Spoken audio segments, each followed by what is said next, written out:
Chapter 9. The Bay Horse was a sprawling modern chain pub on the estate, sitting beside a cluster of local shops, greengrocer, butcher, newsagent and hairdresser. When Annie and Jerry walked in that Tuesday afternoon, the place was almost deserted, except for a lone figure in jeans and a black T-shirt, sitting hunched over his pint in the far corner. Some music Banks would probably recognise was playing softly in the background. Maybe Dire Straits, Annie thought, but other than that, the pub was quiet. When they got a little closer, he looked up at them, and Annie could see that his eyes were red-rimmed as if he'd been crying. He had a skinhead haircut and was stockier than Annie had expected, with elaborate tattoos on the muscles of his arms. She could see some similarity in features to the images of Mimosa she had seen, the cat-like slant of the eyes, the full, slightly pouting lips. On Mimosa, it would all have been sexy as hell in life, whatever her age, but it made Albert's features seem a little too feminine. If he had had more hair, Annie thought, he might even be quite handsome. Lenny had told them he had just given the news to Albert about Mimosa and left him in the pub, that he had wanted to sit alone for a while and digest what he'd heard. Annie leaned over and said, "Albert, Lenny told us you were here. We're the police. We need to ask you a few questions. Is it okay if we sit down?" Albert looked from one to the other. "Might as well," he said. Annie nodded toward the almost empty glass. "Another?" "Thanks." Jerry went to the bar and came back with a pint of lager for Albert and 2 diet bitter lemons for herself and Annie. "We'll try to make it as brief and painless," Annie said. "We're really sorry about your sister. I understand you've only just heard about what happened." "Yes." "Where were you?" "Manchester. Clubbing with some mates. I went there on Thursday and came back this morning." "Drive?" "No. Train." "When did you last see Mimosa?" "The weekend before. Sunday, I think. Maybe Monday." "And you weren't worried about her? I mean, she'd already been missing 2 days before you left for Manchester." "That wasn't unusual. Not for our Mimsy. Besides, I'm not always at home myself." "What did you do last Tuesday night?" Annie asked. "I stopped over at Paul's. We had a bit to drink watched some DVDs and crashed out." "What time was this?" "Dunno. We met up in the pub earlier. Not this one. The Hope and Anchor near his place. We left there about 10ish, I suppose." "And went to Paul's?" "Yeah. That's Paul Warner. He's my best mate." "You stay there often?" "Paul says I can crash whenever I want. He's got one of those let-down couches. It's pretty comfortable. And a power shower. Cool." "What about work, Albert? Don't you have to go to work in the morning?" "I'm unemployed. Paul lets me work with him sometimes. Odd jobs like, fetching and lifting." "And what does this Paul do?" "He's got his own business, painting and decorating. Odd jobs on the side. He's good at fixing things, tellies and computers and sinks and stuff." Annie heard the barman greet a regular. Albert sipped his lager and stared into the cold, pale liquid. "What was your relationship with your sister like?" she asked. "Relationship?" "Yes. How did you get along?" "Do you have a big brother?" Albert asked. "Me? No," said Annie. "I do," said Jerry. "He's 5 years older than me. He used to tease me like hell, but once, when I was about 10, he rescued me from a gang on my way home from school. They were shoving me around and getting rough with me." Albert glanced at her and nodded. "You'll understand then," he said. "The problem with Mimsy was that she never knew when to keep her gob shut." "Bit of a mouth on her, had she?" said Annie. "You can say that again. Not always, mind. She could be sweet and gentle as anything, quiet even. But when the mood took her, she was no fool, wasn't Mimsy, and she didn't suffer fools gladly." "That can make for a hard life," Annie said. Albert looked at Jerry again. "So you'll know what it was like," he said, "having a big brother and all. I love our Mimsy, and I'd have done anything for her. But she was a kid, and she wasn't part of my life in that way, so I probably treated her like crap some of the time. I mean, we didn't have much in common. We didn't hang out or anything." "You didn't share any parts of your life?" Jerry asked. "I used to let her come and help sometimes when I was working with Paul." He turned away. "Maybe we'd even let her have a lager and lime when we were done, like, if it was thirsty work. There's no harm in it, is there?" "I don't know," said Annie. "We hear Mimosa liked to drink." "She did and all." "But you don't know where she went in her spare time," Annie went on. "What she got up to?" "No. Some people would probably think she was too young to be let loose like that, but you see a lot of it these days. Kids as young as 12, 13, 14, getting up to whatever they want with no questions asked." "Did Mimsy stop out all night?" "Sometimes, sure." "Do you know where?" "I never asked, and she never said." "Is there anything you can tell us that might help us find her killer, Albert?" Albert looked Annie in the eye, then leaned forward and spoke with a ferocity that made her flinch. "Do you think those Packies did it?" "Which ones would that be?" Annie asked. "That lot down on the strip." "What do you know about them?" "Nothing, except they're old, and she shouldn't have been hanging out with them. You can't trust them, can you? They're not like us. They do things different." "What did you see?" "Oh, Mimsy getting in a taxi outside that minicab place next door to that takeaway. She was with a fat Packie, an older bloke in his suit. All tarted up she was, too." "Did you recognize the man?" "No, he wasn't anyone I'd seen in the takeaway or the other shops. I mean, I've got nothing against them, really, but what was our Mimsy doing getting in a minicab with one of them?" "Did you ask her?"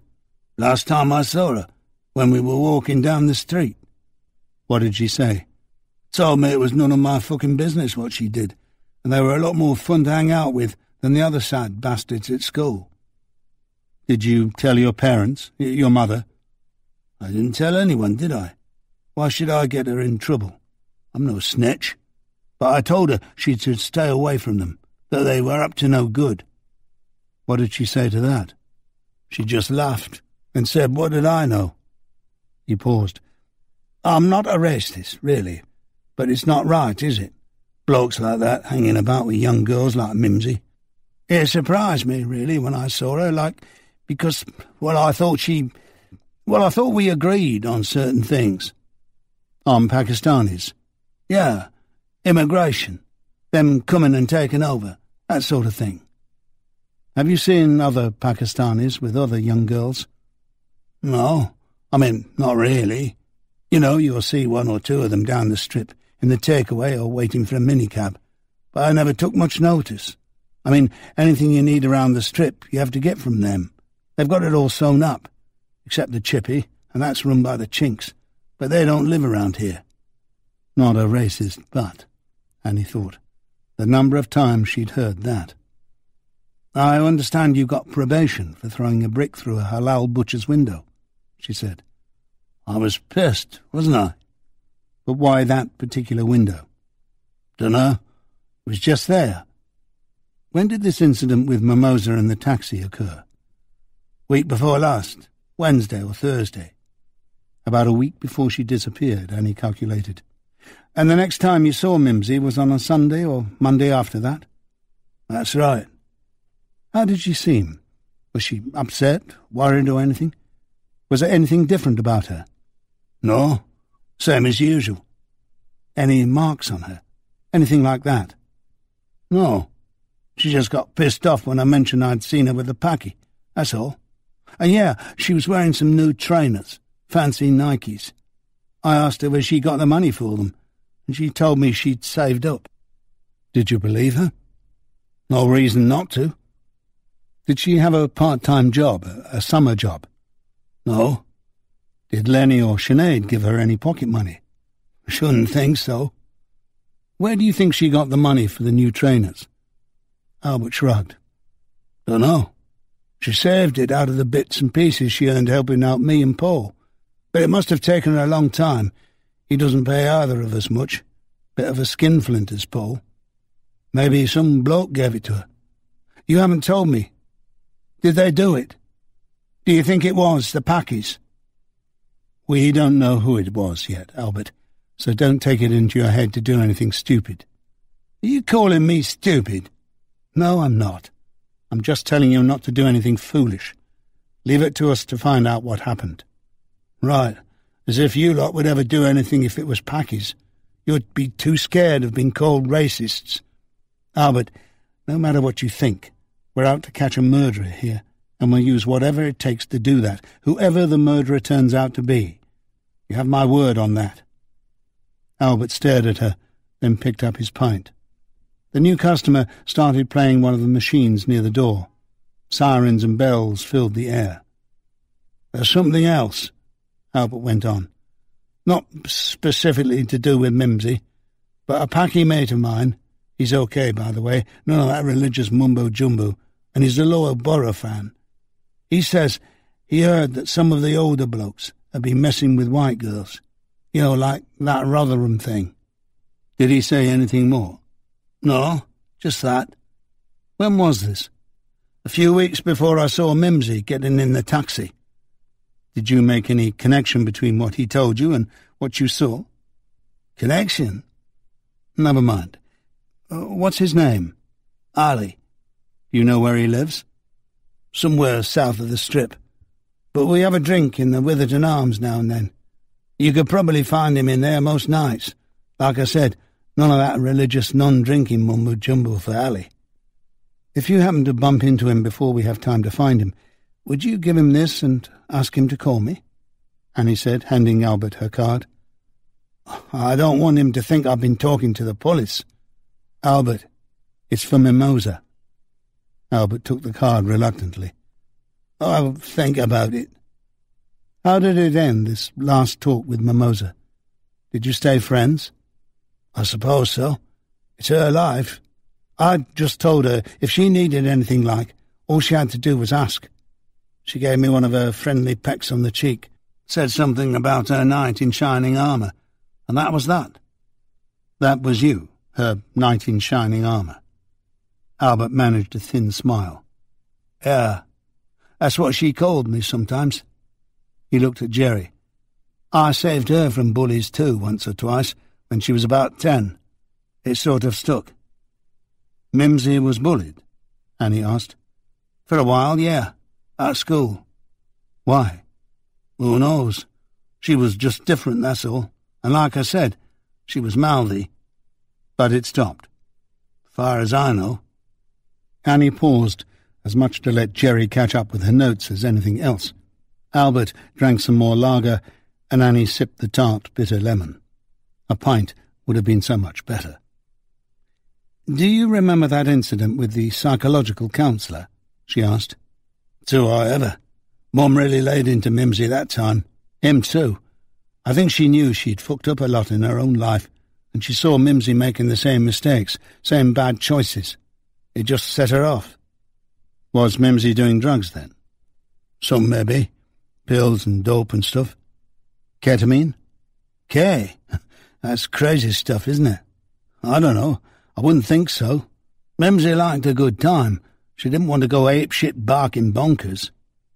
Have you seen or heard of this counsellor since? No. They fired him. I heard he buggered off to Spain or somewhere. Too good for him. Ought to send him to the fucking North Pole stark bollock naked. Good riddance. Is there anything else you can tell us, Albert? Annie asked. Anything at all? Was there anyone you know who'd want to do Mimosa harm? Not that I know of. Except maybe the Packies, if she pissed them off. OK. Annie glanced towards Jerry, who put her notebook away. If you think of anything, and I mean anything, that may help us catch your sister's killer, no matter how unimportant it seems, give us a call, right? Right, said Albert. And try to get in touch with Ali. Want a lift home? No, thanks. I think I'll stay and have another. Let it all sink in. He rubbed his eyes. I just feel numb. They met in Banks's office shortly after his return from Leeds. Banks, A.C. Gervais, and Adrian Moss. Banks could have done without the latter, but he seemed to be all over the place like a dirty shirt these days. The station was still under siege, cameras clicking and questions shouted every time anyone came in or went out.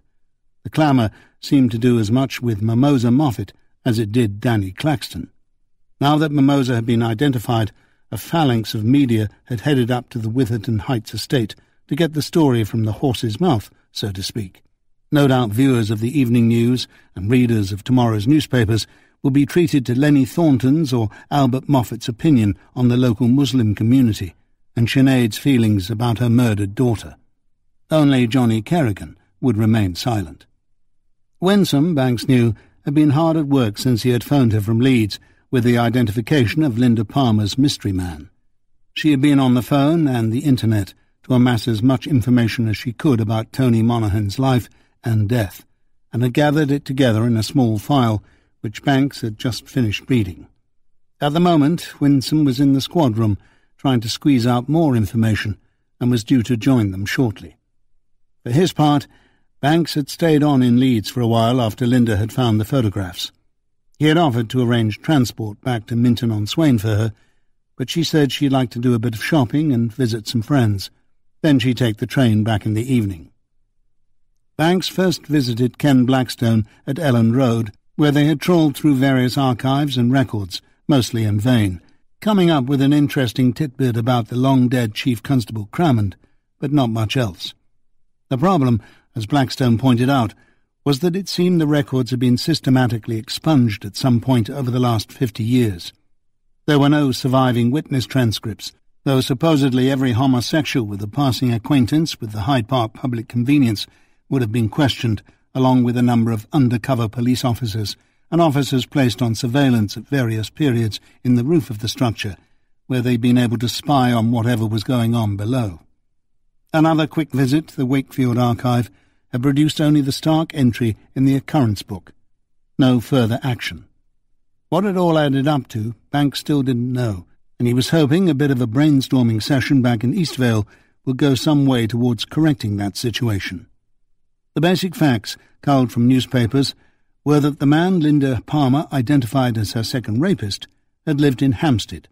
Only 26 years old when he was murdered, Tony Monaghan worked for a London advertising agency, Philby, Leyland and Associates, based in the West End, and he was up in Leeds on company business during the time the incident occurred.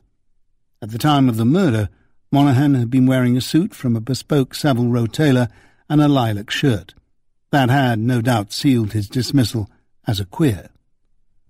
Monaghan's body had been found in the public conveniences at Hyde Park in the student area of Leeds. He'd been stabbed to death, and his wallet was missing. The prevailing theory was that he had been on the prowl, looking for rough trade, and had found it. The public conveniences were a notorious spot for homosexual encounters, and though homosexual acts between two consenting adults in the privacy of their own homes had been legalized in the Sexual Offences Act that summer, the legality did not apply to public toilets or public acts of lewdness. According to the date in the occurrence book, the investigation had been dropped after less than 2 weeks, and Monaghan's body would have been released for burial. Nothing more of interest appeared, and the photo that had caught Linda Palmer's attention was the only visual record still existing. "It's as thin as the Caxton investigation, as far as evidence goes," Banks said, after pushing the file aside. "There's hardly any forensics. Nothing to say whether he'd been sexually active, sexually assaulted, or what. Nothing to indicate that he was even gay. One of the papers speculated that it might have been a mugging, with Monaghan a stranger to the city and all, maybe not knowing the reputation of those toilets. But muggers rarely kill. There's also some speculation that whoever he picked up was psychologically confused about his sexuality and became violent when Monaghan made a pass. It's also possible he was a queer hater, or someone who saw himself on a crusade against indecency. Don't forget, the law had just been passed. It was controversial, and it must have set off any number of nutters." "What's the link with Caxton?" asked A.C. Gervais. "We don't have one yet," Banks said, "apart from Linda Palmer. Winsome's still digging." "Was nothing else mentioned in the press or the police investigation?" "No, nobody dug deeply enough." Is Miss Palmer sure this is our man? Certain, Banks said. She was shaken up by the whole thing. She got no impression that he was gay, of course, but she admitted she wouldn't have known much about such things back then. But he did rape her. Yes. She said she remembered he hesitated, seemed nervous. But there could be many reasons for that, and just because a man rapes a woman, it doesn't mean he's not gay. Point taken. Where do you want to go with this? Adrian Moss interjected. Banks glanced at Gervais. Nowhere yet, he said. Not until we've actually got somewhere to go. You'll want to keep it under wraps? For now, yes, as much as we can. Moss made a note. Okay, good. We don't know what we've got, Banks went on. We don't know if it's a lead or a red herring. If Linda Palmer says she's sure it's the man who raped her with Caxton, I, for one, believe her. But even so, it gets us no further. I mean, it's not as if he's still alive to identify Caxton, and we're not here to investigate his murder. It's bad enough having to investigate a 50-year-old rape, but add a murder in the mix, and it'd be damn nigh impossible. You might be surprised, Alan, said Gervais. The one might actually illuminate the other. There's that, I suppose. Banks scratched his cheek. I must admit I was hoping it would turn out to be someone who might still be alive, but that was probably reaching a bit. Don't you think it's too much of a coincidence that this Monaghan was murdered such a short time after assaulting Miss Palmer? Asked Gervais. I do, said Banks. And I also think it's fishy that Caxton was photographed handing a cheque over to Crummond just over 2 weeks after Monaghan's murder, only days after the investigation stopped. But just at the moment, I can't come up with a good reason as to how all these are linked. Was Monaghan simply in the wrong place at the wrong time? Did he pick up someone who, for whatever reason, stabbed him to death? What was he doing in Leeds, for a start? If we knew even that, it would be something. He was on business, wasn't he? Gervais said. That's what it said in the paper. He was in advertising. What about his old firm? Philby, Leyland and Associates? No longer in business, Banks said. Winsome checked. She's still trying to track down other ex-employees. Advertising must have been an exciting occupation back then, Gervais said, if it was anything like Mad Men.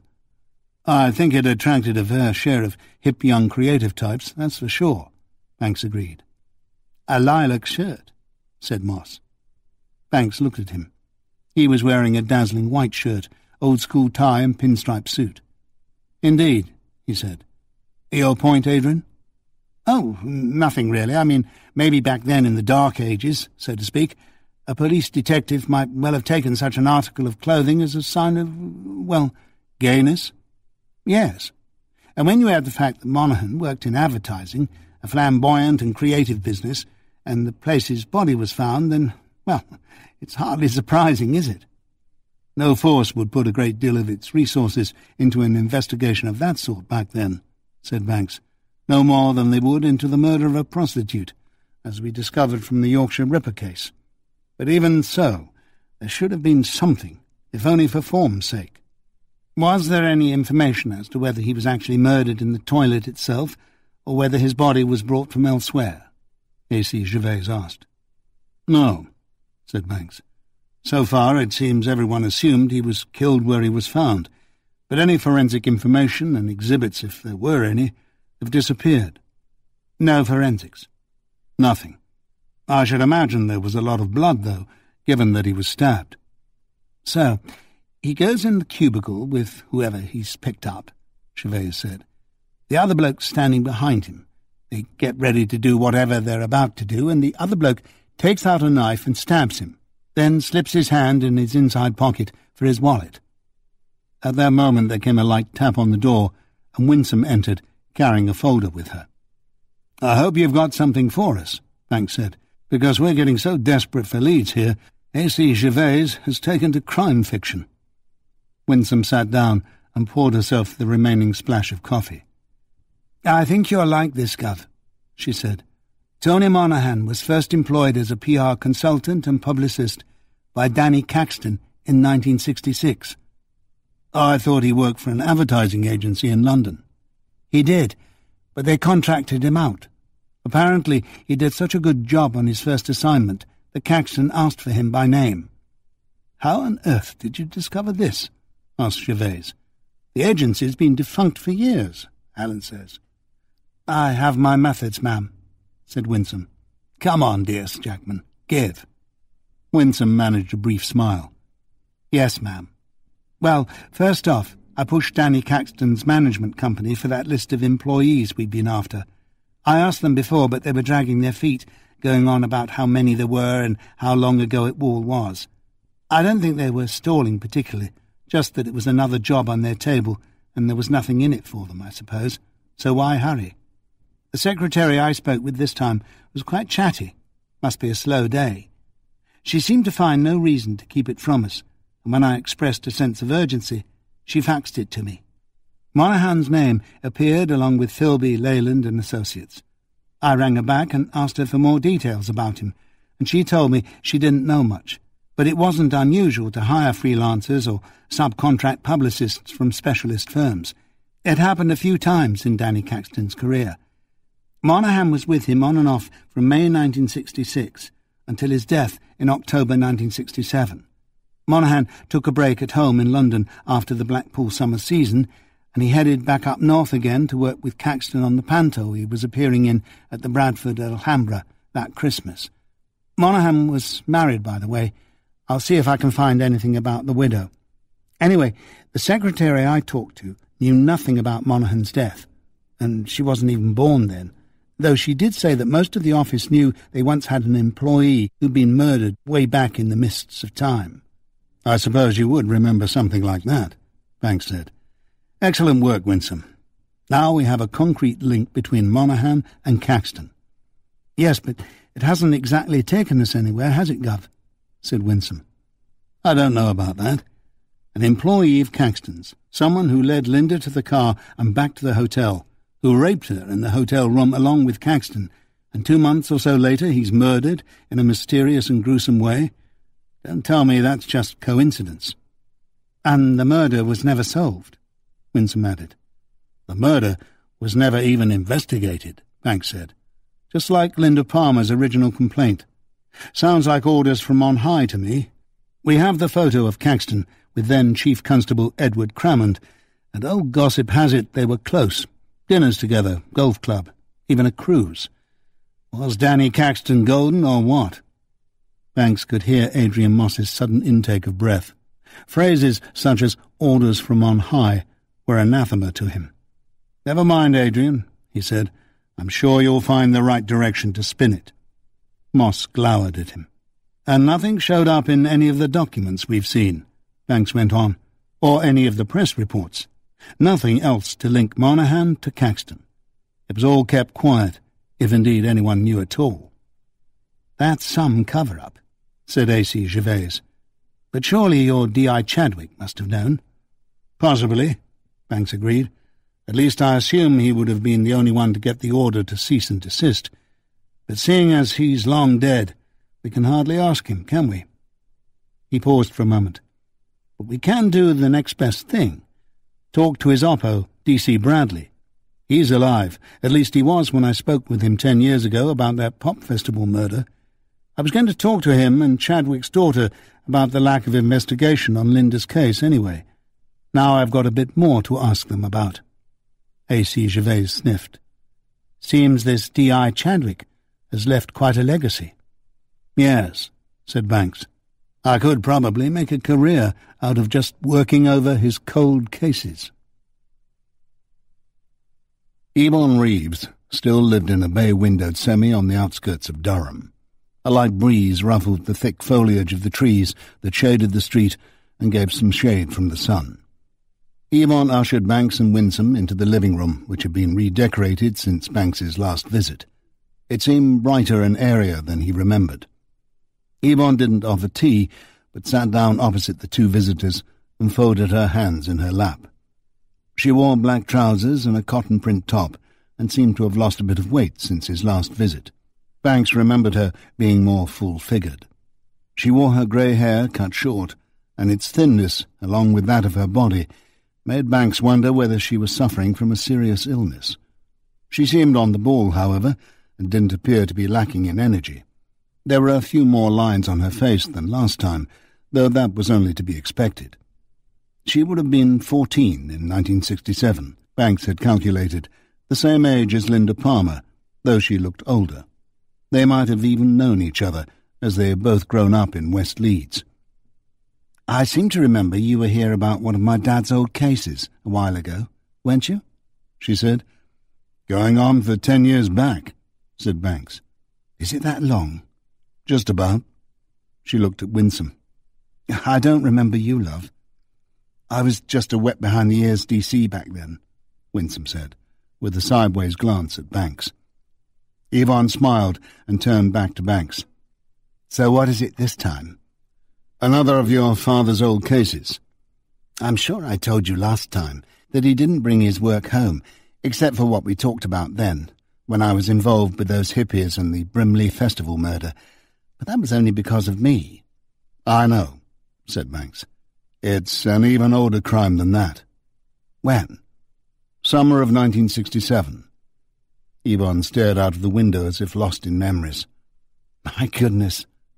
I must have just turned 14 then." "That was my estimate." She shot him a sharp glance. "And what do you expect me to remember?" "I don't know. Maybe nothing. A local girl about your age was sexually assaulted. The incident happened in Blackpool, but she lived near you in West Leeds. She went to Brotherton House with her mother, and your father heard her complaint. It was entered in the occurrence book. Then there's nothing more." "It can't have gone anywhere then, I suppose?" "No, but it's resurfaced recently, and I was wondering why it was never investigated when it was first reported." "Is that the Danny Caxton business I've seen on the news?" "That'll be it. Yes." "Bloody hell. Do you remember? Did your father ever mention Caxton?" "He was a popular name in our house." "Your father knew him?" "He'd met him, but my mother was the fan. I thought he was a bit naff myself, but I was just a precocious 14-year-old. So was his victim." "Do you really think he did it?" "Did you have any idea of the things Jimmy Savile was doing?" "I've read about some of them," said Yvonne. "You're right. I always thought he was a creep, but I'd no idea what kind, the depths. Rolf Harris, too. I quite liked Tie My Kangaroo Down Sport. And Bill Cosby in the States. Who would have thought it?" "So why not Danny Caxton?" "That's poor reasoning, Mr. Banks." "Alan, I didn't mean it that way. I just meant, why should it be so unbelievable? We're gathering evidence. The case is getting stronger. But with something like this, you've got to build a strong, solid structure, as you can imagine." "I don't know what you hope from me. Danny Caxton never touched me." "Did you ever meet him?" "Me? No." "We're interested in anything you can remember, really," said Winsome. "A word, a gesture, anything. We know it was a long time ago, but something important might have stuck in your memory about that period." Yvonne looked at her. "You know, love, it's a funny thing about memory, especially as I get older. I can sometimes remember specific days, maybe even arguments Dad and I had about, some boy or some skirt I was wearing being too short, or music I was listening to being too loud. Sometimes he seemed remote and distracted. A lot of the time he was like that. I don't ever remember him being much of a talker. Now I look back, I sometimes think it must have been his job getting him down. What a funny thing memory is." Banks remembered the lines from another of Linda Palmer's poems. "In no time at all we alter what we see. Not nature, but nature exposed to our vision." He was right about the constant dance of memory and imagination, perception and creation, history and fiction. How easily the one was transformed into the other or by it, sometimes to such an extent that we actually believed a thing had happened the way we remembered it, when it hadn't happened that way at all. He gave up pursuing the thought. It wasn't a fruitful line of inquiry for a detective. "How did Caxton and your father meet?" "I don't really know the details, but apparently there was a big do at work, something involving a donation to a police charity by Danny Caxton. He was always doing things like that, collecting for charity and stuff. They had a special gala ball or something, a dress-up job, and even though Dad was only an inspector, he got invited and he got to take Mum too. Well, she was made up. Had to buy a new dress and everything. Our place was a madhouse for a week before. Do you remember when this was? It might have been around the time you're talking about, 1967. There were pictures in the papers and everything. The Chief Constable, Clamond, was well in with Mr. Caxton, or so my dad said. And come to think of it, he did say something about a case, some colleague of Mr. Caxton's being found dead. Did he say anything more? No, just that it was bad timing, for the charity ball and everything. Do you remember anything else about the summer or autumn of 1967? Especially anything to do with Danny Caxton? Banks asked. Not about Mr. Caxton, no. Except Mum was thrilled to meet him, of course. She said they shook hands. He even kissed the back of her hand like a real gentleman, and he had such a lovely smile. No wonder they called him the man with the big smile. He even said, "Do your own thing." You remember that was his catchphrase? I remember, said Banks. We seemed to argue a lot that summer, Dad and me. I was just starting to get excited about all the new music and the gatherings and stuff, Hendrix, Cream and so on. I wanted to wear flowers in my hair and go to San Francisco. My dad thought it was all stupid, of course. But there was something in the air, something different, something magical. Maybe it was just me. I suppose 14-year-old girls can be impressionable. But I was right in a way, wasn't I? I mean, things did happen. Well, I told you about some of that last time you were here. I remember 1969 better. I was 16 then, and far more up for it. Was there anything in particular about your father's state of mind in the period we're talking about? He was grumpy a lot. I thought it might have been because of all the hippies starting up and all those demonstrations and marches, and the drugs. It made his job harder, though I think most of that came later. But I suppose it wasn't an easy time for the police, having lots of freedom-loving people taking mind-expanding drugs and anarchists and communists on the streets ripping up cobblestones and whatever. Banks suppressed a smile. It was rare that anyone gave a thought to the policeman's point of view in his experience, but trusted to be a policeman's daughter, whether she embraced hippodom or not. I do remember one argument we had around that time, Yvonne went on. He said it was all very well for me to go on about miniskirts and mascara and listening to the Rolling Stones, but if I had to deal with some of the things he did, I'd never want to go outside again. Did he say what?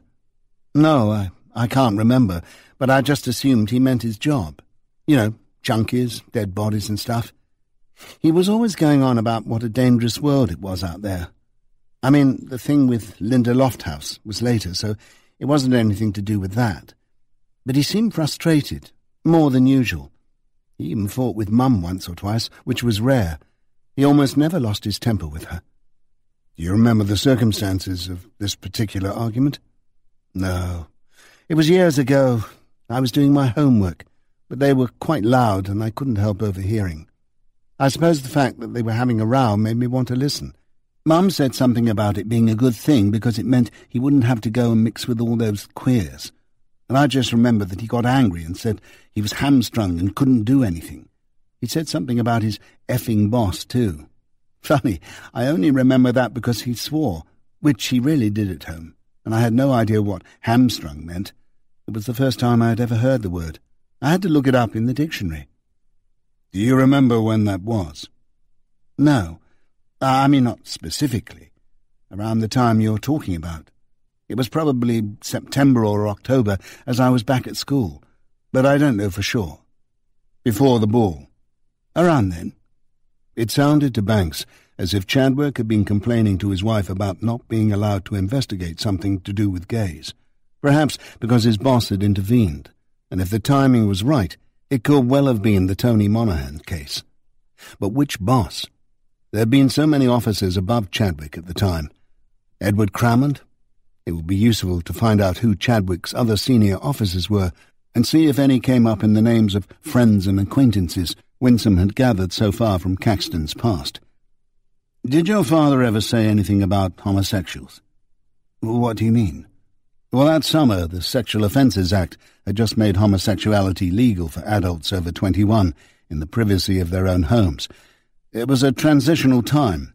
It caused a few problems for the police. What? You mean you can no longer beat the shit out of people for being gay? Something like that. Sorry, I didn't mean you specifically, but you've got to admit your lot didn't exactly have a spotless record when it came to respecting minority rights, whether sexual orientation or race. Yvonne, you're right. But I don't want to argue about that today. Mostly we do our best. Your father did his best. You know that. But sometimes there's a rotten apple. Maybe the police force attracts prejudiced bullies to a certain extent. I've met a few in my time, but not everyone's like that. Oh, I know that, said Yvonne, with a pout that made her look 30 years younger for a moment. Sorry, I'm just being provocative. Dad certainly wasn't like that. I don't think he was a rotten apple at all. A bit strict, yes, conservative, square. He didn't like the hippies and all that, but I never once heard him say a bad word about coloured people or gays, and he wouldn't hit them or harass them just because he didn't approve of them. He liked to pretend to be a crusty right-wing curmudgeon when I was defending the workers and the students and so on, but I believe at heart he was a liberal. He believed in a fair deal for everyone. He hated privilege. He didn't really want to go to Caxton's ball, you know. He only did it for Mum. Did he ever say anything about gays? If he did, I don't remember. Only that argument I told you about, when Mum mentioned queers. Did he ever mention the name Tony Monaghan? Not that I heard. Do you remember anything at all about a body found in the public toilets at Hyde Park up by the university? I remember it vaguely, but I don't remember when or any details. I mean, when you're a copper's daughter, you probably do pay a bit more attention to such things than someone else would. But I wasn't really interested in crime stories, true or fictional. I do know those toilets were supposed to be a hotbed of gay activity. Everybody knew that. There was a rumour going round at school that the police used to hide up in the ceiling there and watch through peepholes to catch the gays at it. Maybe it's true, said Banks, smiling. Many public conveniences did serve as meeting places for homosexuals, he remembered. His father had always warned him to stay away from certain public loos, even in Peterborough. Yvonne laughed. I couldn't see my dad up there spying on people through a peephole. He was tolerant on the whole. She laughed again. Except with me, of course. Banks stood up, and Winsome followed suit. Well, maybe he had that in common with a lot of fathers. Thanks, Yvonne. You've been very helpful. I have? Well, we know more now than we did before we came, so I'd call that a successful visit, wouldn't you? I suppose so. Banks handed her his card. In case you remember anything else, call me any time. I'm afraid I didn't follow your advice very well, did I? Said Annie glumly, swirling the last of her Shiraz in the large wine-glass. A little tact, softly. No, you did the bull in a china shop with all guns blazing approach. I didn't think so, but since that bastard from Witherton had his say, you probably do. It doesn't matter, said Banks.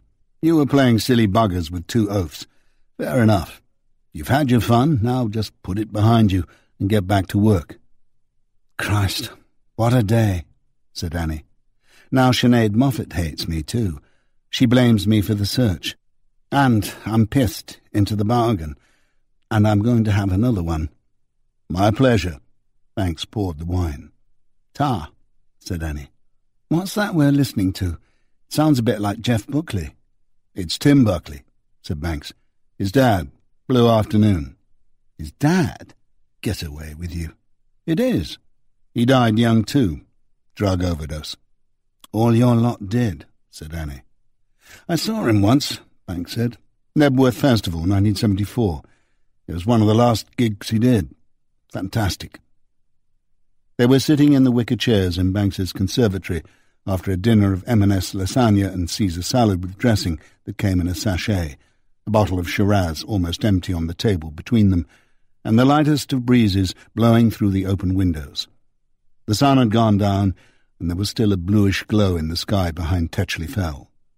Banks had caught up with Annie in the corridor outside an interview room after he got back from talking to Yvonne Reeves. It had been a long day, and Annie had looked drawn and haggard, so he had invited her to dinner, stopping off at Marks and Spencer on the way. Maybe Annie deserved the opportunity to let off a little steam, Banks thought. It was a complex case she was on, and the death of a child, which Mimosa Moffat was when you came right down to it, got to even the most hardened officers. The fact that Annie had herself been raped some years ago and was still recovering from a recent shooting incident made her even more vulnerable. But Banks was still convinced that she was more than up to the task. Not only that, but that she was the best person for it. "What's wrong with me, Alan?" she said when he had emptied the last of the bottle into her glass. "Am I a racist? Is that it? Do you think I'm a racist?" "I don't think you're a racist, Annie. It's just complicated, that's all. What do you think those mothers in Nigeria are thinking about? The ones whose daughters were kidnapped by Boko Haram?" Annie squinted at him. "What? I can't even begin to imagine what hell they're going through, worrying if they're ever going to see their daughters again, scared about what's being done to them." She gave a shudder. "It doesn't bear thinking about." "Exactly. It doesn't matter what colour they are, does it?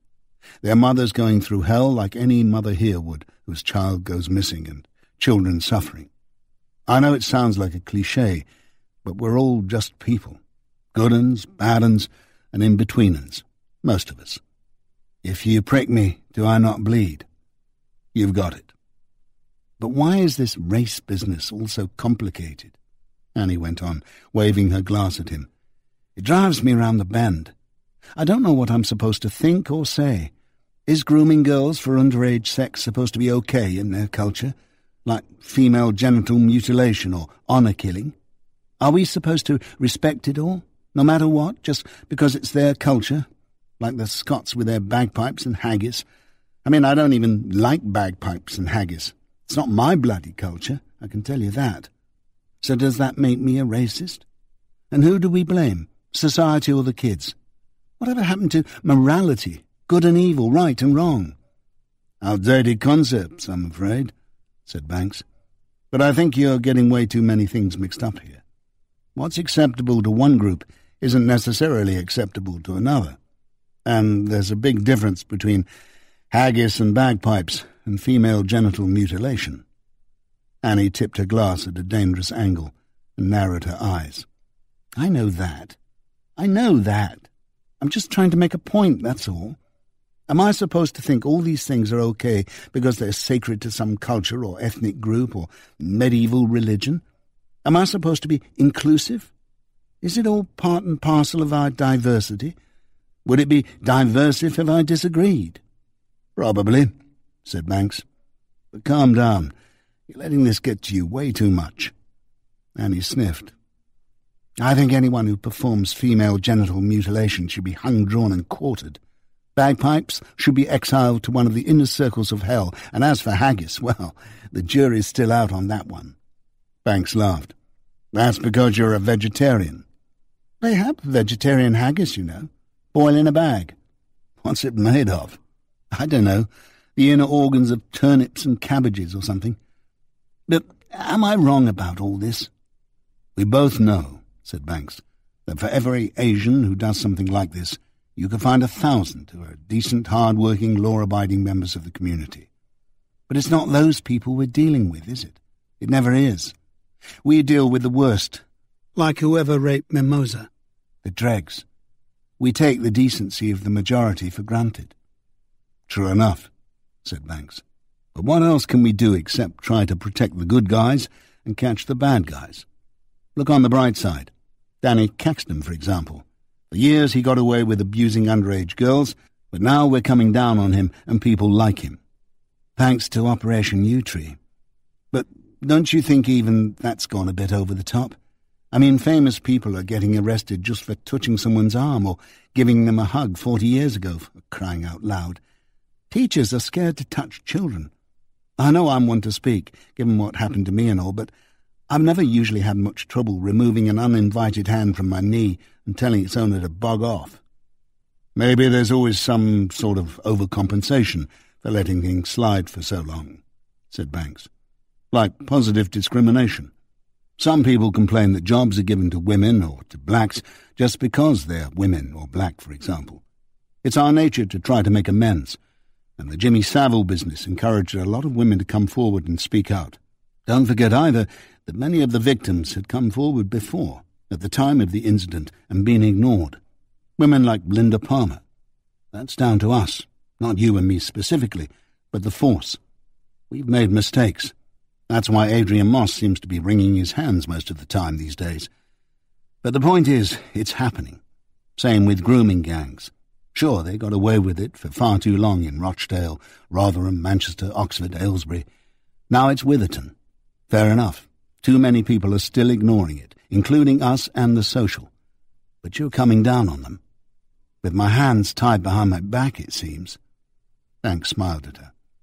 Annie, I have every faith that you can do it, even with your hands tied behind your back. You know, Annie said, the more I think about it, the more I'm sure that bastard Carver is bent. He's probably just trying to do a really difficult job. It can't be easy, policing a divided community like Witherton. No, it's not that. Those two coppers, Bill and Reg, I know I goaded them a bit, but they were ready to beat the shit out of us, Alan. Now, who runs a station where it's okay for patrol officers to do that for no reason other than someone's being mouthy? Zero tolerance, said Banks. Bloody hell, you've got an excuse for everything, don't you? Not an excuse, but maybe a reason. And I'm not saying I agree.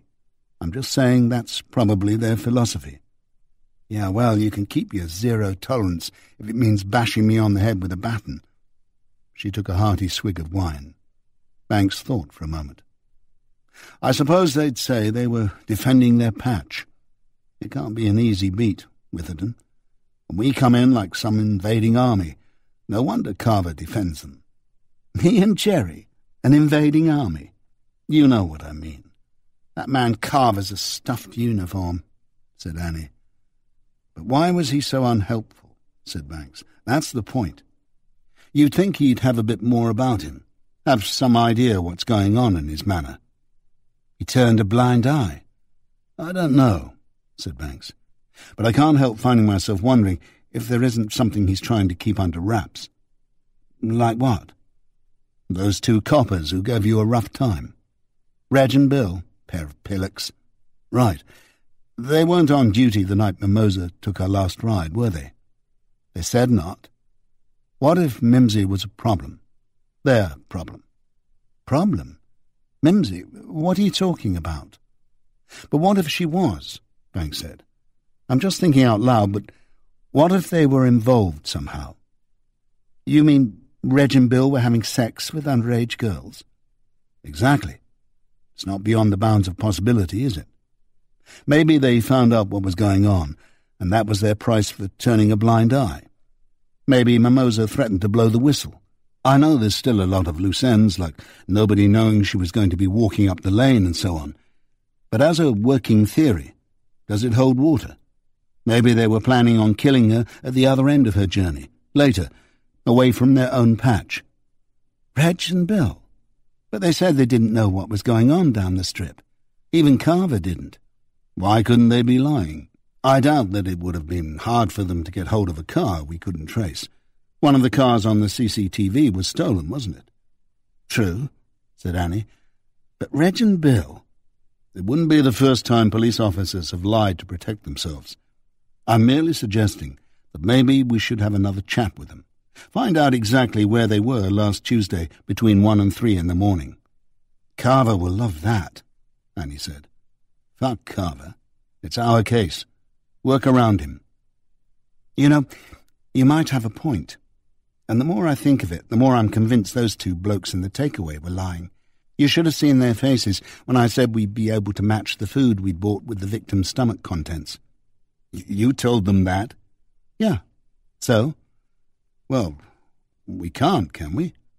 Maybe not exactly, unless we match the DNA with a goat or a lamb they'd been serving. But it put the wind up them, I can tell you that. Annie clinked glasses with Banks and slopped a little wine over the rim of hers onto the carpet. Oops, she said. It's red, too. Sorry. Forget it. how does Jerry feel about all this?" "The poor kid's terrified she's going to be sent back on probation or something. You know, I like Jerry a lot, but she can be a bit of a mouse. She's a bit too golly-gosh and jolly hockey sticks for me sometimes." "It's a matter of background," said Banks. "She went to a posh school, didn't she?" "Think so." "There you are, then. Give her a chance. She'll probably be chief constable one day, playing fields of Eton and all that." "I don't think it was Eton. It was Merchant Taylor's or some such place." "It's just a saying. The Battle of Waterloo was won on the playing fields of Eton." "What's it mean? Who said that? David Cameron?"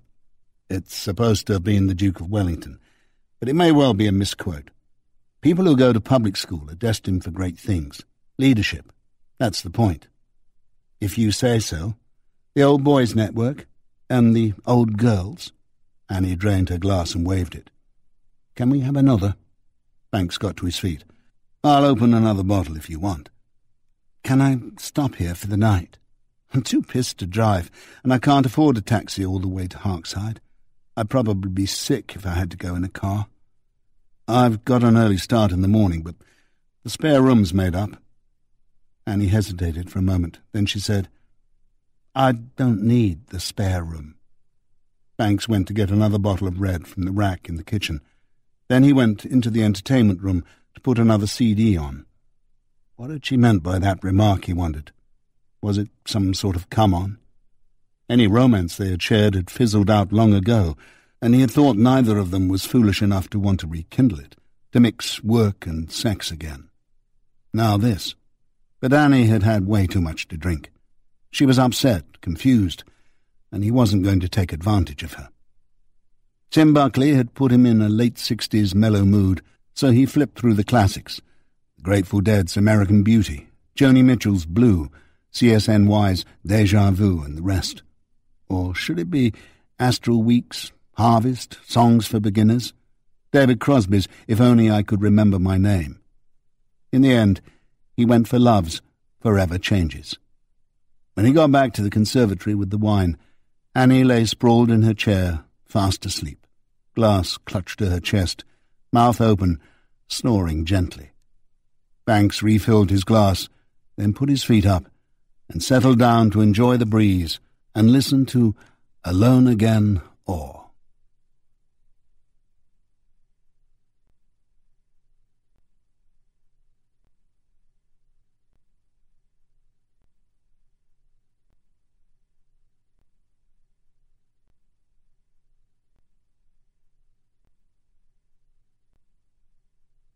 Chapter 10.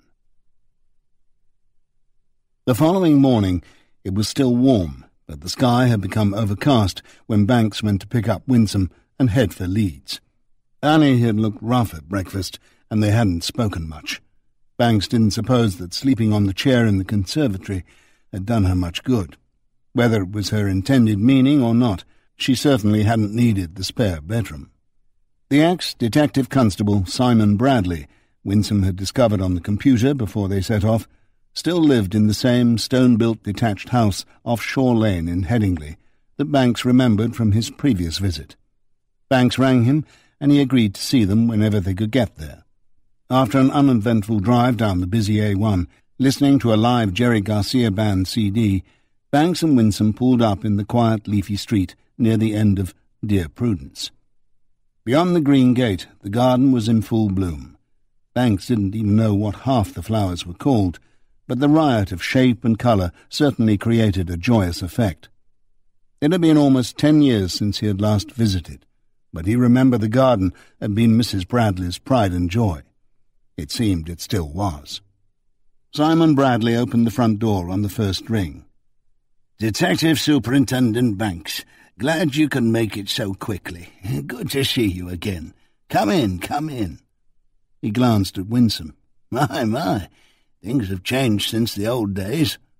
Winsome gave her best toothy smile and curtsied, and said, "Why, yes, master, they surely have." Bradley laughed. "Cheeky minx, isn't she?" "You wouldn't know the half of it. I wouldn't mess with her if I were you. And call me Alan, please. And the cheeky minx is D.S. Winsome Jackman." Banks felt Winsome nudge him in the ribs, not hard enough to hurt, as they followed Bradley into the living room, from which French windows led out to a neatly mown lawn at the back, complete with a small gazebo, garden shed, outdoor grill, bird feeder and patio, with a green table and matching moulded plastic chairs. Bradley turned to Winsome. "Please, let me apologise. I really didn't mean anything by what I said back there. I just sometimes feel a bit of a dinosaur. Old habits die hard." "Indeed they do," said Winsome. "That's all right, sir. I've been learning a lot recently about how things were back in the day. It's an education." "I'll bet." Bradley clapped his hands. "Outside or in? No air conditioning, I'm afraid. Only an old fan." "Seeing the weather's still holding up," said Banks, "let's try outdoors." The sky remained cloudy, and Banks could still feel that sort of electric crackle in the air that presaged a storm. He hoped it wouldn't hit before he and Winsome could set off back to Eastvale. Sometimes you got enormous hailstones in a summer storm, and visibility could quickly dwindle to practically nothing in no time. "Excellent. Pam's just making a pot of tea. She'll be out with it shortly." As they walked through the living room, Banks noticed that the floor-to-ceiling collection of first-edition crime fiction he remembered from his previous visit was still there. "Pam complains endlessly about the books and the space they take up," Bradley said. "But what can I do? She came up with one in, one out scheme, but I'm afraid it's not working too well. Some of these people just keep on writing, and it's not only the collecting, you know. I do read them all." "But surely you must find their stories a bit different from the reality you remember." "You're not a fan?" "I can't say I am. I've read a bit of Christie and Doyle, of course, but I don't really think anyone was expected to believe their exploits in any way reflected reality. I prefer spy thrillers myself." "Oh, I'm definitely with you on espionage fiction. Le Carré, Eric Ambler, Len Dayton, Alan First, among the best. But do you know, that whole realism bit never really bothers me in the least. Sure, they get the procedures and the lingo wrong, but that's not such a terrible thing. And the lingo changes all the time. I bet I wouldn't understand a word if I found myself back in the old cop shop again. No, as long as the stories are gripping and the cops are interesting characters, I'm fine with it. Oh, what do you think, D.S. Jackman?" "I'm afraid I don't have much time for reading," Winsome said. "But when I do, I prefer non-fiction, history, biography, nature writing, that sort of thing." "Admirable." "And when I read crime fiction," Winsome went on, "I prefer mine hard-boiled and American. Chandler, MacDonald, both of them, and Hammett, when men were men and dames were broads." Bradley gave a little bow. "Of course. What exquisite taste."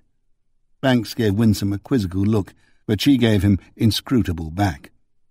They sat at the patio table, and almost before they had made themselves comfortable, Bradley's wife Pam came out to say hello and serve tea, saying she hoped Earl Grey was all right, but she always thought it more refreshing than Darjeeling on a warm day. Banks had often wondered how tea could be so perfect for such weather, but it was. They thanked her, and she disappeared back inside the house. Bradley must be about 70 now, Banks calculated, but he was still in good shape. He had lost a bit of hair since the last visit, but he hadn't put on any weight, and nor did he seem any more stooped or stiffer with age. With his sharp-creased white trousers and short-sleeved V-neck pullover, despite the heat, he resembled a cricketer at the start of play, though it was probably regular rounds of golf, not cricket, that kept him in shape. Maybe a little tennis, too. Banks made a note to get more exercise, though he knew he probably wouldn't do it. 2 5- or 6-mile walks a week and regular shorter strolls near his cottage seemed to suit him fine. And he still had the kind of metabolism that kept him trim, no matter what he ate or drank. "This is one of the things some people find hard to believe in detective novels and on TV," said Bradley, gesturing the cups of tea and plate of biscuits. "The tea or coffee, especially Americans, seems too genteel and twee to them, I suppose. I don't think their coppers are quite so well treated when they come calling." "I could just imagine someone offering the Continental Op a cup of tea," Winsome said. They all laughed. "But it happens all the time here," said Banks. "Sometimes I think we ought to have toilets installed in our cars." Bradley put his cup down, tilted his head to one side, and stroked his cheek with his index finger. "Unless I'm very much mistaken, it seems that having worked for D.I. Chadwick is going to haunt me for the rest of my days." "Remind me how long ago you worked with him."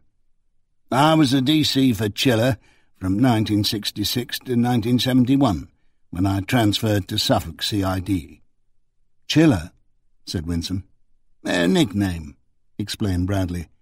"He was a bit of an icy sort of character, cool in the extreme, and I don't mean in the hip sort of way." "And D.I. Chadwick died in 1973, Banks said. "Right. We didn't really keep in touch after I left. I just heard through the grapevine, which could be slow in those days." "Was there a rift of some sort?" "Not at all. It was just our way. I moved on, Chiller let go with both hands." "How's your memory of 1967? "How could I forget?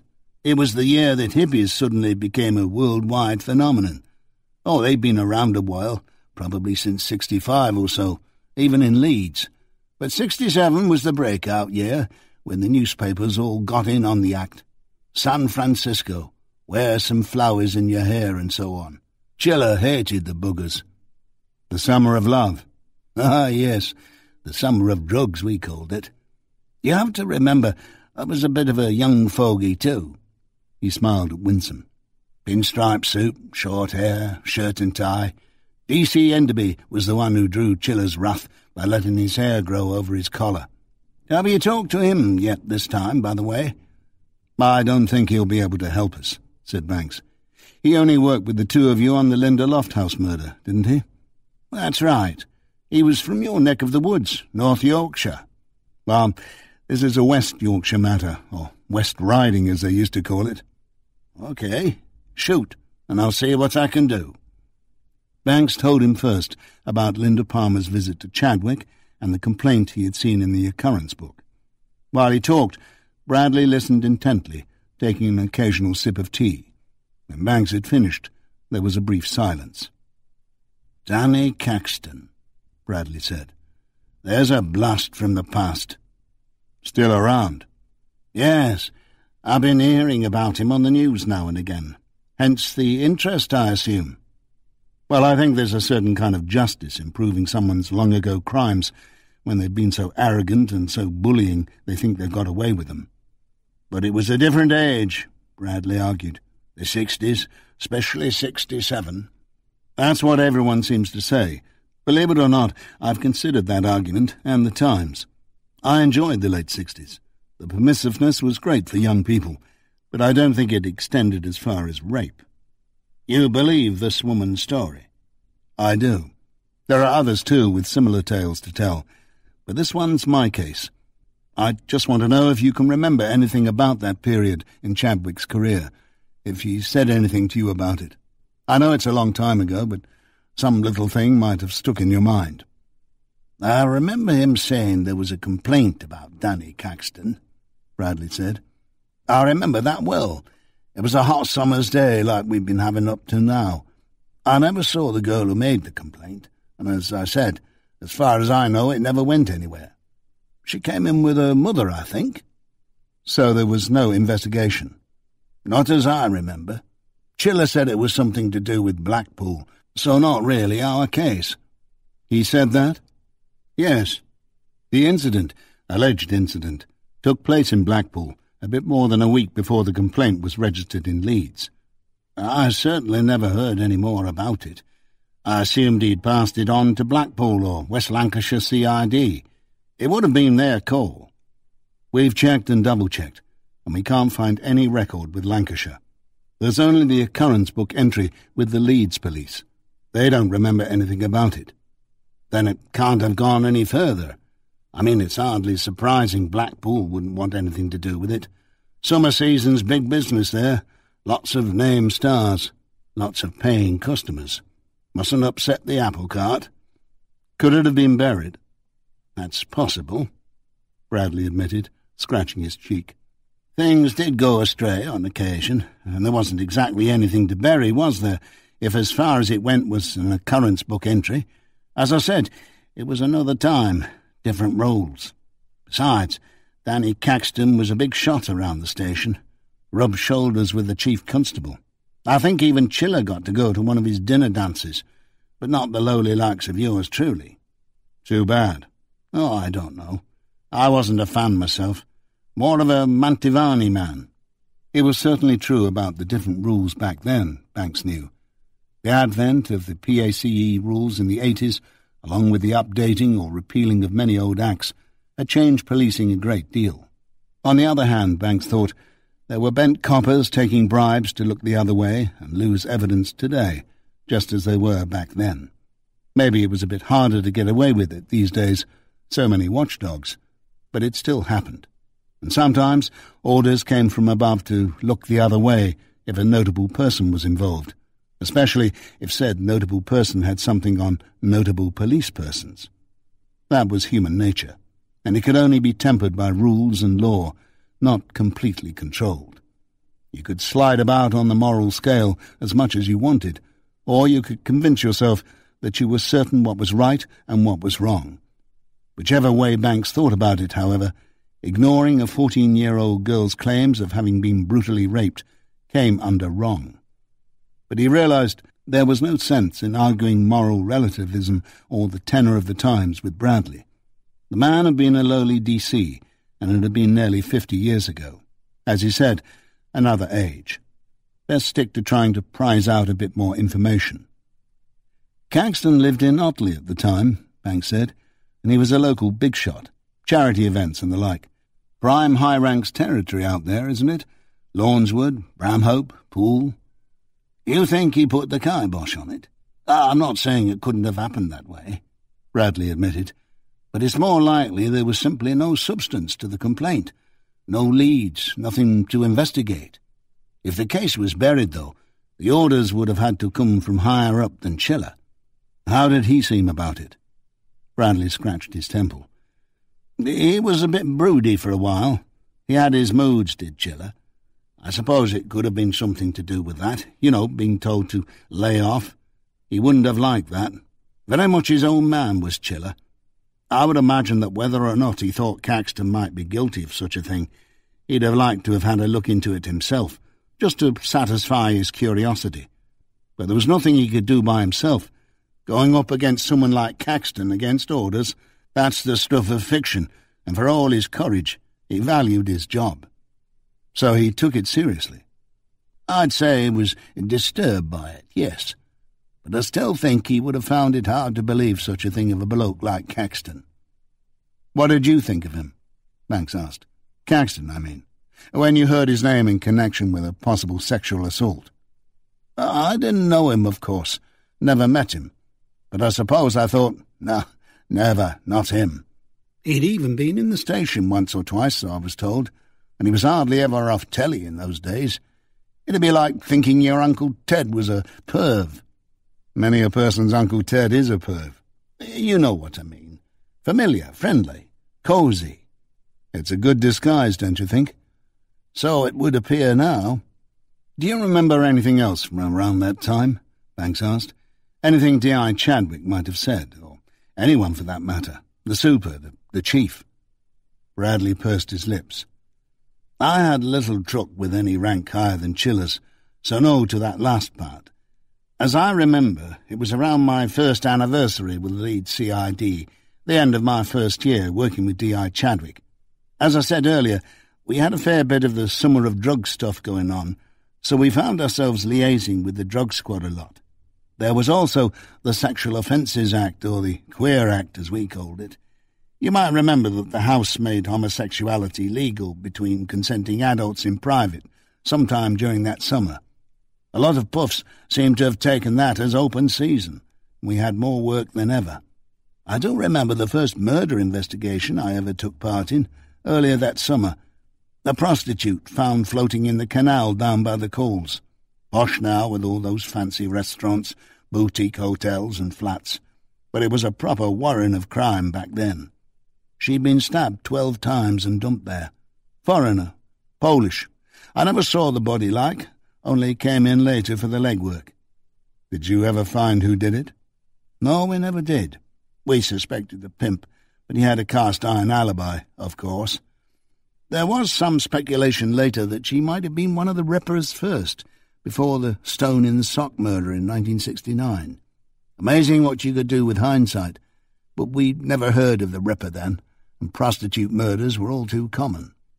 And all too rarely investigated, said Banks, remembering his days in Soho in the 80s. Plus ça change. Limited resources and too long a list of suspects. What can you do? You know as well as I do that most killers are related or in some way close to their victims. I'm stupid. Normally it doesn't take you more than a day or so to run them down. But there are some, prostitutes, stranger murders, random killings, clever buggers, gang hits. They're a little harder and call for more resources. Do you remember the murder of a bloke called Tony Monaghan, found stabbed in the public toilets in Hyde Park? This would have been a bit later than the Caxton business. October. Bradley's expression turned grim. Oh, yes, he said. I remember that one, all right. At least Jerry hadn't teased Annie about appearing at work in the same clothes she'd worn the day before. Maybe she hadn't even noticed. Or perhaps she was just being polite. As Annie was suffering through a 3 extra strength acetaminophen hangover, she was thankful for small mercies. Banks had seemed in good spirits when they had met briefly over morning coffee before she set off for the station and he drove off to Leeds. Before they left to talk to Paul Warner, Jerry filled Annie in on the previous evening's developments. The only new information was that D.C. Doug Wilson had found Albert's mate, Ali, in the Witherton Arms. Unfortunately, Ali proved uninformative when questioned about what he'd told Albert about older Pakistanis and underage girls. It was just a rumour, or so he told them. Such rumours were always doing the rounds. Annie was also more than happy to let Jerry drive her to Witherton later that day, where they found Paul Warner's flat on the second floor of an old detached house on the northwestern edge of the estate. She understood it wasn't part of the estate, wasn't a council house, but was privately owned and rented. Paul Warner answered the ring and led them up the carpeted staircase. The hall and stairs seemed recently renovated, and Annie fancied she could even smell fresh paint. At first glance, he wasn't what Annie had expected.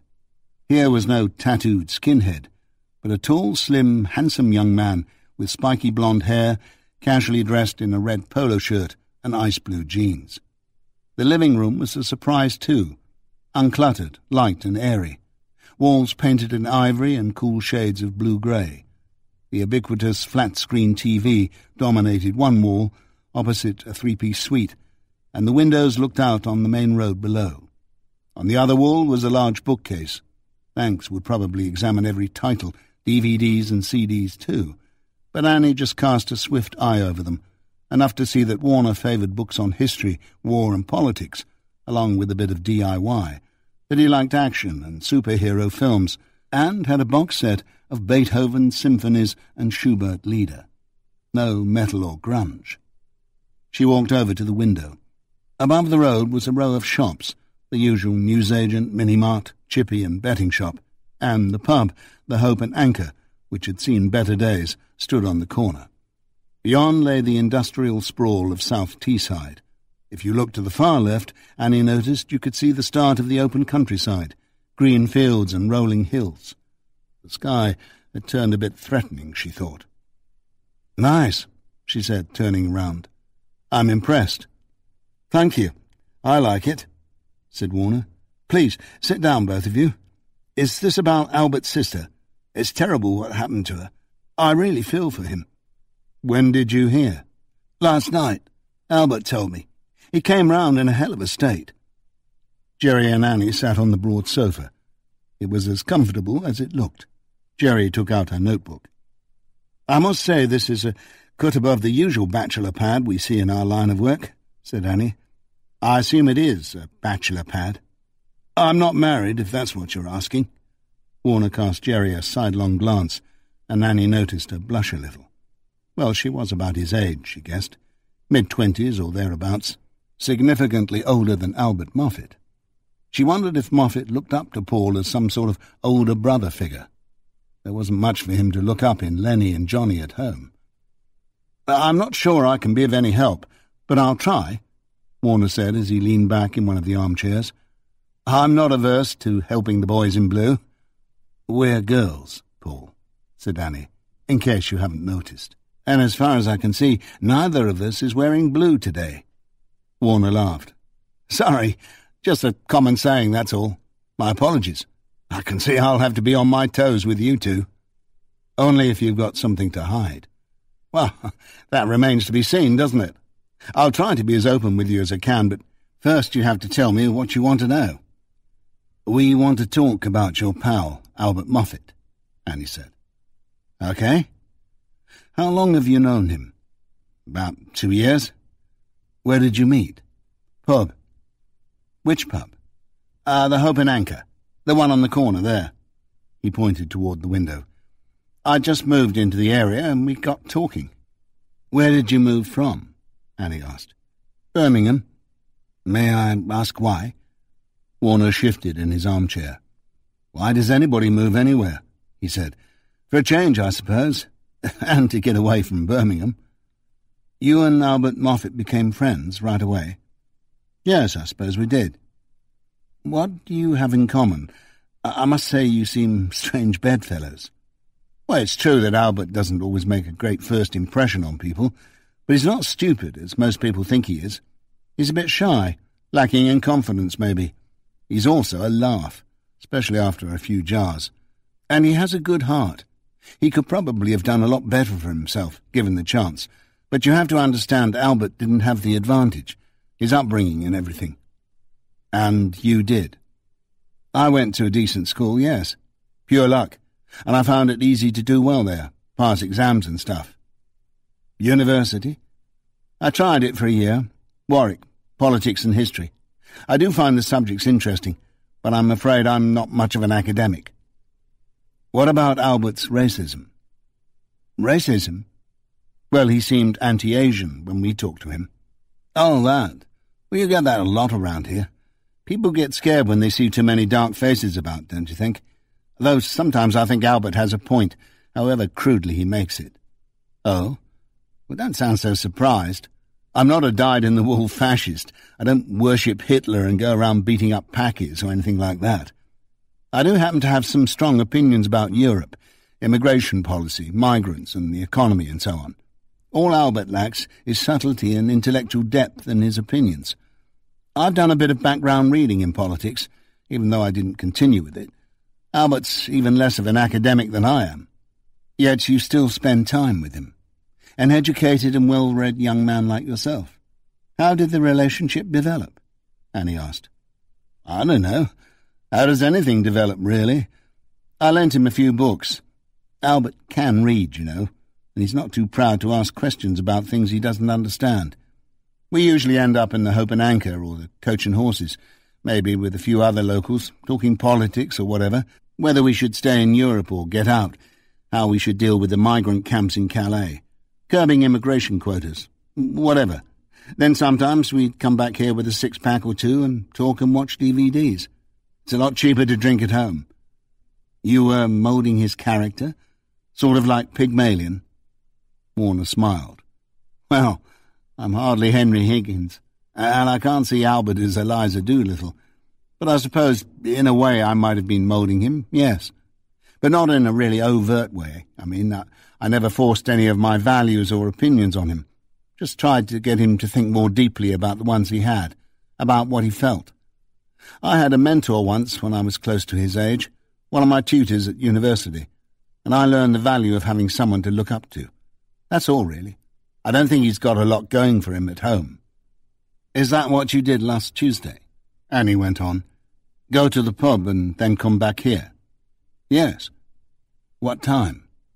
"We met up in the Hope and Anchor, about 8. "Until when?"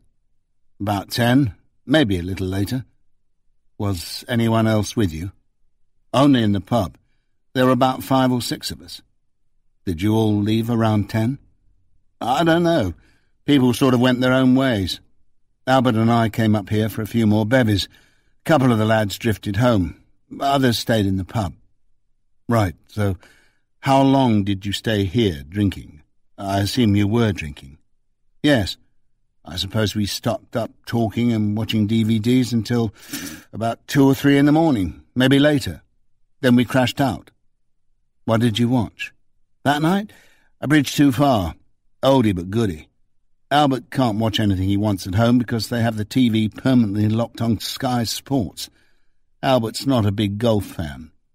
So Albert Moffat was with you all Tuesday night. Not exactly with me. I don't swing in that direction, and neither does Albert. But here, yes.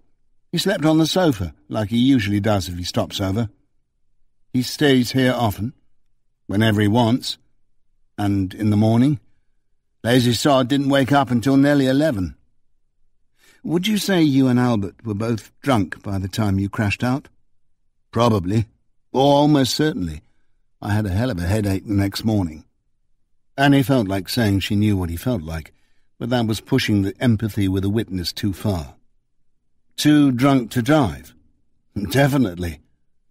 Do you own a car? I've got a little Citroen van, for work like. Where do you keep it? Outside on the street.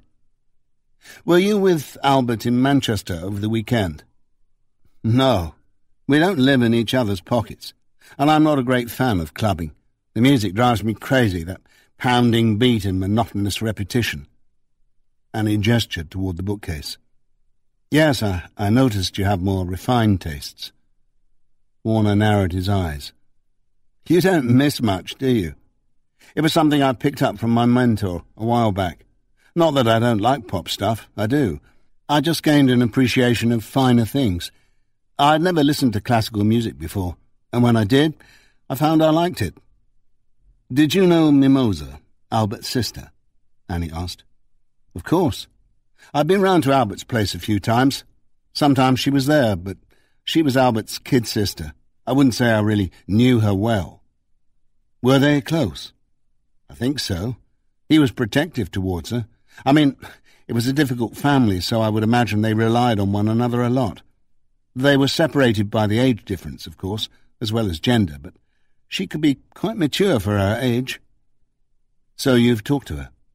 On occasion, yes. She helped us with jobs once or twice. Just little things like passing a can of paint up a stepladder or something. She seemed to appreciate having somewhere to hang out other than home. I can't blame her, having met the family. Was this recently? No, not for a while now. What was she like? Mimsy? Probably not much different from most girls her age, though I can't say I have much experience to go on. I don't have any siblings. I suppose she spent most of her time thinking about makeup and dreaming about pop stars and the like. But she was always pleasant enough when I saw her. She seemed bright, more so than Albert, I'd say. In what way? Well, she was quick to grasp your meaning, even when you were being ironic. She was naive, though, I think, in some ways. Not very well read, but talented. A good sketch artist, at least to my untutored eye. Would you say she was easily manipulated? I wouldn't know.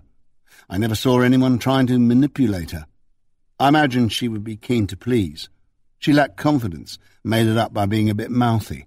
But I got the feeling that she'd been let down a lot in her life, and she wanted to make a good impression. Albert said she didn't suffer fools gladly. I doubt she did. I can't say I saw any evidence of it, but if she felt slighted or put down, she could certainly let you have a mouthful. Did Albert tell you about Mimosa hanging out with a Pakistani bloke down on the strip? What? No. Well, why would he tell me something like that, even if it was true? Was this recently? Maybe he thought you'd help him do something about it. You wouldn't approve, would you? Didn't you say you agreed with him about immigrants? Not exactly. My approval doesn't come into it. I don't approve of mixed marriages, as a matter of fact, but they were hardly about to get married, were they? Who? Mimsy and this person you're talking about. Have you heard of grooming? Yes, of course. It's hard not to these days, isn't it? Would it surprise you to hear that we think it might have been going on along the strip, and that Mimosa, and perhaps even some of her friends, had been groomed. Good God, that's awful. And the police haven't done anything? We've only just found out, Annie said, feeling as if she were apologising. We're not even certain we're right yet. It's an appalling thought. I had absolutely no idea that anything like that could have been going on. I suppose it wasn't something I thought could happen here, not practically on my own doorstep. I saw the news about Rochdale and all the rest, of course, but they seem so far away from Witherton in so many ways. Unfortunately not, said Annie. She glanced at Jerry, who put away her notebook, and they got up to leave. I think that's all for now, Annie said, holding her hand out to shake. Thanks for your time, Paul. Warner shook. Of course. If there's anything else, naturally, we'll be in touch. When they got outside, Jerry noted down the license plate number of the white Citroën Nemo. Paul Warner, Painting and Decorating, was written on the side above a phone number, which Jerry also copied down. He's certainly an odd one, isn't he? She said. Indeed he is, said Annie. A real fish out of water. But I think he's given Albert Moffat a convincing alibi. Any particular reason you remember the Tony Monaghan murder? Banks asked. It was my first body for a start, and a nasty one at that. Bradley screwed up his face with the effort of memory. I won't forget it in a hurry. The smelly toilets, being cooped up in that tiny space with the body and all. It made me gag. Hard to believe it's an Indian restaurant now. It was still early days for me, remember, and it took me a good few times before I could approach a murder scene with a settled stomach. A queer murder. They were usually easy enough to solve, too, but we got nowhere with that one. Not that we didn't work hard at it, whatever you might think. At least at first. I don't think anything. Tell me about it. Bradley looked up at the clouds, as if for inspiration, then said, We got a call to the public conveniences in Hyde Park. Very public and very convenient, if you know what I mean. The new act may have made homosexuality legal, but you still got a lot of rent boys and the like trawling for trade in these sort of places. He glanced at Winsome. Don't get me wrong. I'm not homophobic any more than I'm racist. I was all for making it legal, but some of the creatures that crept out of the gutter or from under the stones were enough to make your skin crawl. This victim wasn't a rent boy, said Banks. No, he wasn't. Not in this case. He was in his late 20s, as far as we could tell, nicely dressed, wearing a wedding ring. Stabbed, as you say, 8 or 9 times, as I remember. We thought maybe he was a prospective customer who tried it on with the wrong person. I mean, some people did just go there for a piss, you know, if they didn't know any better. And he was a stranger to the area, up from London, so I remember. Was robbery a motive? We certainly considered it. Pockets emptied, maybe even a drug deal gone wrong. There was plenty of that around, too. So you couldn't identify him at first? No, only later, when we asked around. He had a card from a hotel in his top pocket, something the killer must have missed. That led us to the Queen's Hotel in City Square, and then to his room. We found out that he was from London. His name was Tony Monaghan. He worked for an advertising agency. Philby Leyland and Associates, said Banks. How far did you get with that investigation? Not far at all, beyond identifying the body and noting the cause of death. We interviewed a few people we knew were habitués of that particular public toilet, but we didn't get anywhere with them. We talked to a few people at the hotel, but nobody knew anything about him. He hadn't been staying there long, and he was on his own. We even canvassed some of the students who lived nearby. One lad told me he was on his way home from a party late on the night in question, and he saw 2 men carrying a third slumped between them as if he were drunk-like. He said he thought it seemed funny because the 2 men didn't look like students. You get plenty of drunkenness and that sort of thing around the university, but they were like thugs, like boxers or all-in wrestlers.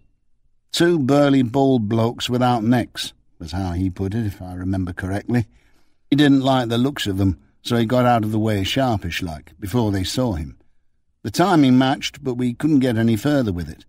There was no CCTV back then like there is today. and it was a filthy night, raining and all, so the lad could have been mistaken.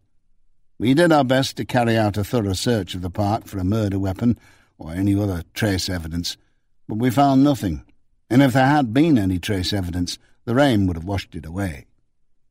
But the two men could have been carrying Tony Monaghan's body towards the toilets. They could have been. What did you do? I took the student's statement. That was it. We had a 12-year-old kid stabbed and dumped on some wasteland near Leeds Parish Church, so we gave all our attention to that. It was a nasty one, kid and all. Did you solve that? Oh, aye, eventually. Stepfather confessed early in 1968. He'd been abusing the boy, and he threatened to tell. It was a busy time.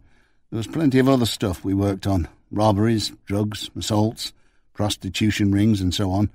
But these are the ones that stick in your mind over time. True enough. Did you get the student's name? I did at the time, but I can't remember it now. Was there a post-mortem on Monaghan? Oh, I'm sure there was, Bradley said. But... what?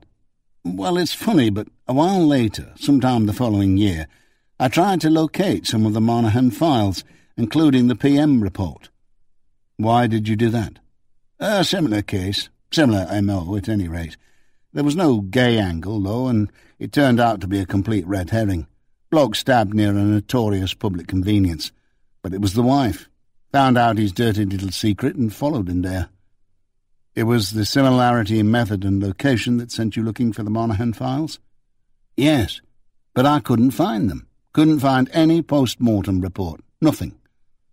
So within a year or so of what you admit was a superficial investigation, all traces of the crime had been somehow expunged from your files. The files themselves had been taken. That's the only explanation for it.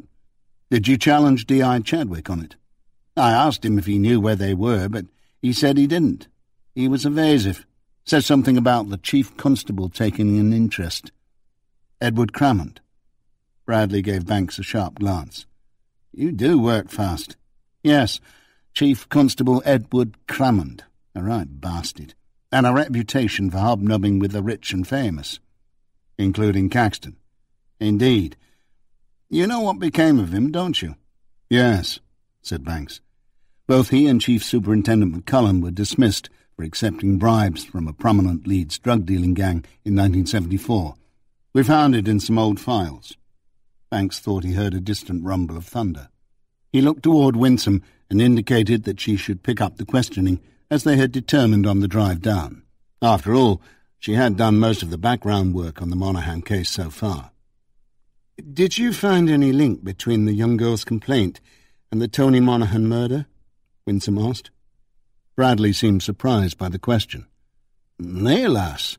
There weren't none, not as I recall. Whose decision was it to take no further action on the Monaghan murder? That would have come from high up, just like with Caxton. Chief Constable Edward Crammond? Very likely. Why would he have the files removed? I don't know. Can you guess? Aye, said Bradley. Same as you can, and no doubt we come to the same conclusion. How did you experience it? She asked. Down in the trenches. How was it put to you? I mean, I'm not long beyond being a mere DC myself, so I do have a clear memory of what it's like down there, even now. I've still no idea what the brass are thinking. She glanced at Banks. Not even him, half the time. I get on with my job, do what I'm told. Aye, well, that's the way it was then, too. So if someone told you that was it, forget it, the case was closed, that's exactly what you do. No questions asked. Of course, said Bradley. Unless you're Philip Marlowe or someone. You know as well as I do they don't have to give you a reason. Was that how it happened? As far as I can remember, said Bradley. One day I was talking to Monaghan's employers in London about the reason for his visit. The next thing, Chiller came in and told me the case was over and done with. I asked him if that meant we got someone for it, but he just said no and walked out. End of story. Then, like I said, the files disappeared. How did he seem when he told you this? Chiller. Proper pissed off, if you pardon my language. Weren't you curious about what happened? Of course I was, love. But I valued my job, and even if I'd wanted to, I didn't have time or the resources to go gallivanting about following up personal investigations. That sort of thing only happens on telly. So that was the end of Tony Monaghan, stabbed in a public toilet. If you care to look at it that way. What other way is there? Some lifestyles are more dangerous than others. If you hang around notorious public toilets looking for rough trade, you're taking a risk. But Monaghan was a stranger in town, said Winsome. How would he know? Bradley tapped the side of his nose. They knew. They all knew. There's a network. Banks finished the last of his tea. It was cold and slightly bitter. Simon, he said, did you have any reason at all to think there was something fishy about the Tony Monaghan murder? What? You mean other than the student statement, being asked to drop the case, and the files disappearing? Well, that made 2 in a row that got quickly dropped, unless I'm missing something. Close together, too.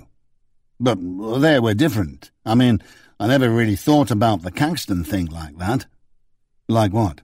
Well, like the way we're talking about it earlier. Orders from above.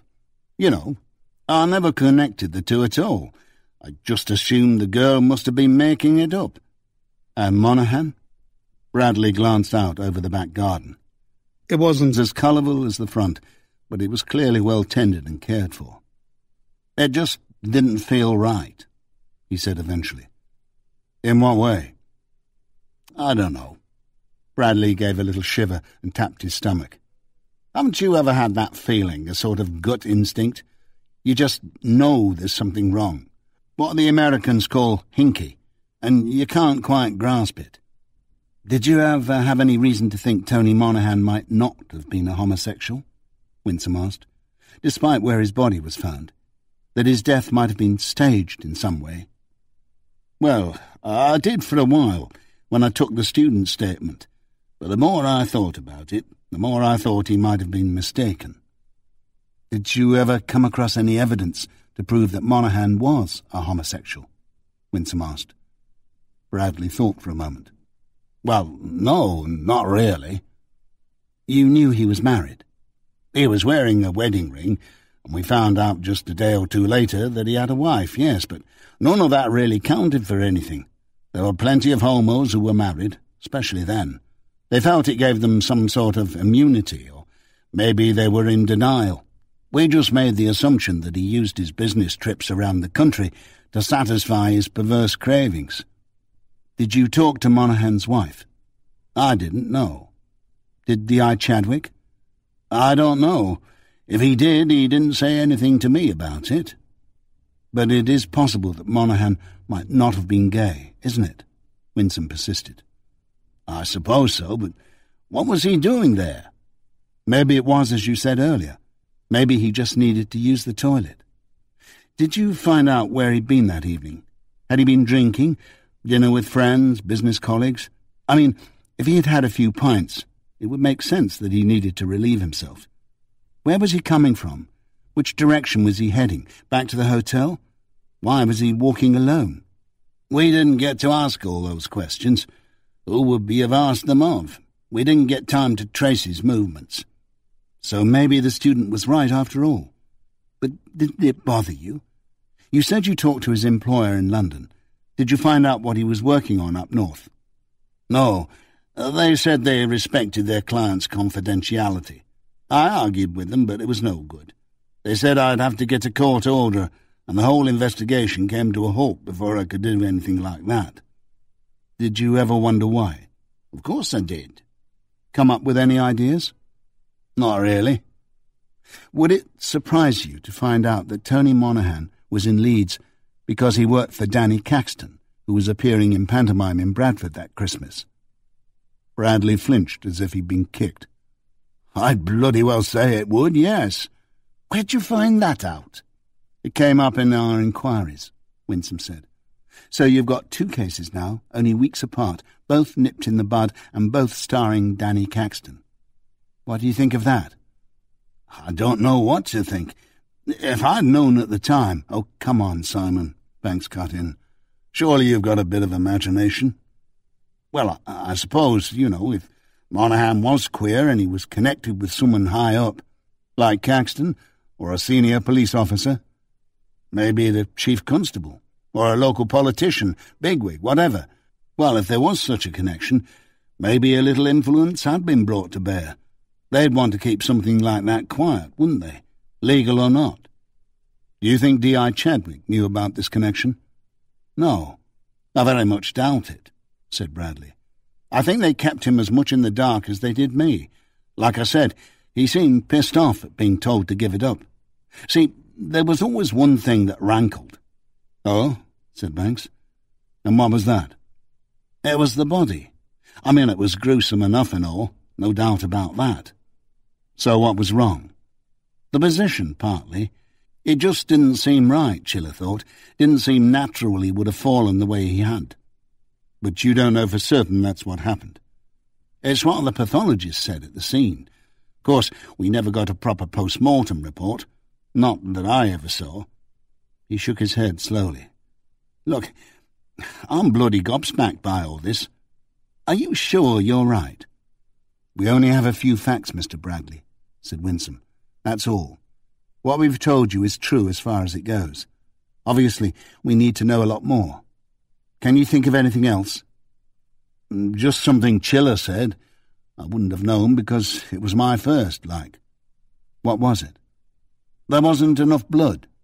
If he'd been killed where we found him, he wouldn't have fallen the way he was lying, and there would have been a lot more blood. Did the pathologist remark on this? Banks asked. I think so. It was a long time ago, but if he did, it was the sort of offhand way, like it might not mean anything, or there might be a simple explanation. I've since found out that not all knife wounds bleed a lot. The cut ends sort of form a seal, but one of the thrusts had severed a major artery, the femoral. There should have been more blood. But like I said, the weather was foul and we certainly didn't find any traces of blood in the park. So D.I. Chadwick suspected that your student might have been right about what he saw, and Tony Monaghan was killed elsewhere and dumped in the toilets, Banks said. Well, I'm not sure he actually came out with it like that, but yes, it seems that way. Which brings a whole lot of assumptions into question, said Banks, giving Winsome the nod to get ready to leave. Simon, I know it's not easy remembering, he said, but do you think you could write down what you've just told us, and anything else you can remember about the case? Banks gave him a card. You can email it to me if you like, or fax it. Bradley took the card. Yes, of course. He smiled at Winsome. Nice to meet you, lass. He stood up and shook their hands. Don't worry, said Banks. We can find our way out. Thanks. As they were leaving, Banks glanced behind him. He had noticed a cabinet by the wall and saw a pale Bradley open its door and take out a bottle of dark amber liquid. Just before he closed the front door behind him, he heard Bradley call out, Pam, where's the bloody glasses, love? I need a drink. Excerpt from Linda Palmer's memoir. We found the coffee cellar on our third day, the second having been spent mostly on the beach. It was a scorcher. We slathered ourselves in ombre solaire and just lay there on towels on the sand, letting the rays tan us. Those were the days when it was called suntan cream rather than sunblock. You could even buy stuff that would give you a tan if you just rubbed it on, but you ended up orange and obviously fake. The coffee cellar was a bohemian establishment. At least that was what Melanie said. She liked to use words like that. You walked down some narrow wooden stairs in the dark, moved aside the beaded curtains, and there you were, all dim-shaded lights, brick walls pied with saltpetre, fishnets on the ceiling and upturned barrels for tables. There was a boy in a striped shirt working a hissing espresso machine behind the wooden counter. French posters hung on the walls, mostly café and cabaret scenes. I didn't recognize them at the time, but in my student days I came to know the familiar Toulouse-Lautrec and Renoir prints so popular in beatnik cafes of the 50s and 60s. Half-naked can-can dancers, prostitutes, absinthe drinkers, decadent poets sitting around outside left-bank cafes arguing about philosophy. The music was good, or so we thought, a lot more adventurous than the usual cafe fare, more Brighter Shade of Pale and Light My Fire than Puppet on a String and The Last Waltz. And we could smoke down there. Melanie and I smoked Sobrani Black Russians, Pall Mall filter tips, Peter Stuyvesant, or those funny pastel-coloured tubes. We wouldn't be seen dead with Woodies or Park Drive. We felt very grown-up and sophisticated in our coffee bar, smoking our exotic cigarettes. But perhaps to the boy behind the counter, we just looked like two 14-year-olds trying to act older. He was always nice to us, though, and he even gave us a free biscuit each with our coffee one morning. I'd been smoking for about a year by the time I was 14, as had Melanie, though at first it had made me sick, and I had to work at it to get it right. We were secretive about it, of course. Our parents would have killed us if they'd known. I noticed my mother sniffing once or twice when we sat down for the evening meal, but when she mentioned the smell of smoke, I told her we'd been for a Coke at one of the seafront cafes in the afternoon, and the smoke must have got in our hair or clothes. You could smoke everywhere then. That first week, Melanie and I fell into a routine. Coffee cellar, amusement arcades, pier, Golden Mile, and beach. Most evenings we spent at Pleasure Beach, though it never got really dark enough for the full impact of bright lights at that time of year. We didn't usually go to the coffee cellar in the evenings. We tried it once, but it was full of a different crowd, people in black polo neck sweaters with their hair over their collars, even a couple of berets and beards. No stools left. They were an older crowd, too, and they looked at us as if we were just kids, which I suppose we were. It might have been the summer of love in San Francisco, and even in London for all we knew, but we were in Blackpool, where it was just a normal summer. I'd heard Sergeant Pepper's Lonely Hearts Club Band, I remember, and I didn't know what to make of it, though I thought She's Leaving Home was one of the saddest, most beautiful songs I'd ever heard. I wanted to be a songwriter, as well as a singer and famous actress. What can I say? I was 14. I suppose here I'm trying to explain why I walked so naively into what happened on Saturday, and that was certainly a part of it, my desire to be a singer and songwriter. Do Your Own Thing might have been mostly for boring old grown-ups, but they did occasionally have someone on with a guitar like Donovan, who sang his own songs. Why not me? And I was also at that time an inveterate autograph hunter. I don't suppose it's a very popular pastime these days, but it certainly was in the 60s. It seems to be the sort of thing no one does anymore, like having a pen pal or train spotting. I mean, having an email pal and writing down diesel engine numbers doesn't make it, does it?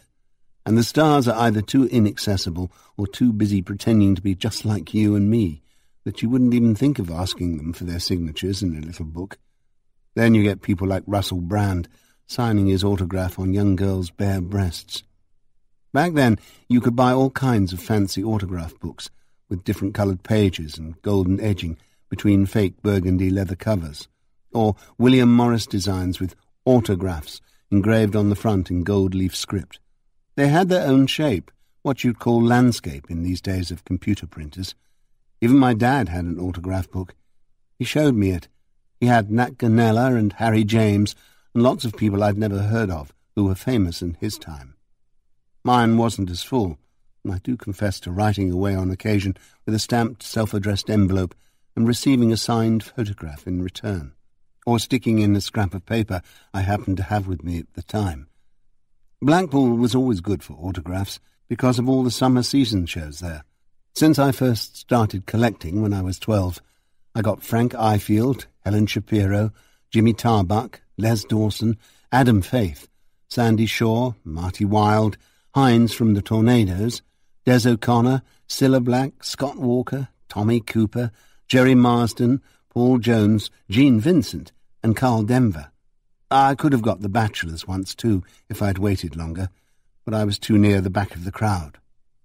Maybe I was stupid to get in that fancy car with Danny Caxton, but my autograph hunting took me to him, and my artistic ambitions caused me to go with him to the hotel. Jerry kicked off her shoes and went over to turn on the shaded table lamp.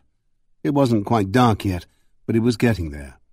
It had been a long day, and all she wanted to do was put her feet up with a good book and a cup of herbal tea. First, though, she went into the bedroom and changed out of her work clothes.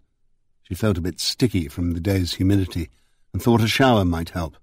One of her little luxuries was that the flat came with a power shower. So she got straight in before she could talk herself out of it. Coming out feeling and smelling clean, with her long hair still wet and hanging over her shoulders, she put on sweatpants and a T-shirt and walked through to the small kitchenette to put the kettle on.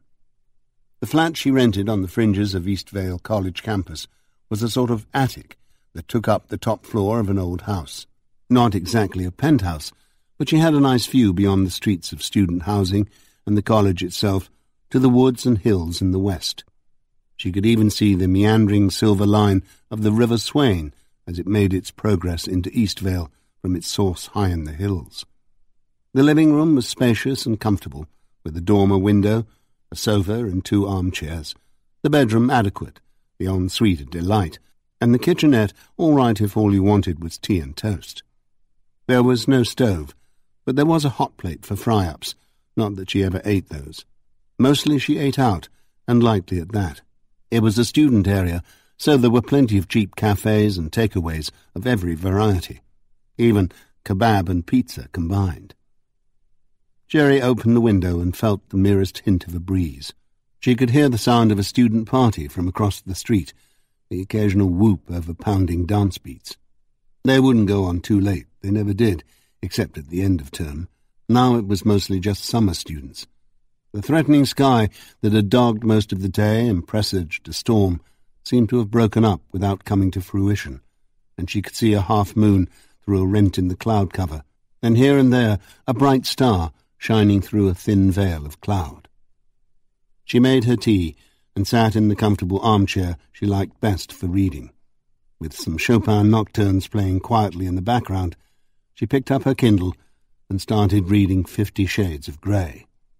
It had taken her 2 years to get around to it after an acquaintance in her Pilates class had recommended it, and it took her about 15 minutes to press home. It wasn't just the bad writing. She didn't get the point of it. She wasn't a prude, though it had been a while since she had a boyfriend. That was because she didn't have the time, not lack of inclination, now that her life was all studying for exams, courses, and work.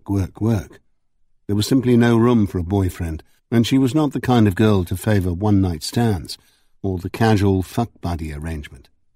Sometimes she felt sad and lonely, but mostly she loved her job and its possibilities so much she didn't mind too much. She scrolled through her small collection for something else to read and decided on Elena Ferrante's latest in the Neapolitan series. She had followed the adventures of Elena and Leela right from the start. Before she could get very far, her mobile buzzed. She had to hurry to get it out of her briefcase and just managed to press the on button before the call went through to an answering. At first, there was a disconcerting silence. Then a small voice said, "Is this who I spoke to before?" "It's me," said Jerry. "You gave me your number." "Yes." "Are you Jade?" "Who told you that? It's not my real name." "What's your real name?" "You can call me Jade." "What is it, Jade? What can I do?" "You said to ring if I ever just, wanted to." "That's right. Is something wrong?" "Nothing's changed. Everything's quiet. But I'm going away." "Where to?" "I don't know yet. Far from them. I've got a few ideas." "What do you want from me, Jade?" "I want to talk to you." There was another pause, shorter this time. "There's things I want to tell you before I go. Things about me and Mimsy." "Tell me." "Not on the phone. Can you meet me somewhere?" "Can you come to me in Eastvale?" "No, I've got no money for a start, and I might be seen. I'm safe where I am." "Okay. Say where?" "Up on the estate, right on the eastern edge. There's a couple of terraces they're going to knock down. All the houses are condemned and boarded up. Nobody goes there. Right. But I know how to get in the one just past the broken playground, number 36. Mimsy and me used to hang out there when we wanted to get away from them for a while. We'd just smoke and talk and share a bottle. Have a laugh, you know. One of the boards over the front door is loose, the one in the middle. You just swing it to the left, like a sliding door. I've got that, Jerry said. What's the broken playground? You'll know it when you see it. It's Leinster Street, right opposite that abandoned factory. You can't miss it, but don't park outside. Someone might notice a car parked right out front. Park around the corner, okay? There's usually plenty of space. Okay, Jade. When? Soon as you can get here. And bring me a sarnie or something. What sort? Anything. I'm fucking starving. It'll take me about 3/4 of an hour to get there. I'll be here. Be careful. Keep your eyes open. Things might seem quiet, but I'm sure they're still watching. Who is? I'll tell you all about it. Promise me you won't tell anyone. Jade, I can't do that. It's not... If you don't promise me you won't tell anyone, I won't be here. And come by yourself. I can tell you what you want to know, but not on the phone.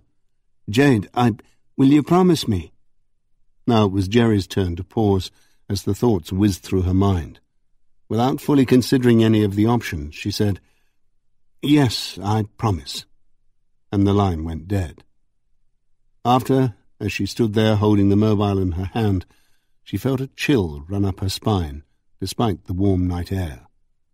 What had she done? What had she agreed to? What if it was a trap? But why should Jade try to trap her? She said she was going away, and this was no doubt her parting shot against the men who had shamed and humiliated her and Mimsy. Jerry understood the need for secrecy well enough, but she also knew that if she went under Jade's rules, there was a strong likelihood that nothing she got would be of any use in court. Even if that were the case, at least she would have names and the full story, so they would know where to focus their investigation. The only things she could rely on happening were another bollocking and a possible suspension, or worse. And even if Jade had no reason to set a trap for her, she could be the bait. The gang that had groomed Jade and Mimsy, or the men who had raped Mimsy, could be behind it. Even the killer. Maybe Jade was being held against her will, forced to do this. But that made no sense, Jerry told herself. She was just being paranoid. She knew that she should call D.I. Cabbot immediately and go in with the team. But when it came down to it, Jade was still just a kid, whatever her experiences. Jerry couldn't bring herself to break a promise or leave her out there alone. No doubt too many people had broken promises to Jade in her young life already, and Jerry didn't want to be just another person who let her down. It was a miracle she trusted anyone to start with. She tried to think what D.I. Cabbot or Detective Superintendent Banks would do in her situation, and she thought they would go. She would try to bring Jade in, she determined, try to persuade her to come and make an official statement, to offer to protect her from the men.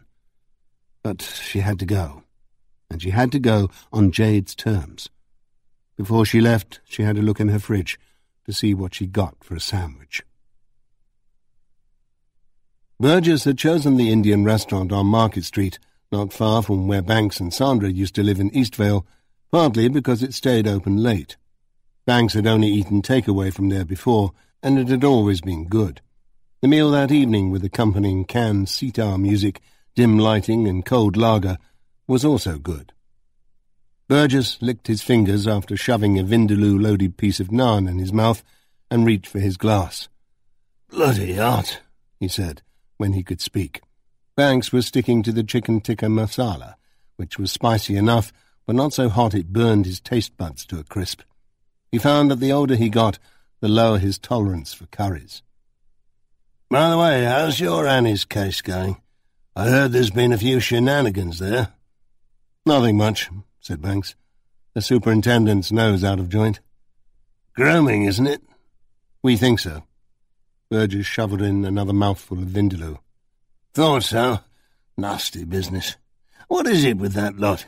You'd think the only bloody career choices they have are pedo, pimp, and terrorist." "I see you haven't changed." Well, I ask you. I thought we should touch base on Caxton, as it seems we've both been busy. Well, I know I have. It's coming together. The Met's working on active complaints from Brighton to Carlisle. About 25 in all between the mid-60s and mid-80s. He's no Jimmy Savile or Cyril Smith, unless we're only getting the tip of the iceberg. But he's no Boy Scout either. What's the age range? Youngest is 13, oldest 17. And he's not fussy about venue. One audience member from Do Your Own Thing in the dressing room. You remember they used to invite a load of screaming teenage girls in the studio if they had a wannabe Cliff Richard or Elvis on? Banks nodded. He'd seen the programme. Another in his dressing room at a panto, Puss in Boots. I wonder if he had a sense of irony. Several girls at a home for disturbed teens he supported for a while in the early 70s. You think they'll stand up? I mean, everyone's kept it quiet for so long. By sheer number alone, I'd say. But we've got a lot more to do than that. We've got names, dates, places, and a hell of a pile of missing crime reports. Snap, said Banks. He had quite a talent for disappearing things, it seems. Should have been a stage magician. Well, that's what happens when you take the time and effort to lose at golf to every chief constable in the country. Burgess called the waiter over and ordered 2 more lagers. We've also been getting some interesting calls from retired police officers, mostly junior at the time. They don't want to be seen as turning a blind eye. They say they knew about Caxton and others like him, and they wanted to stop it, but any attempts were blocked from higher up. You know as well as I do that the police force is a hierarchical institution, almost military in its fastidiousness about chain of command. Now, you and I might be a bit unorthodox, shall we say, but most coppers do what they're told. The smooth running of the force depends on it, but that doesn't mean they don't grind their teeth in frustration when they see something like this going on, unchecked and unpunished. We've got allies, Banksy, people who will remember stuff, people who will come forward, people who aren't afraid to stand up and be counted. Now they've got their pensions. I'm sure that Linda's case will make a compelling one. Compelling? You're our flagship case. I've read your reports. Think she'll be able to convince a jury? Banks sipped another lager and thought for a moment. If anything goes against Linda, he said, it'll be her calmness. The only emotion she showed was when she saw the photos of Monaghan and Caxton in the old newspaper file, and that passed quickly. People won't see a victim with a life blighted by Caxton's abuse. They won't see a broken woman, a junkie, a loser. She's got herself together. She succeeded in making something of herself. But the scars are there, nonetheless. The damage was done. I think her emotional honesty, intelligence and directness will have to carry the day for her. In a court of law? Blimey, that could be a first. But don't worry, from what I can see, you've got the goods. Besides, we don't want every victim blubbering in the witness box about how her life's been ruined by what Caxton did. That might sound a bit callous, but there it is. Too much emotion can sometimes cheapen a solid case. Maybe. I've asked her to write things down, to see if she can come up with more detail. The more the better. I see you also tracked down the second man quickly enough. Nice bit of detective work. Tony Monaghan. Yes. Linda Palmer recognised him from a photo in the Yorkshire Evening Post archives. A picture that appeared after his body was found in a public toilet in Leeds, unfortunately, so it doesn't really get us anywhere. Why not? I was hoping we'd have a live witness. True enough, that would probably clinch it. Burgess took another sip of lager. Look, we've got 3 other complainants so far telling us that they were raped by another man after Caxton. This was in the late 70s. So it certainly wasn't your Tony Monaghan. But there seems to be a pattern of sorts. Any leads to their identities? Unfortunately, no. The accusers remembered nothing about them, and there were no handy photos in newspapers either. It's my guess they were employees of Caxton's, performing a similar role to Monaghan, from gopher to fixer. He obviously let his minions have sloppy seconds from time to time. We're working on a list of all the man's employees through the ages, so we'll have a lot of names to check out. Your DS Jackman's doing a grand job on background, by the way. Some of them will be still alive. We should have a few more people to interview eventually. Good. It's a pity about Monaghan. Yes. But you must have your suspicion about the murder. Naturally. And we'll be investigating it. But that's all they are. Suspicions. Their pints arrived, and they clinked glasses. "Cheers," said Burgess. He pushed his plate away. "That's enough of that." Banks noticed it was almost empty. He worked on the remainder of his tikka masala and naan. "I found out today that the Tony Monaghan murder investigation was shut down too," said Banks, according to D.I. Chadwick's old oppo, Simon Bradley, and the case files mysteriously disappeared. I'd say from all I've heard that Chief Constable Edward Crammond is in the frame for it. "Which makes it even more suspicious and more likely to be linked with Caxton," said Burgess. "He had the clout to close down investigations. He knew chief constables, and it seems to have become a habit with him from what I've seen." "Good point," Banks agreed. "But I don't think you can convict a man for murder by trying to argue that he'd influenced several other investigations, so he must have influenced that one too."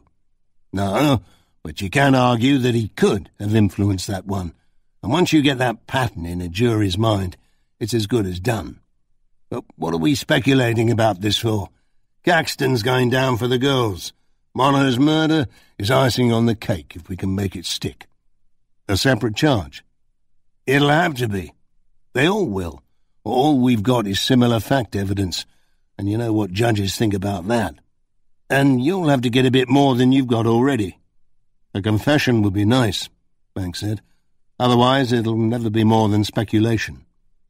Burgess rubbed his forehead.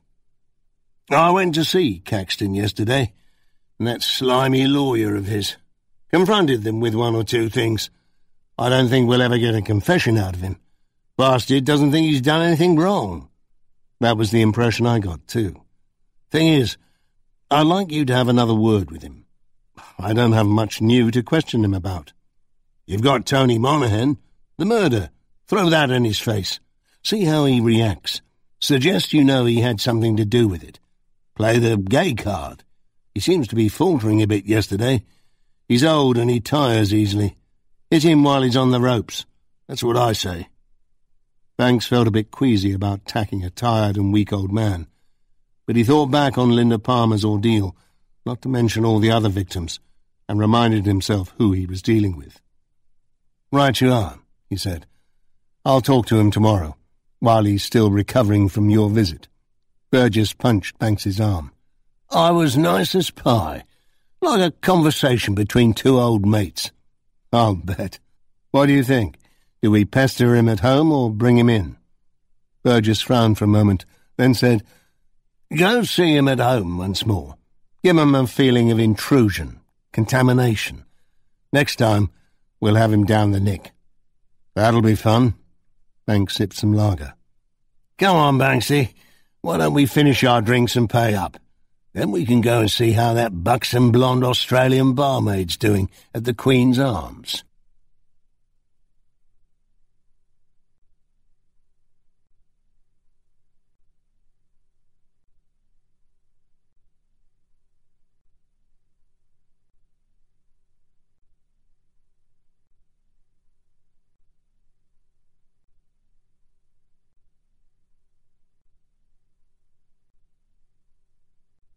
Chapter 11. It was dark when Jerry turned left near the end of the strip into Witherden Avenue, one of the broader streets that cut through the estate, with cars parked on both sides. There was practically no traffic as she drove deeper into the estate, looking for the turn. She found it and parked her Corsa under the only functioning streetlight on a side street facing the derelict factory, as Jade had suggested. Before getting out, she glanced at her side and rear-view mirrors to check that there was nobody around. The street was empty and dark, and many of the streetlights were out as far back as she could see. These were old houses, not the compact brick council style of the 60s. They were tall, thin terraces built of solid, darker stone, and many of them seemed as deserted as the street itself. Beyond the steep front steps and the high-pitched slate roofs, The night sky glowed with the lights of an urban conglomeration that blotted out all the starlight. She could still see the half-moon over to her left. She made sure to put the crook hook on the steering wheel and lock the car doors before she left it. She knew that the professional car thieves of today could get around practically any security device, but it scared off the amateurs and encouraged any thief to seek out something easier. She looked over at the abandoned factory as she turned the corner. Beyond the high wire fence with scrolls of barbed wire along its top lay broken pallets and a forklift truck on its side. Weeds were growing through the cracks in the concrete.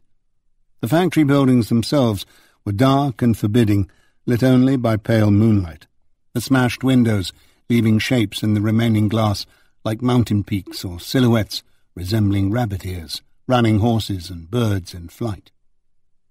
Farther up the street, where there was even less light, she came to the broken playground. Immediately she saw exactly what Jade meant. The place lay in shadow, in a small gap between two terraces, but she could see that it had once been a playground for young children. The frames for the swings were still there, as was the base for the seesaw, but there were no swings, and there was no seesaw. The roundabout had tumbled off its hub and lay at an angle like a crashed carousel, and the monkey puzzle was all twisted out of shape. The house next door was condemned, the front door and all the windows boarded up. Jerry did as Jade had said, and slid the board aside. It was a good thing she'd managed to stay slim, she thought, slipping through. For a split second she felt a surge of fear rush through her, and wondered again if Jade was leading her into a trap. But the fear passed as quickly as it had started, leaving her tingling and wary, but determined. Jade had told her who Mimsy was. Jade was scared and needed help. Jerry entered the house and called Jade's name quietly. "I'm up here," came the familiar voice from the top of the stairs. The house was pitch dark inside, and Jerry used her mobile phone to light her way. She remembered once as a child playing in some empty houses on the edge of the field across from where she lived, but that was usually in daylight. You had to be careful, she remembered, because the stairs were often rotten, the plaster crumbling and lathes weakened. In the dark, it was so much more difficult to avoid making a misstep. "Turn the light out," Jade called down. Jerry put her mobile in her bag, but not before she had turned on the record function. She knew that she wouldn't be able to remember everything Jade told her, and there was no way she could make notes in the dark. "Jade," she whispered. "Jade, where are you?" "I'm up here. The stairs are safe. They creak a lot, but they're safe." Jerry made her way carefully up the stairs, her night vision improving as she climbed. Jade was waiting for her at the top. "Someone might notice the light," she said. "There's not supposed to be anybody here. You parked round the corner like I said, didn't you?" "Yes." She led Jerry into what had most likely been one of the bedrooms. "We'll have to sit on the floor, unless you want to stand. It's a bit dirty." Jerry sat cross-legged beside her, wondering not for the first time why the hell she had let herself be talked into doing this. But she soon had her answer. "I'm sorry about all this cloak and dagger stuff," Jade said, "but I'm really shit scared. They might be watching me. They know I was Mimsy's best friend. I'm sure they don't know about this place, though, and it's not as much of a trap as it looks. There's passages through the attics. You can get to nearly any house in the block, and out the back if you hear anyone coming. Mimsy and me used to go exploring." "Who are they?" "Did you bring that sarnie?" Jerry felt around in her bag and brought out the package wrapped in foil. "Here," she said, handing it over. Jade ripped off the foil and took a bite, then spoke with her mouth full. "What the fuck is this?" "It's brie and cucumber," Jerry said, feeling herself blush. "On sourdough bread. Sorry, it was all I had. There's an apple, too." "Thank heaven for small mercies. Brie and fucking cucumber. Sourdough." She continued to munch away on the sandwich, despite the disgust and horror in her tone. "Who's they?" Jerry repeated, determined to regain control of the conversation. "You must know. Don't you know?" Jerry couldn't see Jade's expression, but gathered from her reply that she was a little surprised by the question. "We have our suspicions," she said, "but as yet we haven't had any confirmation that we're right." "Sonny and his mates," Jade went on. "There's 4 of them. Sonny, Faisal, Ishmael and Hassan. At least they're the ringleaders. There's lots of others all over the place, but those are the main ones here, the ones we knew. They've stopped now, though, now Mims is dead. When she disappeared, they told us to stay away, lie low and say nothing. Everyone's gone to ground. I think they're still keeping an eye on us, like I said, or they have people to do it for them. Tariq and his pals. That's why I asked you to meet me here. I still have to be careful." "Who's us? How many of you are there?" 7, Jade sniffed. Jerry could hear the sounds of an old empty house, sighs and creaks from tired woodwork. It smelled of urine, dust, crumbled plaster and rotten wood. "Why didn't you talk to us before?" she said. "Then Mimsy wouldn't have had to die." "I couldn't. None of us could. After a while, you just get to thinking there's no way out. You give up. It's easier to do what they say. But then Mimsy got killed and that changed things. She was my best friend," Jade said in a hushed and trembling voice. "And they killed her. We didn't know they were going to do that. When it's your best friend, you have to do something, don't you?" "Who killed her, Jade?" "They did. The ones I've just mentioned. Or their cousins." "Why? You'd better explain it all." "I don't know why. Mimsy must have got upset about something they did or wanted to do. She had a temper, and there were, certain things she just wouldn't do. Sometimes you couldn't reason with her. Mostly she was fine, but if something set her off, she could be a real pain in the arse. Maybe she even threatened to talk or something. I don't know." "Someone gave her ketamine, Jade. That might have had something to do with it." "Maybe. K can be nasty stuff. I don't know. All I know is they did it." "How did you get into all this?" "You wouldn't understand," Jade said with an edge of contempt in her tone.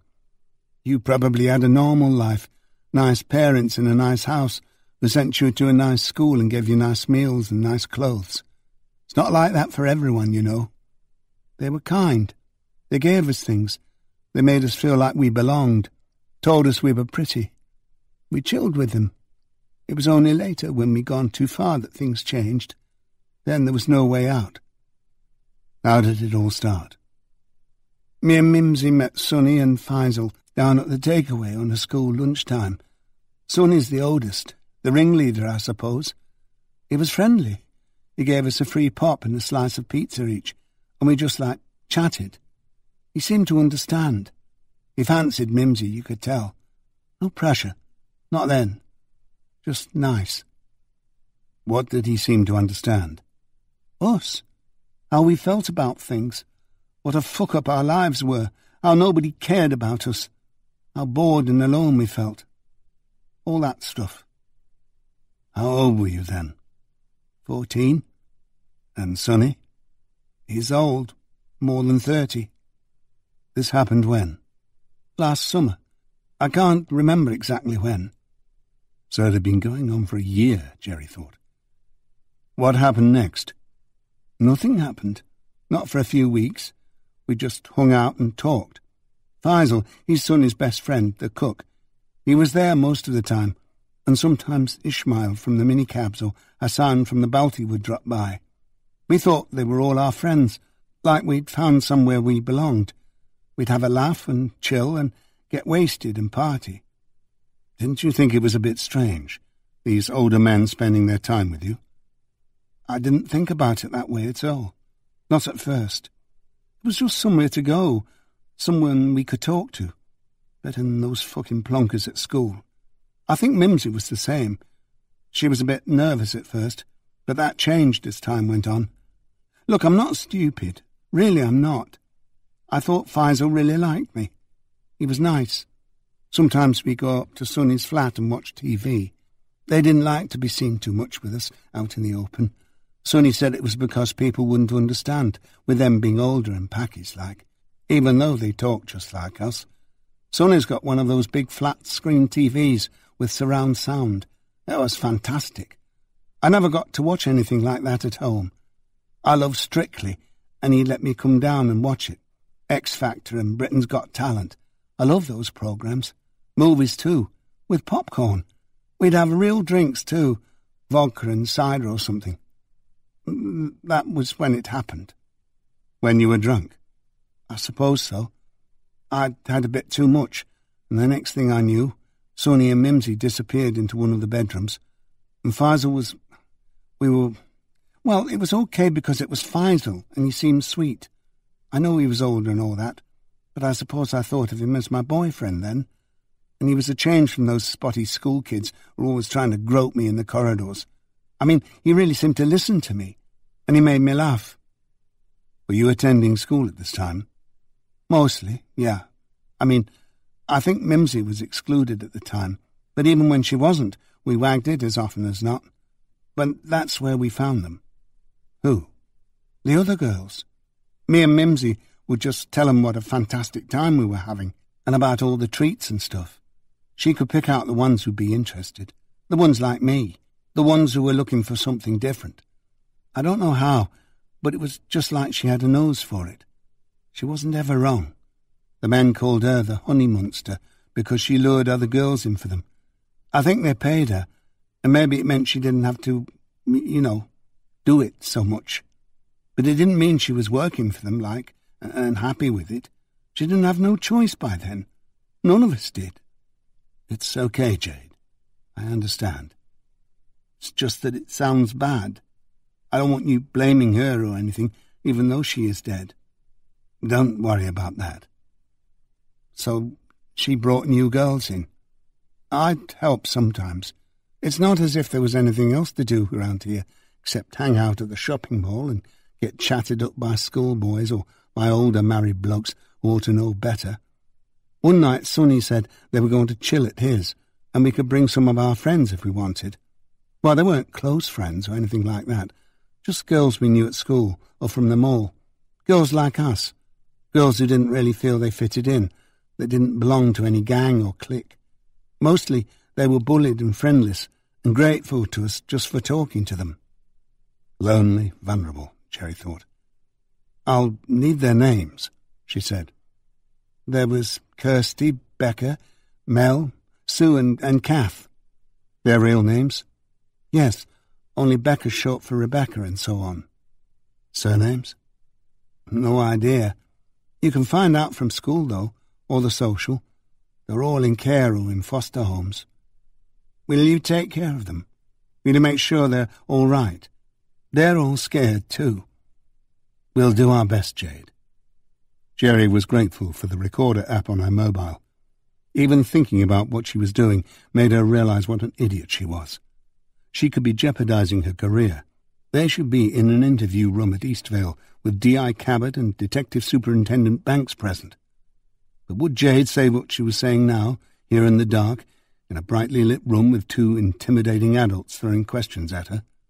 Jerry doubted it. Sometimes you had to bend the rules a little to get a result. What happened? Nothing. Nothing at all. We went up to the flat.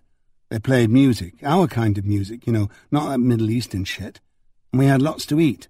Hassan runs the Balti restaurant down the strip, so he brought a whole bunch of food too. So we had curries and stuff, as well as pizza and kebabs and burgers. And lots to drink. Vodka, gin, whiskey, cider.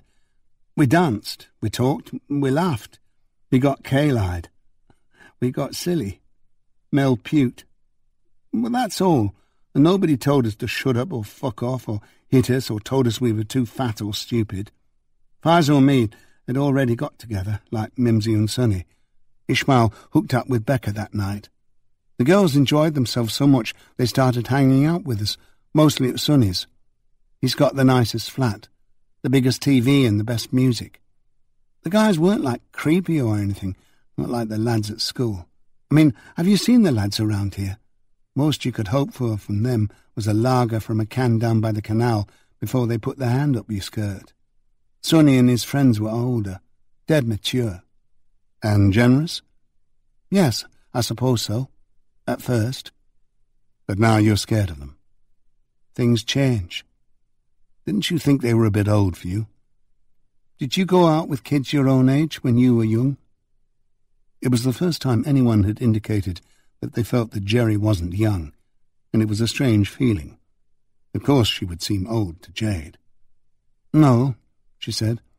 I suppose not. She could have added that there wasn't much choice at her boarding school, and that the choice wasn't only limited in age, but also in gender, unless you were foolhardy enough to go for a teacher. But she didn't. Her first real boyfriend, when she was 18 and at university, had been in his 30s. He had also been a junior lecturer, though at no time was he ever her teacher. So, how did things progress? They treated us good at first, like real ladies. They weren't always groping and fumbling and grabbing your tits. But you did have sex? Oh, yeah. But it wasn't like all the time. You enjoyed it? It was okay. Jerry thought she heard a sound from the next room and stiffened. Rats, said Jade. Jerry didn't think she'd ever seen a rat, not in the wild, so to speak.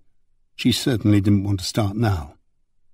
Was there any conflict between the men you were with and the local boys? She asked. Albert Moffat, Paul Warner and the others. Weren't they jealous? They didn't know. I certainly never told any of them, and I'm pretty sure Mimsy didn't. They might have guessed, but I doubt it. We kept a low profile, and we didn't really hang out with lads like Albert and Paul. They were older, and they didn't want anything to do with us. I mean, Albert's Mimsy's big brother, and Paul's even older than him, so we did see them sometimes in the mall or wherever. They never came down to the Strip. Not their sort of people. They don't like foreigners. Maybe they were too thick to figure out what was happening. I certainly was. In what way? Do I have to spell it out? Try, Jade. For me. Jade turned silent for a moment, then began hesitantly. Well, it was all right at first, like being Faisal's girlfriend and all that. I thought he really liked me. He'd tell me I was pretty and stuff. Me? I mean, Mimsy was really sexy and all, but me? Jerry realized she had no idea what Jade looked like. All she knew was a husky whisper on the telephone and a silhouette in the dark sitting beside her now. She said nothing. Sometimes I'd stay at his flat all night, Jade went on. He had a smaller place like next door to Sonny's. It was a bit cramped and the wallpaper was peeling, but it was okay. It didn't smell too bad. He even got me mobile, just so he could text me when I was at school and stuff. It was cool. Ishmael owned the minicab office next door, and we go everywhere in taxis, like real ladies. We even went as far as Newcastle once for a party with some of their mates. Like they'd do anything for us. When do things start to change? Not long. Maybe a month or two since we'd known them. One night I went down and there was just Faisal. It was late, like, after the takeaway had closed. We went up to the flat, and there were two other guys there. Faisal said they were cousins of his visiting from Dewsbury. They seemed nice enough. We had a few drinks, like, and I was getting pretty wasted. Then Faisal sort of leaned over and said that Namal, that was one of his cousins, liked me, and I could see Namal looking at me and smiling and stuff. And Faisal said it would be nice if I could show him a good time. How did you react to that? I nearly fell off my fucking chair laughing, didn't I? And what did Faisal say? He said it was okay. It was like a family thing. It was the way families did things where he was from, and there was nothing wrong with it. They shared. It was a mark of respect. Everyone did it. Did you believe him? How could I know any different? Besides, I was well wasted. I'd been drinking vodka and taking fets. Then Faisal reminded me of all the stuff he'd given us and said it was just a little thing I could do for him, like returning a favour. So what happened? Namal and I went into the bedroom and, well, you know. She paused for a few moments, being remarkably coy, Jerry thought, given her experiences. Jerry could hear her breathing. It was all right at first. It didn't hurt all that much. Then what, Jade? Then the other one, Kareem, he came in. You had sex with both of them? Yes. It was a small voice.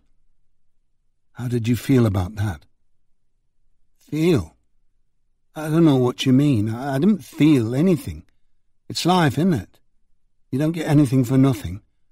The day after, Faisal took me shopping in town and bought me some cool trainers. Nikes. Mimsy too. And Becca, I think. She got a new dress. She must have done something, well, special.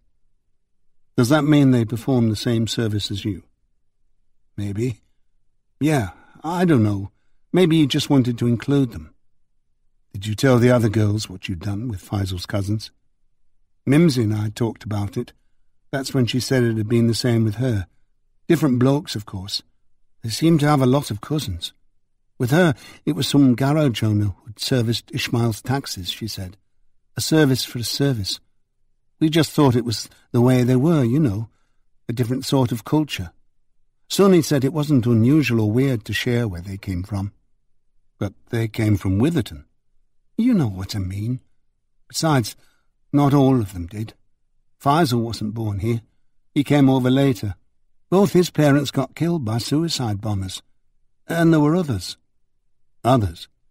It was like some kind of network. I think some of them might have been illegal. Were they all Pakistani, the men? Most of them, but there were one or two white blokes. Here? No, just all over the northeast and down in West Yorkshire. Mostly Dewsbury. Some in Bradford. Like I said, they were linked up with other blokes and other girls like us. Every night? Most nights. Okay. What happened after that time with the two men? After that, it got easier. More often. Sometimes Sonny or Faisal needed to pay back a debt or keep someone happy. They'd drive us all over the place. Stockton, Gateshead, Sunderland, Carlisle. Sometimes we had to stay for days and there were lots of blokes, one after the other. How many men? I don't know. Some nights, you know, like you'd stop counting. That must have been unbearable, Jade. I don't know. Maybe it hurts a bit at first, but usually you're so off your face with vodka and weed or whatever, you don't feel anything. All the girls did this? Eventually. Had to. Yeah. To be with lots of men for sex? Yeah. Always older men? Yeah, like businessmen and whatever, but some of them were like, you know, more rough. Like they worked in factories or garages and stuff. Did Faisal take money from the men you went with? I didn't ever see him do it, but I'm sure he did. So they were pimping you, renting you out as prostitutes? It didn't seem like that. Jade's voice was a plaintive wail for acceptance. It really didn't. They always said how we were welcome to everything they'd given us and kept on giving us. Drinks, food, free taxi rides, jewellery sometimes, mobiles, top-ups. Later some coke and fets and weed. Even money. None of us had, like, jobs or parents that had any money to give us. Maybe we felt what we did, you know, was like a way of paying for it, doing a favour for a friend. I mean, men wanting sex with me was no big deal. They'd been doing it since I was 12, including my first foster father and my stepbrother. I didn't get a chance to say no to them either, and they didn't even pay me for it. Didn't even offer me a fucking drink. It was the same with Becca and Kath. And Mimsy always had older blokes around her wanting a feel or a quick wank. Even her psychological counsellor from the social fucked her, and he was supposed to take care of her. Was that your present foster father who raped you? No, this was in Sunderland. It's better here. They don't touch me at all, not even a pat on the shoulder or hug. She snorted. They hardly even talk to me. So you were just returning a favour for Faisal, Jerry said. That's right. Favours. Is that why you didn't go to the authorities, the social services or the police? Partly. None of us had had an easy time wherever the police or the social came on the scene. They were bastards. It was like everyone had just given up on us. We knew they'd just blame us, say we're thick, or like retards or something, and we're sluts and whores, and we were doing it for the drinks and drugs and free meals. what do they call it? A lifestyle choice.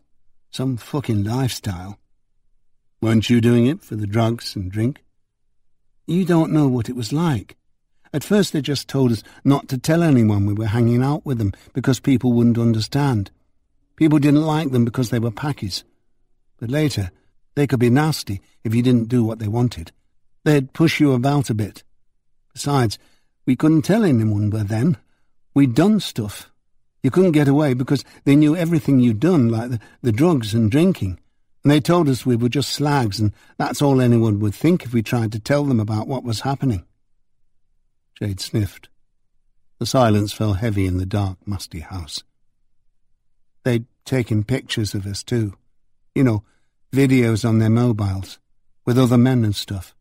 They said they put them on the internet so everyone would see what kind of sluts we are. They knew how to find out your weaknesses and exploit them. I think Mimsy was terrified of her mother finding out. In the end, like I said, you're in so deep, you just get thinking there's no way out. You give up. It's easier to do what they say. Besides, the presents keep coming. But then Mimsy got killed. It seemed odd to Jerry that most of the parents didn't seem to know or care where their daughters were most of the time or what they were doing. Yet Mimsy was terrified of her mother finding out. Things must have been really bad after Sinead found her daughter with that psychological counsellor. What were you most afraid of? She asked. She could hear Jade breathing fast. I don't mind the dark, she said finally, but I can't stand being locked up in a small dark place. They had somewhere like that in the back of Hassan's restaurant, an old larder or something. It smelled of bad meat and rancid grease. I get panicky there, like I couldn't breathe, and I just want to die. It was like when I was little and they locked me up under the stairs if I misbehaved. My stepmother called it the Harry Potter room. It always made her laugh, that. Jerry let a few seconds pass in silence. But you're talking to me now, she said. Yeah. Well, I mean, they went too far, didn't they? I'd been wanting out for a while, and I thought this is my chance, with Mimsy getting killed and everything falling apart, and I'd better take it. I thought if you knew who they were, you could arrest them and put them in jail, and make sure we get their mobiles and their computers, smash them all. Then we'll be safe. She showed a remarkable amount of faith in what the police could do, Jerry thought, given her obvious intelligence and the fact that the police hadn't done much for her so far. We'll do our best, she said. What about ketamine? Mimsy had been given ketamine. Kay? Sonny and Faisal didn't like that. It was strictly weed and coke for the most part. They wouldn't have given her it. So who do you think gave it to Mimsy? I don't know. One of the cousins, maybe. They always had different drugs like E and downers. The same cousins who slept with you? No, like they all had family in Dewsbury or Bradford or Huddersfield. They called them cousins. I don't know if they were real cousins or not. That's just what we'd call them. It was that network I told you about. They'd visit and we'd chill. Sometimes they'd bring friends. Just you and Mimsy or the other girls too? The other girls too. All of us. And the cousins brought girls sometimes. Girls like us from Dewsbury or whatever. They passed us around, drove us all over the place. Then Mimsy got killed. Jerry could tell Jade was crying now, rubbing her eyes and nose with the back of her hand. She sniffed. Who killed Mimsy, Jade? I don't know. I've told you I don't know. I wasn't there. All I know is that she told me 3 of Sonny's cousins were coming down from a job in Newcastle on their way back to Dewsbury that evening, and they were all going to stop off for something to eat and have a few drinks and chill. They'd made some sort of deal, and Sonny was getting a cut out of it. Something to do with bringing booze and fags and migrants over from Calais. I saw him earlier in the day, and he was all excited about it. He wanted Mimsy and me to come over that night and help entertain them. I couldn't go. It was my period, and I got pain something cruel, so I stopped at home in my room. Mimsy went, though. Sonny must have said they could take her to Dewsbury with them in the van to see her mates. Mimsy would have gone for that. She'd made friends with some of the girls who came up with them sometimes, see? They were a laugh. However it happened, Mimsy wouldn't have gone against Sonny. She wouldn't have dared, temper or not. We all learned to do what he said by then. His mood could change, like, quicker than anyone's. How do you know it happened that way? I don't. Not for sure. I went in the van once with some blokes when Faisal asked me to. It was probably the same as with Mimsy. Jerry's heart seemed to shrivel in her chest. She almost didn't want to ask any more questions, but she had to push herself on. What happened? Not a lot, really. I didn't want to go, but Faisal got really nasty about it. He grabbed my shirt by the neck and shook me and said, after all they'd done for us. He didn't hit me, but he said things would get nasty if I didn't do what I was told. Said it was very important. So I went in the van. There was a mattress in the back, a bit old and dirty, but it did the trick. So you had sex with the 3 men? I don't know if it was the same 3 Mimsy was with. I stopped in Dewsbury that night, and the next day one of them gave me the money to get a train home. So what went wrong with Mimsy's trip? One of them must have given her the K, like you said. It can make you crazy, that stuff. I only tried it once, and I'd never touch it again. Maybe she did something to piss them off. She was beautiful and all, but she could be really gobby, could Mimsy. They didn't like that. She was getting worse and all. She was struggling. She said she wouldn't bring in any more girls. We used to talk about leaving, me and Mimsy. She wanted out, like me, wanted to move on, but she was trapped, just like the rest of us. It was almost like she'd found something else, somewhere else to go, something to do.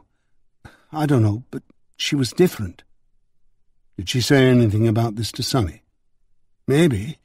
Like I said, she had a mouth on her, did Mimsy. She might have told him she wanted out. Could he have told the men in the van to punish her, teach her a lesson? Maybe. It'd be just like him to get someone else to do it. Jade, what might the men in the van have done that set Mimsy off? They might have... Well, they liked it, you know, from behind. Jerry remembered from the post-mortem that Dr. Glendenning had found semen in all Mimsy's orifices. You mean anal sex? Mimsy didn't like that. I mean, nobody likes it, do they? But she really didn't. Even worse than blowjobs. She told me. She said Sonny tried it once and it hurt like hell. It was the one thing she'd never do again. And these men liked to do that? The ones I was with did. But like I said, I don't know if it was the same ones. You know their names? No, I can't remember. And I mean, I really can't remember. I don't even remember if I ever knew. Jerry paused. She didn't want to give away too much information, but felt that if she gave a little, she might get more out of Jade. As far as we can gather, she said, Mimsy was alive when they threw her out of the van on Bradham Lane. Now, maybe it's as you say, and she started acting up, causing trouble, when they wanted to do something she didn't like, and they got angry with her and chucked her out naked on the roadside. But she was still alive after that. She walked back up the road, not very far, but she walked for about 10 or 15 minutes. She was hurt, but she was alive. Then someone else came from the same direction and, well, that was where we found her body. Not where they chucked her out of the van, but where the second vehicle stopped. Who do you think was in that vehicle, Jade? I don't know, said Jade. Could have been Sonny, I suppose, if she told him she was leaving, or one of the others. Faisal, Hassan, Ishmael. One of the young lads, even. I mean, Ishmael's got all those minicabs. Maybe Sonny told the cousins just to kick her out of the van on a quiet lane when they'd done with her. That was a point, Jerry realised. The minicabs. Go over the CCTV footage again, limited as it was to major roads some distance from Bradham Lane, and see if one of Ishmael's minicabs had been cruising there at the right time. But they hadn't spotted one yet, but it was worth another look. But why, she asked, why kill Mimsy? After all, Sonny was the one who sent her in the van to start with. Which also meant, Jerry realised, that Sonny knew where she was, who she was with, and where she was going. If they thought she was going to talk, maybe, Jade said. Like I said, she'd been bitchy a lot lately, mouthy, rebellious, talking back, like she didn't have to do what they said, and they should give her a bit more respect. Sonny didn't like that. He was always clocking her one. But you said they didn't care if you talked, that they thought nobody would believe you, that the police or the social would just think you asked for it. They cared if we talked because it would put an end to what they had going, that's all. They weren't worried about getting arrested or going to jail or anything. They told us all that just so we'd know it, it wouldn't do us any good, but it would do them some harm, spoil their nice little party. And it has. Did the police know what was going on? Do you think they helped Sonny and the others, or turned a blind eye? The police? No way. They hate the Packies. They're just scared of being called racists. So you never had anything to do with policemen on the strip? No way. Nobody ever asked you to have sex with them or anything? Like, yuck, no. Okay. So you think Sonny or his mates followed their cousins towards Dewsbury, and when Mimsy got kicked out, they killed her? It must have been like that. Maybe, said Jerry. But how did they know the men were going to throw Mimsy out of the van? How did they know she was going to give them so much aggro they'd want to do that? I don't know, said Jade. Maybe they'd arranged it all in advance with Sonny. The route, throwing Mimsy out. I don't know. I've told you what I know. You're the copper. You work it out. Jade, will you come back to Eastvale with me and tell my boss what you've just told me? But Jerry could sense Jade stiffening and withdrawing into herself. No way, she said. No, it's not safe. But surely it's safer than staying around here. We can help you. As long as they don't know about this, I'll be fine.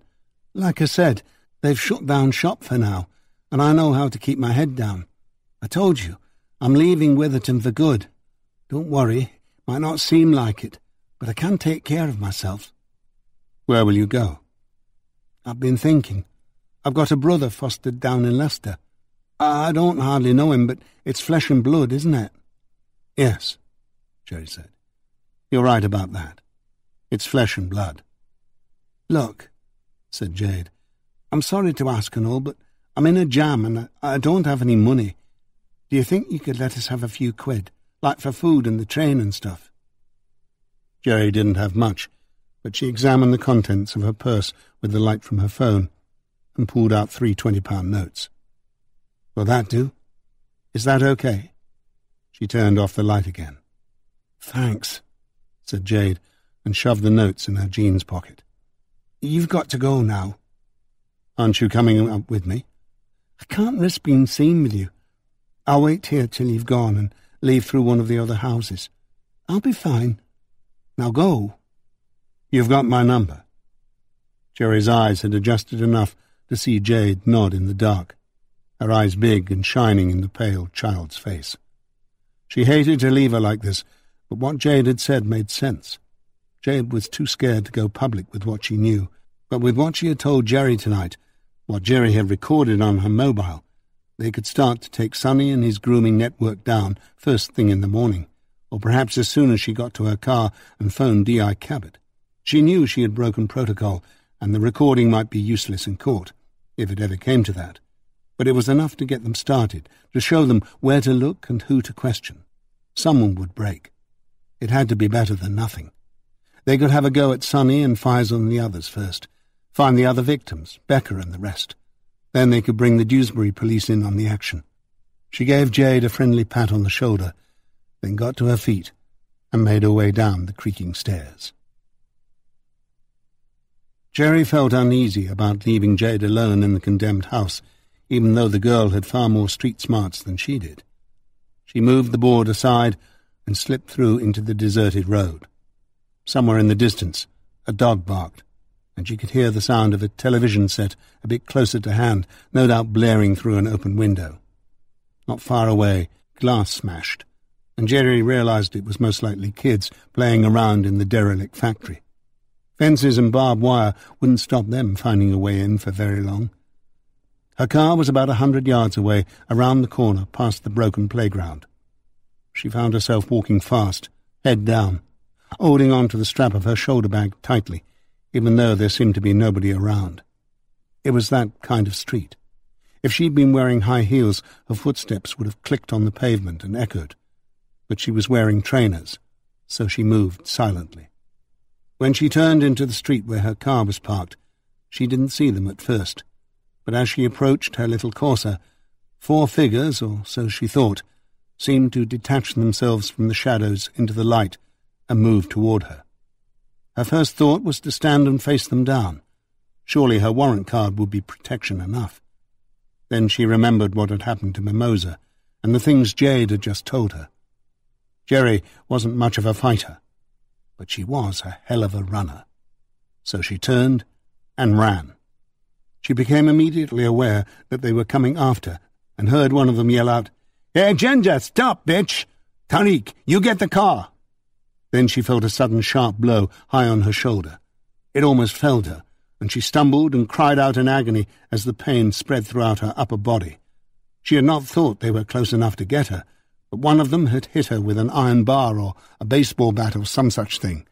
For a moment she lost her footing and staggered this way and that like a newborn lamb trying desperately to remain on her feet, to keep moving, her centre of balance wavering. If they caught her now, she knew she'd be dead. Somehow she managed to keep going, get upright and find her footing, her rhythm again. Now all she had to do was speed up and keep running through the pain that was clouding her vision. She crossed a main road and still heard them behind her, though she thought they were receding into the distance. She had no idea how many of them were following her. She put on speed again and narrowly dodged a car, felt the draft of it whizzing by. She wasn't sure if it was them or not. Then she zigzagged through back alleys and narrow streets of grim terraces until she couldn't hear anyone behind her any more. Her shoulder throbbed like hell, and her breath came in rasping gasps. But she kept going, around a corner, through a ginnel, even jumping a fence at one point.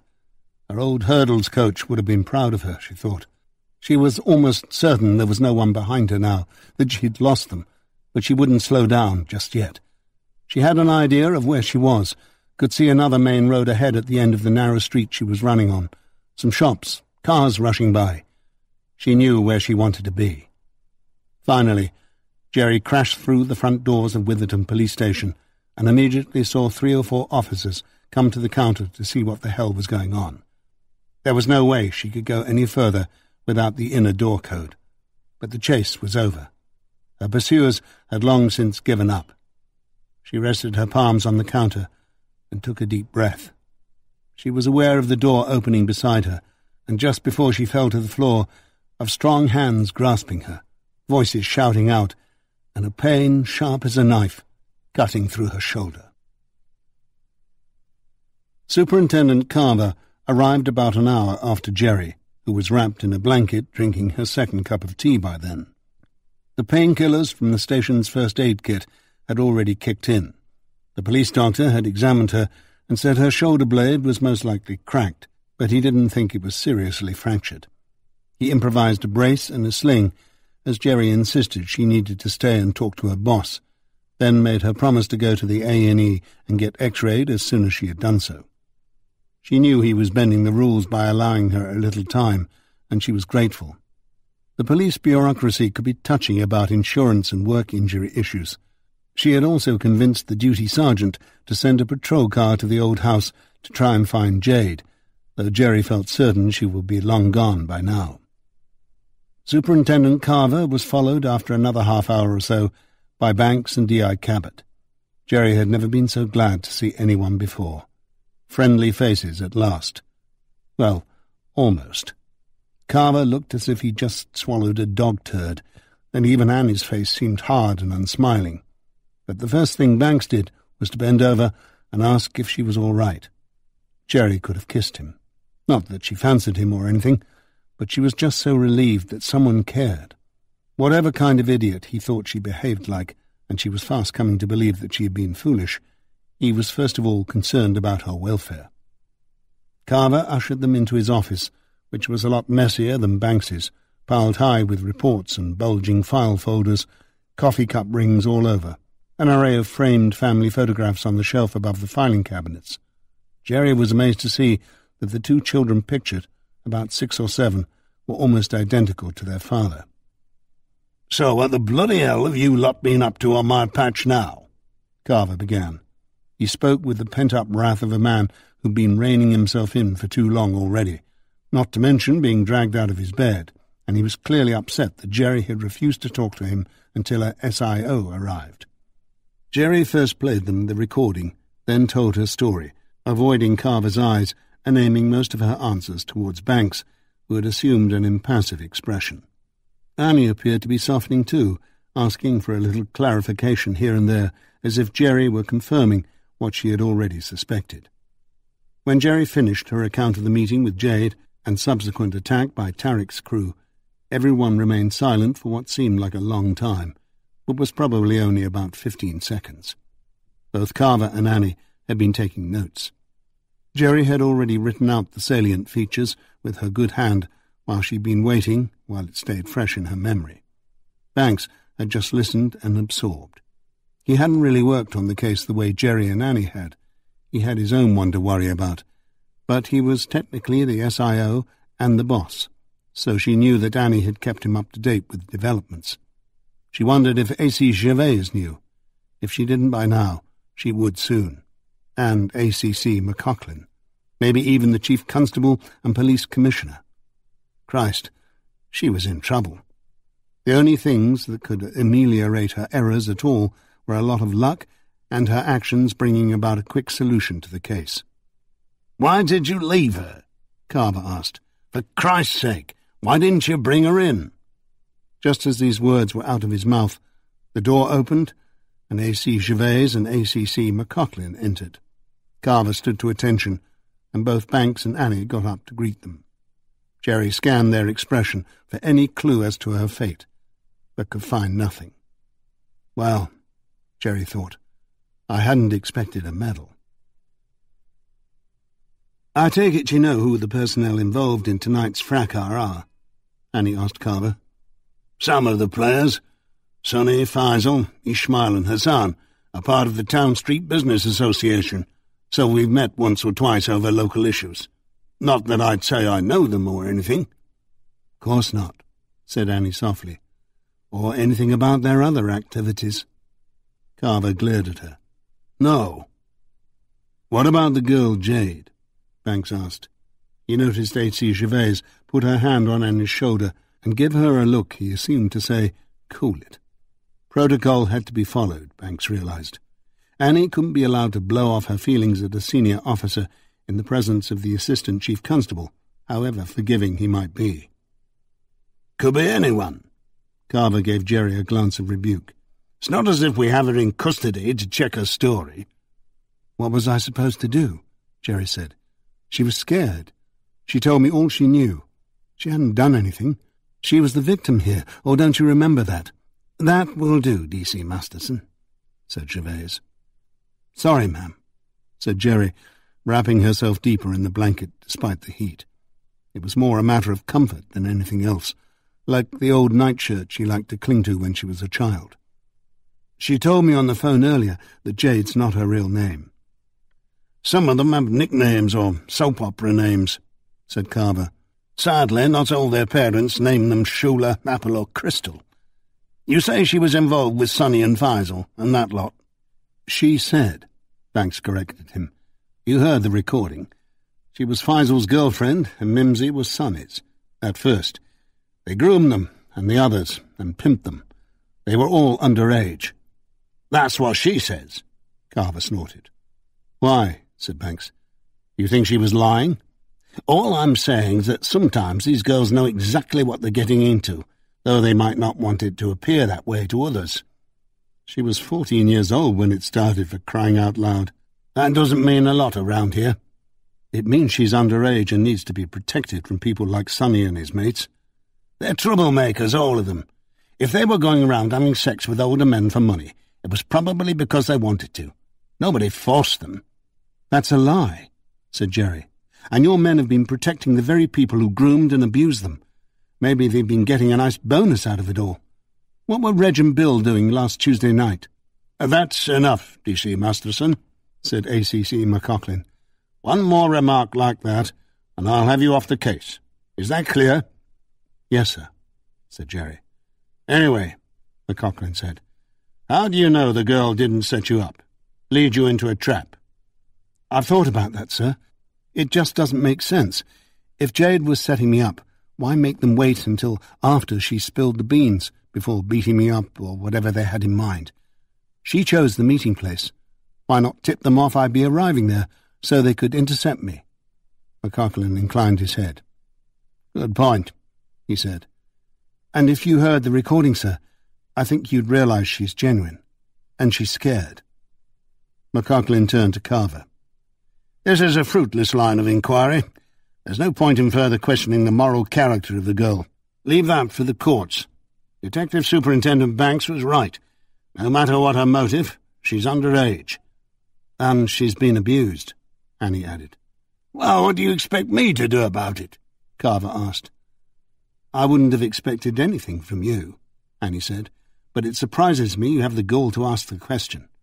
"Don't you dare speak that way to a superior officer." "Superior?" Annie sneered. "That's a laugh. Pull the other one." "Enough," I said. McCaughlan snapped, glaring at both Annie and Jerry. "I've already told you to. Button it before you find yourselves in even more serious trouble than you are already." This time Banks gave Annie the calm-down look. She frowned at him, then subsided in her chair and glowered silently at Carver. "Can we get back to the matter in hand, sir?" Banks said to McCaughlan. "I apologise for D.I. Cabot's behaviour. She is under a lot of strain with this case, as you can imagine, and D.C. Masterson has just been injured. She has a cracked clavicle." "She shouldn't have been out following up dangerous leads on her own," said Carver, "without informing me." "Oh, shut up, Wilf," said McCaughlan. "Save it for later. Right now we've got more important things to do than worrying about covering your arse." Carver turned beet red but fell silent.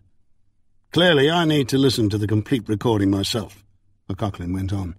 "But from what I can gather, we have some serious crimes to deal with here and now, and decisive action is required. Given the information and forensics we have so far, I'd say this Sonny and his pals have to be first in line as suspects. Perhaps this Mimsy was going to blow the whistle, and they followed the van with some vague plan in mind.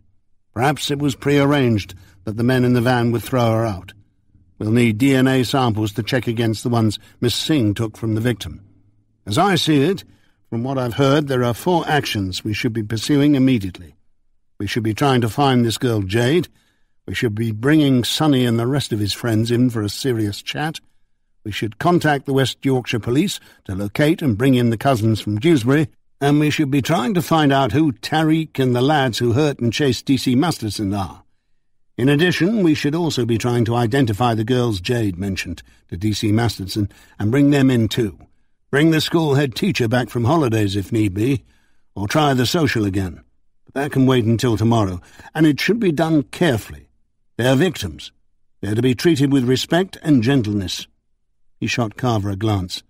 "It's no good banging their doors down in the middle of the night and dragging them off. Now, seeing as I'm of senior rank here, and Detective Superintendent Banks is SIO, all that's down to us. As you'll all be busy building cases for the next while, I'll talk to the CPS about charges. I don't know to what extent you want help or intend to help, Superintendent Carver. From what I can gather, you haven't done a hell of a lot so far, except stand in the way of our investigation. I can have men sent in from elsewhere if you're short of personnel." "I've already got a patrol car out looking for this Jade," Carver grunted, "and I'll see what can be done about Tariq and his mates. I think I know who they are. I suggest your team visit Sonny and the others and take them away with you to Eastvale for questioning. If you can do it discreetly, so much the better. I'm already getting the sense that people here know there's something going on around the estate tonight, and the mood could quickly get nasty. There's also been stories in the press, hints, as I'm sure you know, links between your victim and the Asian community. Albert Moffat had a few things to say after his interview, it appears. None of this helps.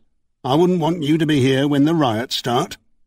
McCaughlan gave him a hard glance. "Riots are nothing new to me, Wilf," he said. "But I take your point." He looked towards Banks, Annie and A.C. Gervais. "Are we all agreed?" They nodded. "Right. A.C. Gervais," McCaughlan said, Will you inform Eastvale HQ to make sure the interview rooms are clear and ready, as we're expecting some VIP guests in the near future, while I get on to County HQ and request a few reinforcements." "I'll get right on it," said Gervais. "And Detective Superintendent Banks and D.I. Cabbot here can go and wake up this Sonny character. We'll send patrol cars to pick up his mates, just so they don't get a whiff of what's happening and try to scarp her." "Oh, what about me?" said Carver. "Perhaps you could find out what Reg and Bill were doing on Tuesday night," said McLaughlin. "And until you do, I suggest you keep them off active duty." In a way, it wasn't too difficult to be discreet at 3 o'clock in the morning when Banks and Annie knocked on the door to Sonny's flat beside the kebab and pizza takeaway. At the same time, other teams of 2 officers were taking in Ishmael, Faisal and Hassan. It would have been a lot worse if they'd had to use the big red knocker, which lay in the boot of their car. But the door was opened by a dishevelled and curious Sonny wearing black silk pyjamas, who immediately tried to shut the door again when he saw who they were. It didn't work. Banks already had his foot in, and a simple push with his shoulders was all it took. "What's up, Sonny?" Annie said. "Expecting someone else? At this time of night? Tariq not reported back yet?" "I don't know what you're talking about. You can't do this." "We're trying to find a girl called Jade," Banks said, "and we have reason to believe she might be here." "There's nobody else here." "Mind if we have a look?" Annie shouldered her way past him and climbed the stairs. Sonny turned. "Wait, you can't just—" The Banks prodded him and started walking up behind him, and he had no choice but to follow Annie or turn and fight. "It's a missing girl," Banks explained, "and we fear she may be in danger. There's also been a serious assault on a police officer. That gives us every right to search for her wherever we see fit. I have rights too, you know. I want my lawyer. We'll sort that out later. First we need to find out whether she's here and if she's been hurt." Annie had switched on all the lights and flooded the place. It was so bright that Sonny shielded his eyes. "I'll keep our friend company while you have a look around," Banks said, and gently shoved Sonny down into an armchair. The living room was sparsely decorated, just a few framed prints on the yellow walls, mostly charcoal or watercolour drawings, a large flat-screen TV set and a state-of-the-art stereo system. The smells of the takeaway shop below hung about the place. Garlic, stale cooking oil, old meat. There were stains on the wallpaper, which was coming away from the wall at the ceiling, and on the beige carpet. "Nice," said Banks. "Music fan, are you?" Sonny didn't reply. Banks flipped through the CDs and found an assortment of 80s to aughts dance compilations, the kind of monotonous machine-generated rhythm tracks you usually find in double jewel cases on the wall at HMV for £1.99 or thereabouts. There were also a fair number of country and western compilations, and CDs which surprised him. Among the DVDs were several porn titles and a lot of action films, mostly Asian martial arts stuff. Banks had never heard of any of them, but it was easy enough to see what they were from their covers. No Bollywood. "I'd say your technology exceeds your taste," he said. "I'll bet your neighbours love you."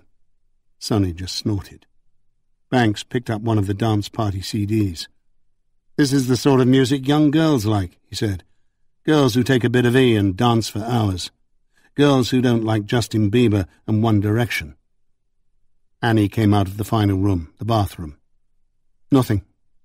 "I told you," said Sonny, jumping to his feet. "Now you can go and leave me in peace."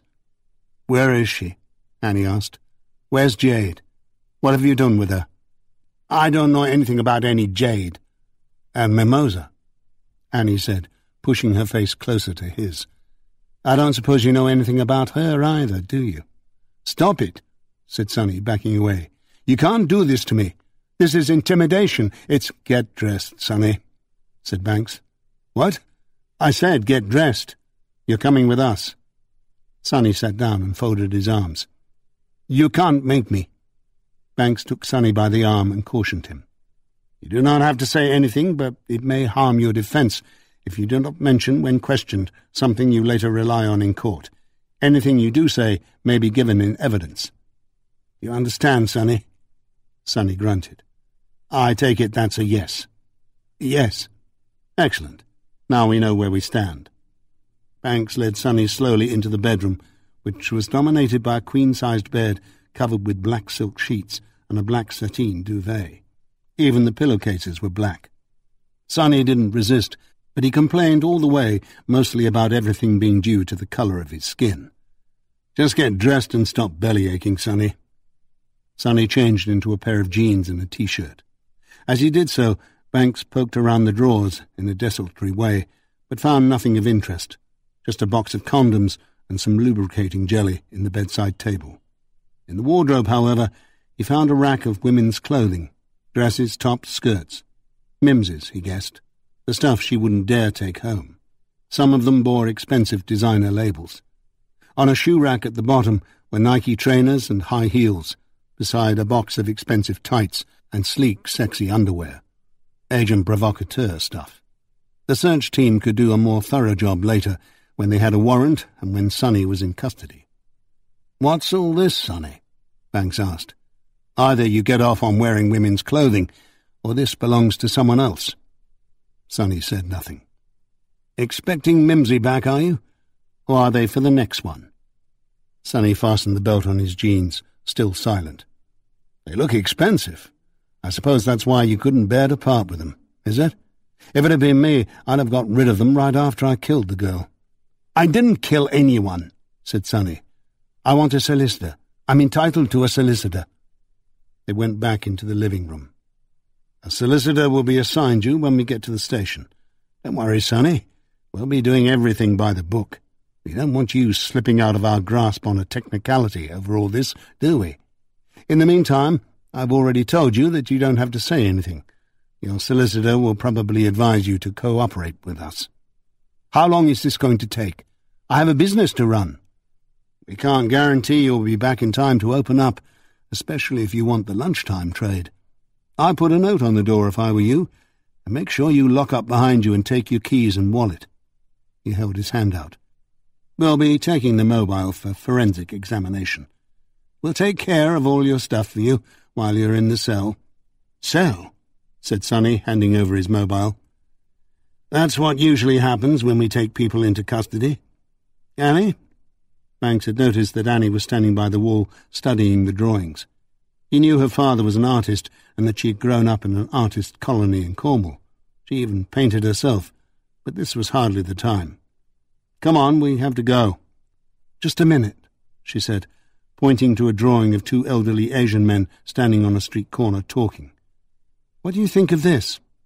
"Very nice. Now come on." "It's one of Mims's." "What?" "Mimosa Moffat. She happened to be a very accomplished artist, at drawings and sketchings anyway. I had a good look at her work in her room on Sultan Terrace, and I'm telling you, this is hers." Banks turned to Sonny, who just shrugged. Annie took out her mobile and took photographs of all the artwork. "I'll let the search team know we'd like them all bagged," she said. "They'll probably have her prints on them somewhere. I'm not an expert, I admit, but anyone who'd seen her work before would recognize it immediately."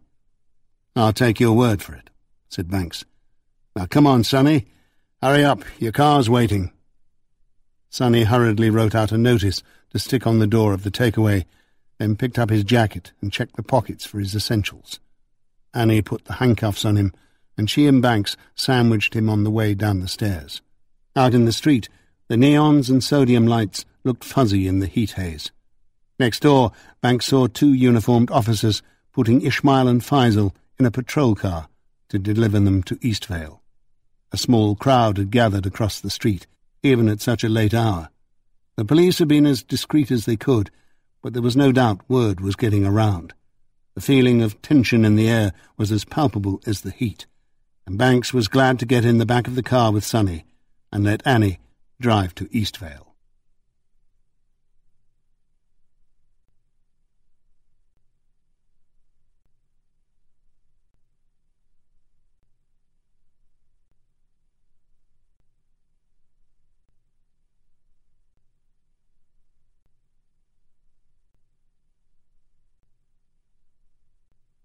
Chapter 12. One by one, the team straggled into the boardroom on Thursday morning. It had been a long night for all concerned, and Annie had managed only about 2 hours' sleep before leaving Witherton with Banks and Sonny and coming into Eastvale HQ for the meeting. Jerry was still in the infirmary, resting. The police doctor had been right. A nasty crack, but not an outright break. They'd probably let her out later today, the doctor had told Annie when she phoned earlier, but she would have to remain on light duties for a while until her clavicle healed. The Witherton police had done their job and swooped in on all the other suspects, while Banks and Annie were bringing in Sonny. Now Sonny, Faisal, Ismail and Hassan were in custody, waiting to be interviewed. DNA samples had been taken, and Jazz Singh had promised as quick a result as possible. The scientific process of extracting DNA didn't take long, and any wait was usually due to long queues at the labs. With Jazz on the job already, they wouldn't have to worry in this case. Samples had also been taken from the cousins in Dewsbury to match against those removed from Mimosa's body.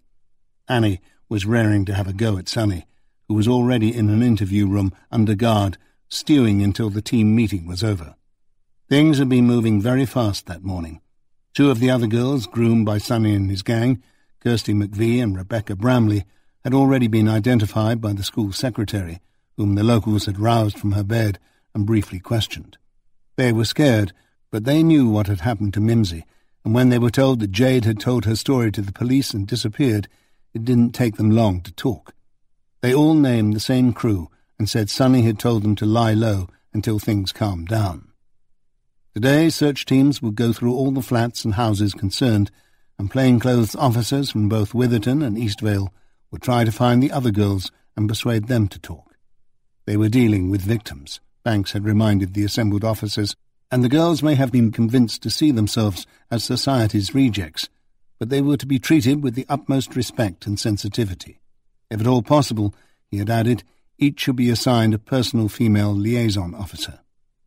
Superintendent Carver had grudgingly looked into Reg's and Bill's alibis for the Tuesday of Mims's murder and found that Reg was at home with his family and Bill was moonlighting on a film set in Stockton, along with plenty of witnesses. It seemed to let them off the hook, though Annie had let it be known that she thought they were involved in some way, if only for wilful ignorance. The 3 cousins of Sonny from Dewsbury had been quickly identified and taken into custody by the West Yorkshire police, to whom they were already well known. A white van belonging to one of them was being sent up to the police forensics garage in Eastvale for testing.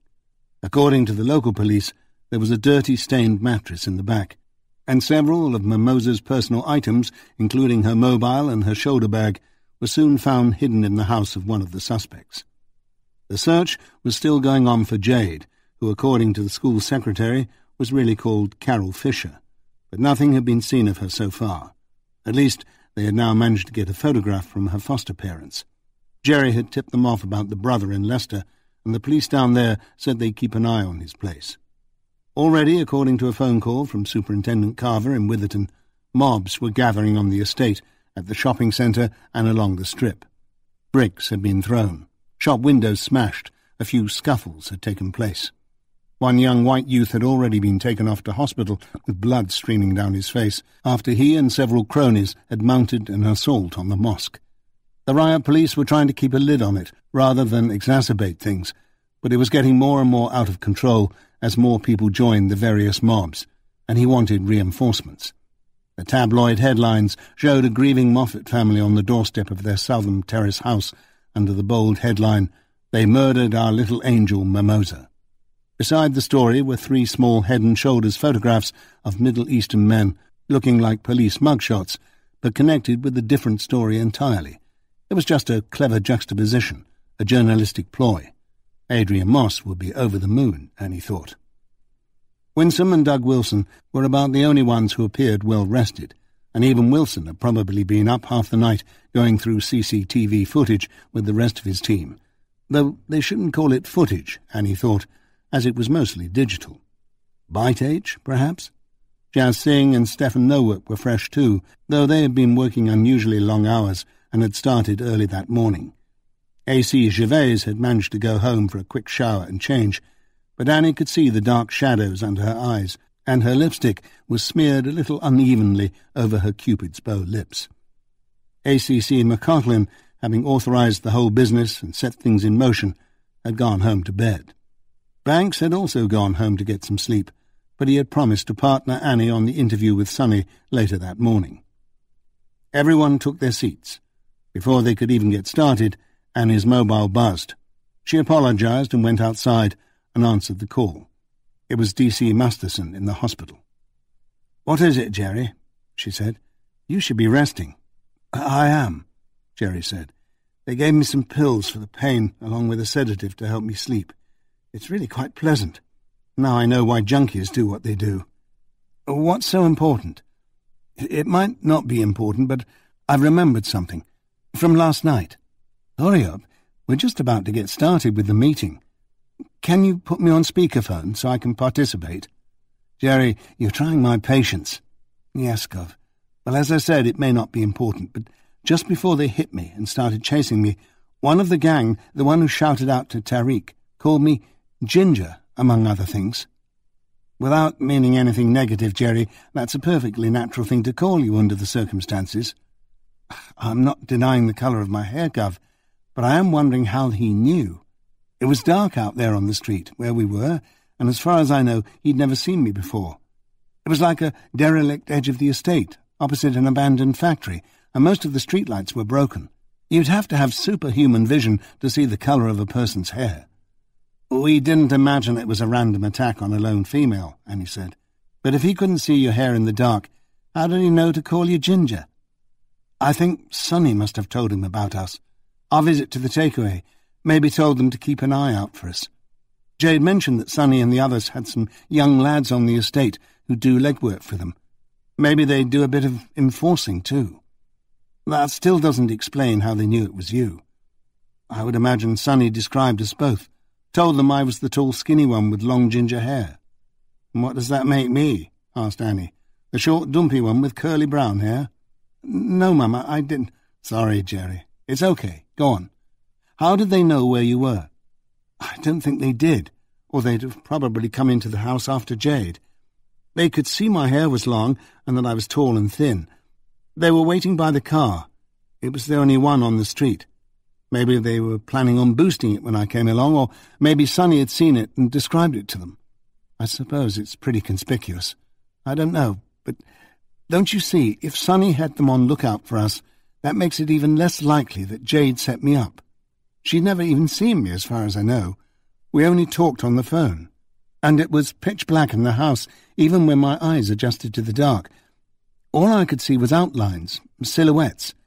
It's my theory that they were on patrol, maybe looking for Jade under Sunday's instructions, looking for anything out of the ordinary."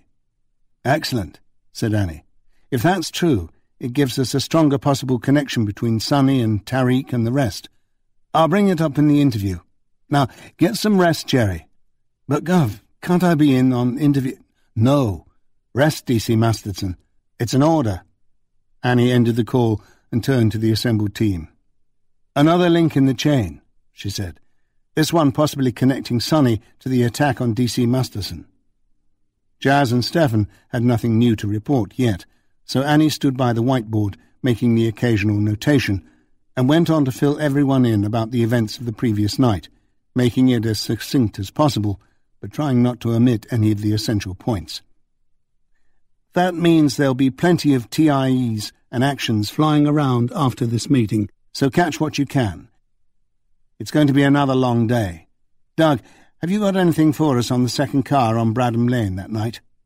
"Nothing we can confirm, Gov," said D.C. Doug Wilson, rubbing his hand over his unruly hair. "Mostly it's been a process of elimination. As I said before, I think we've got the first van, but we can't get a license plate number from it, and there are no markings. It's a dirty white van, that's all, and we think it could be the one the girl was thrown from." "Mimosa," said Annie. "And the van's been found. It's on its way. Is that all?" "Not quite. We did find a VW transporter that more or less matched the time parameters and directions we were looking at. And it belongs to a bloke called Jim Nuttall. Lives out Stockton way." "And what has Mr. Nuttall been up to?" "Nothing, it seems. Honest businessman. No form. So what is it about Jim Nuttall that gives you pause for thought? It seems he lied, Gov. Lied about what? What he was doing. When I talked to him a couple of days ago, he admitted he'd been out in the van that night. He runs a spare parts service, specialist bits and pieces for old bangers, antiques and so on, and he makes the deliveries himself to save on overheads. Admits it's nothing that'll ever make him rich, but he enjoys his work. He said he had a delivery to make to a regular customer in Southampton, and he was used to night driving, actually liked it, so whenever he went down there, he drove by night. Less traffic. And? Only I remembered to check with the customer in Southampton, and it was actually 2 days earlier that Mr. Nuttall made the delivery. He'd got the dates wrong. So, on the night in question, a week last Tuesday, his van was captured on CCTV travelling the route we're interested in, but he had no reason to be there. That's about the long and short of it, Gov. Then either he's lying or he got muddled up and made a mistake. Well done, Doug. Good catch. Wilson adjusted his glasses. Thanks, Gov. We'll pay him a visit later this morning. There was nothing else new, so Annie started issuing actions and TIEs, and when the room emptied, leaving her alone with the gilt-framed photos of the wool barons who made Eastvale, she allowed herself to slump in her chair, close her eyes for a moment, and cover them with her hands. But her mind was still humming with the adrenaline of the night. There was no way it was going to allow her a nap. Instead, she headed for the canteen to get a large mug of coffee before heading for the squad room to prepare the interview and wait for Banks. Excerpt from Linda Palmer's memoir. Let me tell you about my best friend Melanie. Her full name was Melanie Vernon, and she died of breast cancer 2 years ago.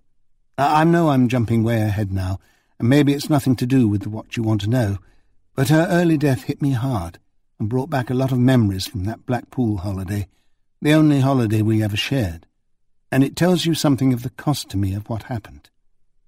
We hadn't been in touch often over the years, but we had met up on a few occasions for drinks and dinner, and we always had a good laugh. She was flabbergasted that I'd become a poet and confessed that poetry was like a foreign language to her. In turn, I was surprised to find that she'd married a local electrician's apprentice while I was at university and had 2 children in quick succession, then 2 more, never pursuing a career of her own. Secretly, I'd always expected Melanie to become a model or an actress. She was attractive, no doubt about it. People said we both were, and we made quite a contrast. Back then, she had wavy dark hair and looked a bit Italian, with almond brown eyes and the smoothest olive complexion I'd ever seen. Chemo took care of the hair eventually. Her skin turned into cracked parchment, and her beautiful eyes became red-rimmed, hollowed and frightened, underlined with shadows like bruises. Last time I got seriously drunk and cried was at her funeral. Her husband read Christina Rossetti's Remember, and that just did me in like a gut punch. Do you know it? You probably haven't got to the late 19th century yet, unless you've cheated. It ends, "For if the darkness and corruption leave a vestige of the thoughts that once I had, better by far you should forget and smile, than that you should remember and be sad." But we do remember, and we are sad. As another poet said, every man's death diminishes me. Sorry about that flight of fancy, but it's what I do. After Melanie died, I wished so much that I had told her what happened to me on that holiday right then and there. Not telling her meant the end of something. The secret stood between us from then on, like a wall. After that holiday, we were never as close as we used to be, and we drifted apart. I regret that. It was only later, when we were grown-ups, that we could tentatively breach the wall, but we were never as close as we had been that summer. We were never so innocent again, either. Melanie's father worked in a bookie's office, and her mother was a housewife, like mine. I think my mother always looked down on Mr. Vernon a bit because of his job. She wasn't a gambler, and if pushed, she would probably say she thought gambling was a sin, or at least a particularly low form of vice. But Mr. Vernon and my father had something in common. Both were white-collar workers, and therefore scoffed at by some of the rougher factory workers who lived on our estate, who thought of themselves as real men doing real men's work. They were the true working class, while we were the soft underbelly of the middle class. Back then, most people actually had jobs, and it wasn't being on benefits that defined your class, but the sort of work you did. My father worked in an office as a shipping clerk. It was a menial job, as was Mr. Vernon's. All he did was fill in forms all day, and was paid a pittance for it. But they had to wear a suit and tie to work instead of dirty overalls, so lots of the locals thought them posh and stuck up without even knowing them. In some ways, Melanie seemed so much more mature than me. Her breasts were bigger, for a start, and had started to develop by that holiday. Mine had hardly grown much at all, and it had been like squeezing the water out of a lump of granite trying to get my mother to buy me my first bra. Finally she relented, but only because I put on a tight, slightly damp T-shirt and pinched my nipples to go out one day, making sure I went into the kitchen to say goodbye, though I didn't usually. It worked. Breasts or no breasts, there was no going out without wearing a bra for me after that. But Melanie had real breasts. You would have liked Melanie's breasts. Most men did. I saw them that week in Blackpool because we had to dress and undress together in the same room. They weren't huge or anything, but hillocks compared to my pathetic little drumlins. Firm little hillocks. Don't get me wrong, we weren't lesbians or anything like that. You just notice things like breasts and pubic hair when you're reaching puberty. I should imagine boys were the same, comparing penis size. When I think of what happened, the cancer eating away at them and spreading to her lymph nodes, her liver, I still can't help but cry. One of her children, Caroline, is an English teacher. We met at the funeral, and she visits me sometimes to chat about poetry and drink wine. Sometimes when I look at her, I think she's the spitting image of Melanie. So, in Blackpool that summer, it was going to be the terrible two. The whole town was at our feet, and we were set to grab what we could, including boys. Melanie was more sophisticated about the opposite sex than I was. She had told me about her last boyfriend, who had tried to tit her up when she was babysitting for Mr. and Mrs. Delaware down the street. She said she moved his hand away gently, but she remembered that it felt nice and sent a shiver right through her. Perhaps next time, she had thought, she would let him touch her there, but he lost patience and moved on to Sally Hargreaves, who had a reputation for doing it with anyone, even though she wasn't as beautiful as Melanie. People like Sally Hargreaves accepted. It was an age when good girls mostly didn't, and we were good girls. We knew some girls who did. Sally had to leave school, and we all knew why. We also knew you shouldn't give in to boys, or they'll look down on you and tell their friends what you let them do to you. Then you become a slut. Or worse, you get pregnant and have to get married. You had to save yourself, we believed, preferably till marriage, of course, but failing that, at least until you were genuinely in love. I wasn't sure whether I was willing to go as far as letting a boy touch my breasts, as I had only done a bit of French kissing so far, and wasn't even sure I liked the feel of a tongue in my mouth. But I was keen for new experiences, and we'd certainly intended to team up with some likely lads and get them to take us on rides at the pleasure beach. It wasn't as expensive then, and you didn't have to pay to get in. A kiss on the Big Dipper, perhaps, or the ghost train. Now that might be fun, especially when the spiderwebs brush across your cheek in the dark and a phosphorus skeleton jumps out of nowhere right beside you. Or in the fun house, where all the paths are constantly changing angles and direction, and you see yourself in distorting mirrors. I remember we did meet two boys from Doncaster in the coffee cellar one morning, and they wanted to walk on the beach with us after dark. The first night we went to the pleasure beach with them and went on a few rides and ate some cotton candy, but we wouldn't walk on the beach with them. We arranged to meet them the next day. After we'd been to the fun fair, we walked with them across the prom. It was a lovely evening, I remember, and the sun was setting out on the Irish Sea, the waves rolling in, but there was still a broad enough swathe of beach to walk on. I took my sandals off and felt the warm, moist sand under my feet, digging my toes in as we walked. He, I can't remember his name, took hold of my hand at some point, and I let him. It felt nice. Melanie's boy already had his arm around her. We just walked like that, and soon we came to one of the piers. I can't remember which one, and I remember it surprised me to see 2 or 3 courting couples under there, leaning against the pillars or the base of the seawall and kissing, perhaps even more. We sat on some rocks under the pier, and he kissed me. It was a gentle kiss, I remember, not a thrusting, probing one. He never tried to touch my breasts or anything. A real gentleman. Melanie told me she felt her boy's penis pressing hard against her tummy as they kissed. But I don't remember anything like that.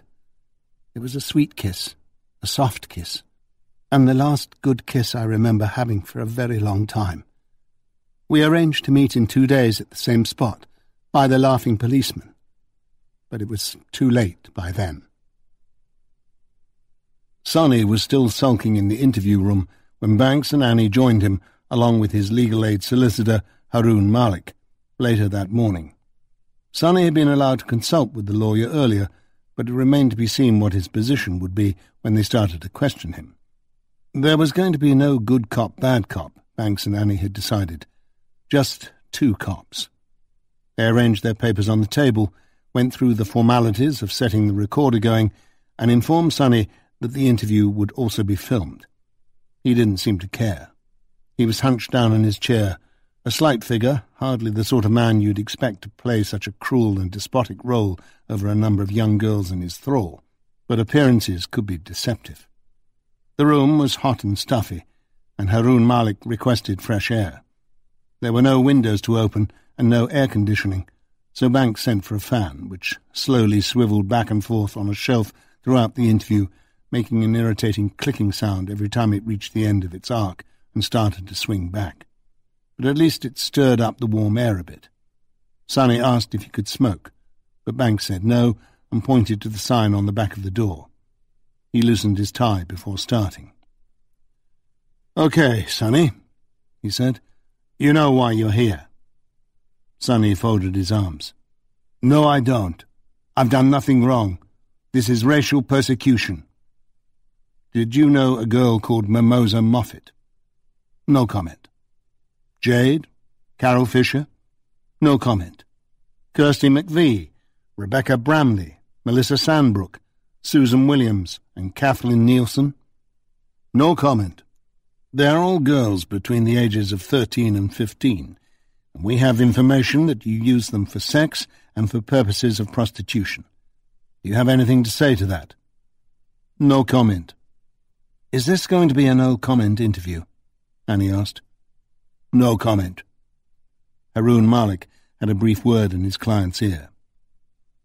"Did Mimosa Moffat leave your flat on the night of Tuesday, the 21st of July, with 3 men, cousins of yours from Dewsbury, in a white van?" Banks asked. No. Banks cupped his hand to his ear. "Sorry, was that no or the beginning of another no comment?" "The answer's no. I don't know no Mimosa, what's her name, and she didn't leave my flat in a van." "I think you're lying," said Annie. "What were Mimosa's drawings doing on your wall?" "I bought them down the market. I don't know who drew them, did I?" "Do you know a young man named Tariq Jinnah?" "No." "We think he and some of his mates attacked one of our female officers near the corner of Leinster and Mill Street last night. She's suffering from a cracked collarbone." "Tough for her," said Sonny. "I don't know him." "Again," said Annie, "we think you do. We think you told him and his mates to keep an eye out for both her and me after we visited your takeaway. She's Ginger. Rattled you, did it, that comment about the DNA? Stop lying, Sonny. It won't do you any good in the long run." No comment. Banks shuffled his papers.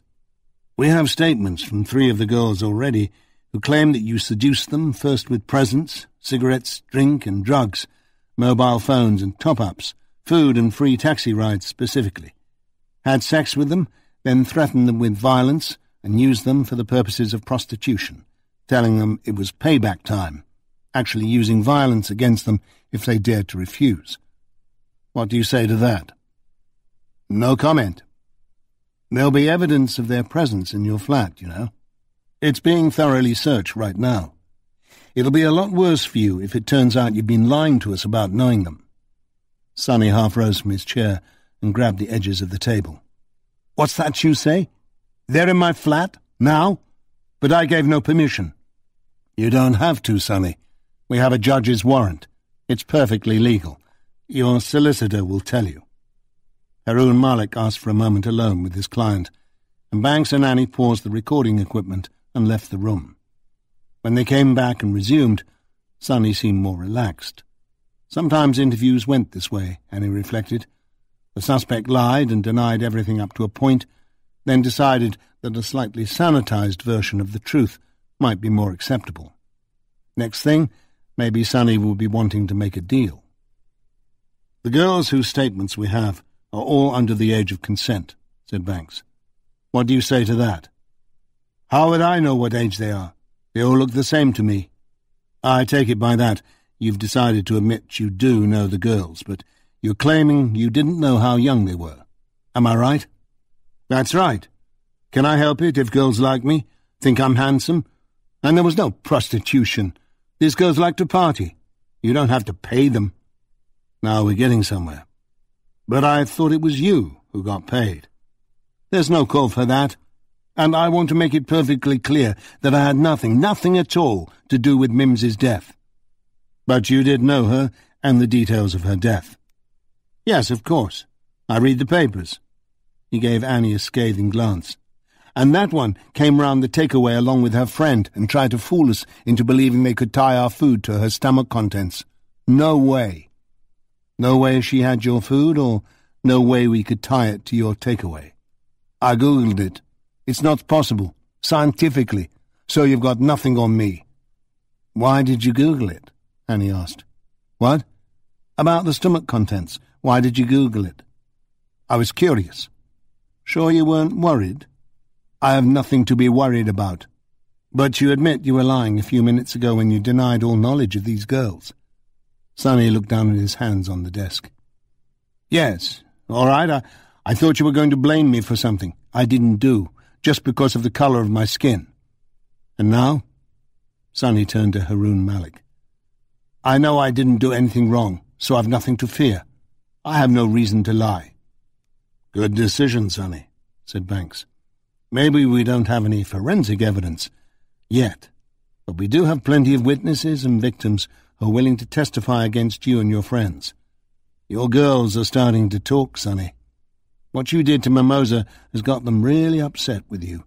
Some of them claim you beat them up if they refuse to go with men you brought to the flat. They want us to put you and your friends in jail so they can get on with their lives. I didn't kill Mimsy. Why would I do that? And our girlfriends were all well treated, better than they deserved. Do you think I don't know what's going on? Enlighten me, Sonny, said Annie. They're trying to paint a different picture. Nobody got raped or beaten, and we didn't know anything about the girls being underage. Far as we knew, they were all willing to do everything they did. More than willing. They liked to party. We partied with them. Did you supply them with drink and drugs? You have drink at a party, don't you? It's only natural. So you're not a practicing Muslim, then? I never said I was, did I? What's that got to do with anything? That stuff's got nothing to do with me. I'm British, I am. I was born here. My father was born here. No one's saying you're not British, Sonny. Just that you tend to be a bit less so when it suits you. Like earlier. What do you mean? What Americans call the race card. I don't expect no special treatment because I'm brown. But that's just it, Sonny. You do. When you think you can get it. You seem to think being of Pakistani origin exempts you from the rules the rest of us have to play by. And it works the other way. Whenever we call you on anything, you call foul and say it's because you're of Pakistani origin, saying we're out to get you because of the colour of your skin. Well, that's what it feels like. You've no idea what it's like. You'd have to be me to understand. He tapped the centre of his chest. My dad told me that when he was a kid, people used to say we lived 10 in a room and ate kitty cat by choice, like we're animals or something. But we had a culture, we had a religion, we had morals. You see these young white girls today in their short skirts and torn stockings, looking like prostitutes, talking and swearing like they do, the language they use, drinking in the streets, having sex whenever they feel like it, taking drugs. They're just rubbish. If any of our daughters behave like that, we'd kill them. Well, that's another issue. and not one that concerns us here. All we're interested in is whether you killed Mimsy." "I didn't." "So you say. There must have been something about the girls you liked, no matter that you say they were rubbish, seeing as you spent so much time with them. Let's get back to the parties, Sonny, especially the young girls. They were all up for it. We didn't make nobody do anything they didn't want. That's a matter of opinion. It's your lot who let them run wild in the first place. Where are their parents when they're out drinking and taking drugs and having sex till all hours? When they come to us, they're already fully trained sluts. We don't have to force them to do anything. And there was no drugs involved." "Two of the girls are cocaine addicts," Annie said. "Susan and Kathleen. And Mimosa was on ketamine the night she was raped and killed." "I don't know anything about no ketamine." "Isn't it true that Mimosa wanted to leave your little group? Isn't it true she wanted her own life back? Maybe she had somewhere to go, had found someone else. She wanted her freedom. She was free to go whenever and wherever she wanted." "Where's Jade, Sonny? Where's Carol Fisher?" "How should I know? It's not my fault if they make a bad lifestyle choice and take drugs." "It is if you supplied them, got them hooked in the first place." "I told you, no drugs." "So our men won't find anything incriminating in your flat?" "They will find nothing." "Very well," said Annie. "Now you've decided to tell the truth, Sonny. What about Tarek Jinnah?" "What about him?" "He was one of your drug connections." "I don't know what you're talking about." "I know Tarek slightly, yes, from the community centre. He bought food from my restaurant sometimes. That's all." "Come on, Sonny. We think he was one of the people responsible for the attack on one of my officers. A female, alone, 4 men. Sonny spread his hands. "What can I say? They're hotheads, Tariq and his friends. Young people today. That's why I have little to do with them. They do odd jobs for me, and that's all. They have their own businesses going on, and I suppose they wanted to scare the police away. Well, they went the right way about it, didn't they? As I said, they're hotheads, young and foolhardy. They not only knew that she was a police officer, but they also knew what she looked like, even down to the colour of her hair in the pitch dark," Annie said. "As far as I know, you, Faisal and Ishmael were the only ones we talked to on the strip, not Tariq or his friends. Did you describe us to them?" "I might have mentioned something," Sonny mumbled. "Now we're getting somewhere. But I didn't tell them to do anything. Just, keep an eye out, scare you off if you came around asking questions." "Why did you want us scared off? What were you afraid we'd find out?" "Nothing. We just like to be left alone. Most cops aren't interested in what goes on around here, anyway. They don't bother us." "Bother you doing what?" "Just living our lives, So you admit you set Tarek and his mates the task of keeping an eye open for me and Ginger?" Sonny nodded. "How did it work?" "They were driving around the state, and Tarek saw a green Corsa. You knew that D.C. Masterson drove such a car. I saw you and her drive away in it the other night." "So what did Tarek do?" "He rang me. I told him to wait there until you came back, just to stand around the car, but not to do anything." "A warning?" "Sort of. And that's all. That's all. Nothing more. They have their own interests to protect. I'm not responsible for them or their actions. I suggest you talk to them about it." "We will," said Banks. "Don't worry. We'll have them in custody too soon. Anyway, we'll get back to that later. For the moment, perhaps you can tell us what happened that Tuesday night when Mimsy got into the van." "It was no different from usual. I had some cousins dropping by, and they offered to give Mimsy a lift. She wanted to see her girlfriends in Dewsbury. That's all." "Are you sure that's the only reason she went with them in the van?" "Yes, of course. The 3 men had sex with her, Sonny." "So? That's her business. I wasn't there." "I think it's yours. I think you asked the men to punish her for being disobedient, for wanting to leave." "No way." Banks riffled through his papers. "Zahid Bhatti, Yunus Qazi, and Masood Chaudhry. Do those names mean anything to you?" Sonny's jaw dropped and his eyes opened wide. How did you—" "Police work, Sonny. Good old police work." "Well, do you know them?" Sonny swallowed and nodded. "That's good," said Banks. "They'll be here soon, when West Yorkshire are through with them, and they seem willing to help us with our inquiries. I have to say they leave a lot to be desired when it comes to getting rid of the evidence." "Look," said Sonny, a pleading tone coming into his voice, "you have to understand how it is with us. Our culture. Things are different." "You're doing it again, aren't you?" said Annie. "What? That race card thing. Go on, tell us how you're different then." "We owed them one, right? The cousins. And she was it. Mimsy, they took a fancy to her. Girls are a kind of currency. There's an exchange rate, and it keeps changing. Some days it's in your favour, and some days it's not. We were repaying a debt, that's all it was. There was no punishment." "That's an interesting cultural difference," said Annie, glancing at Banks. "We'll have to remember to take it up with PC Joanda back at the police station, but I think I know what he'll tell me." "What?" "That it's a load of bollocks. That every culture, every ethnic group has its bad elements, its rotten apples, its psychos and sexual predators.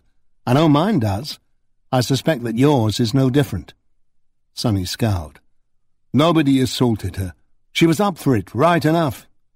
"How do you know that? You said you weren't there." "Zaid told me." "You've talked with your cousins since the incident?" "Sure, they're family. We talk on the telephone often." "Of course she was up for it," Annie cut in. "She had enough ketamine in her to fell a horse. If she did, I don't know where she got that. It's nothing to do with me." "Maybe your cousins supplied it," Banks suggested. "I don't know." "What did Zahid tell you happened?" "She got a bit frisky, like. My cousins are only human. It was like pass the parcel, that's all. They didn't kill anyone. They just fucked her. Then all they did was throw her out of the van. It was just a bit of fun." "So your cousins admitted to throwing Mimsy out of the van?" "Yeah, but it was just for a laugh. She was just a silly little white slut. It was a bit of fun." "Fun?" Annie said. "Fun?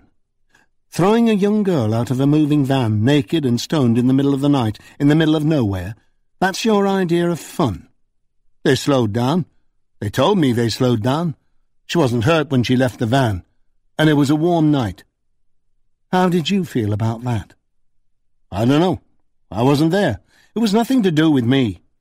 "But she was one of your girls, your girlfriend, in fact. Weren't you angry to hear that she'd been treated so disrespectfully?"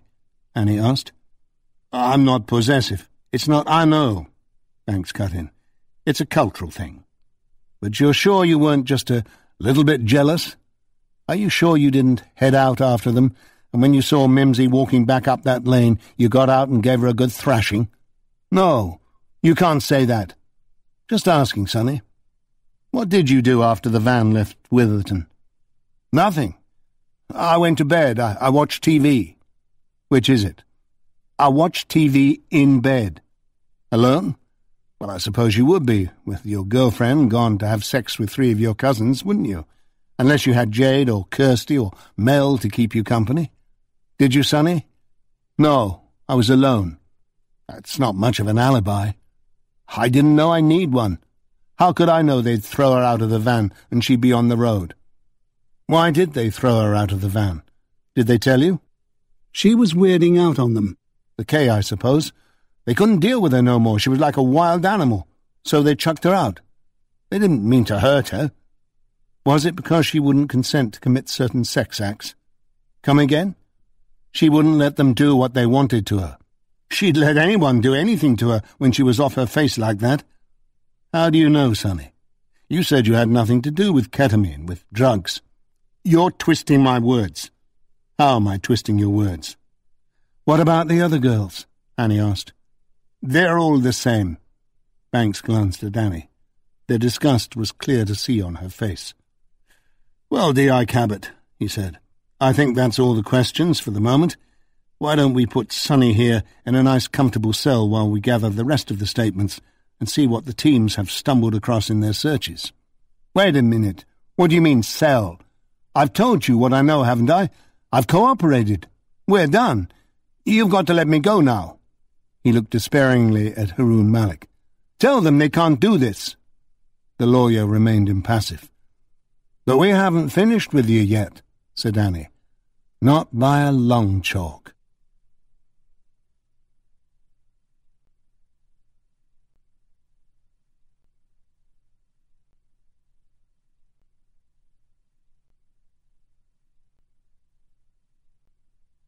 Chapter 13.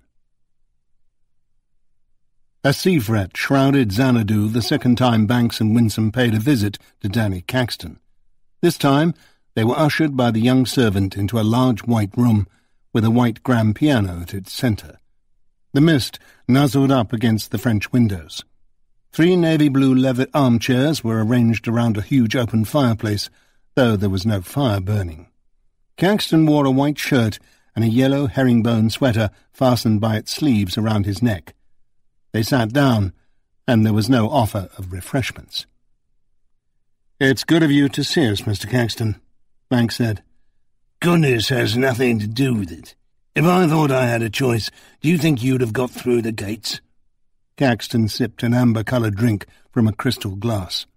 Banks thought he caught a whiff of expensive and old single-malt whisky. "Where's Mr. Feldman?" "Don't worry, he's within hailing distance. I think I can handle you, but if I need him, I'll give him a shout." "Fine," said Banks. He gave Winsome the nod, and she took out her notebook. "I just wanted to follow up on the little chat we had last time." "It wasn't a little chat. You were damned insulting. Not as bad as that mate of yours I had over here yesterday. At least I assume he's a mate. Fellow called Burgess. Nasty piece of work." "Mr. Burgess is coordinating the investigation through the NCA," Banks said. "As I'm sure he told you, we're exploring many avenues." "Fishing expedition is more like it. Seeing what muck you can rake up from publicity-hungry bitches who think they can sell their stories to the news of the world for a few £1,000.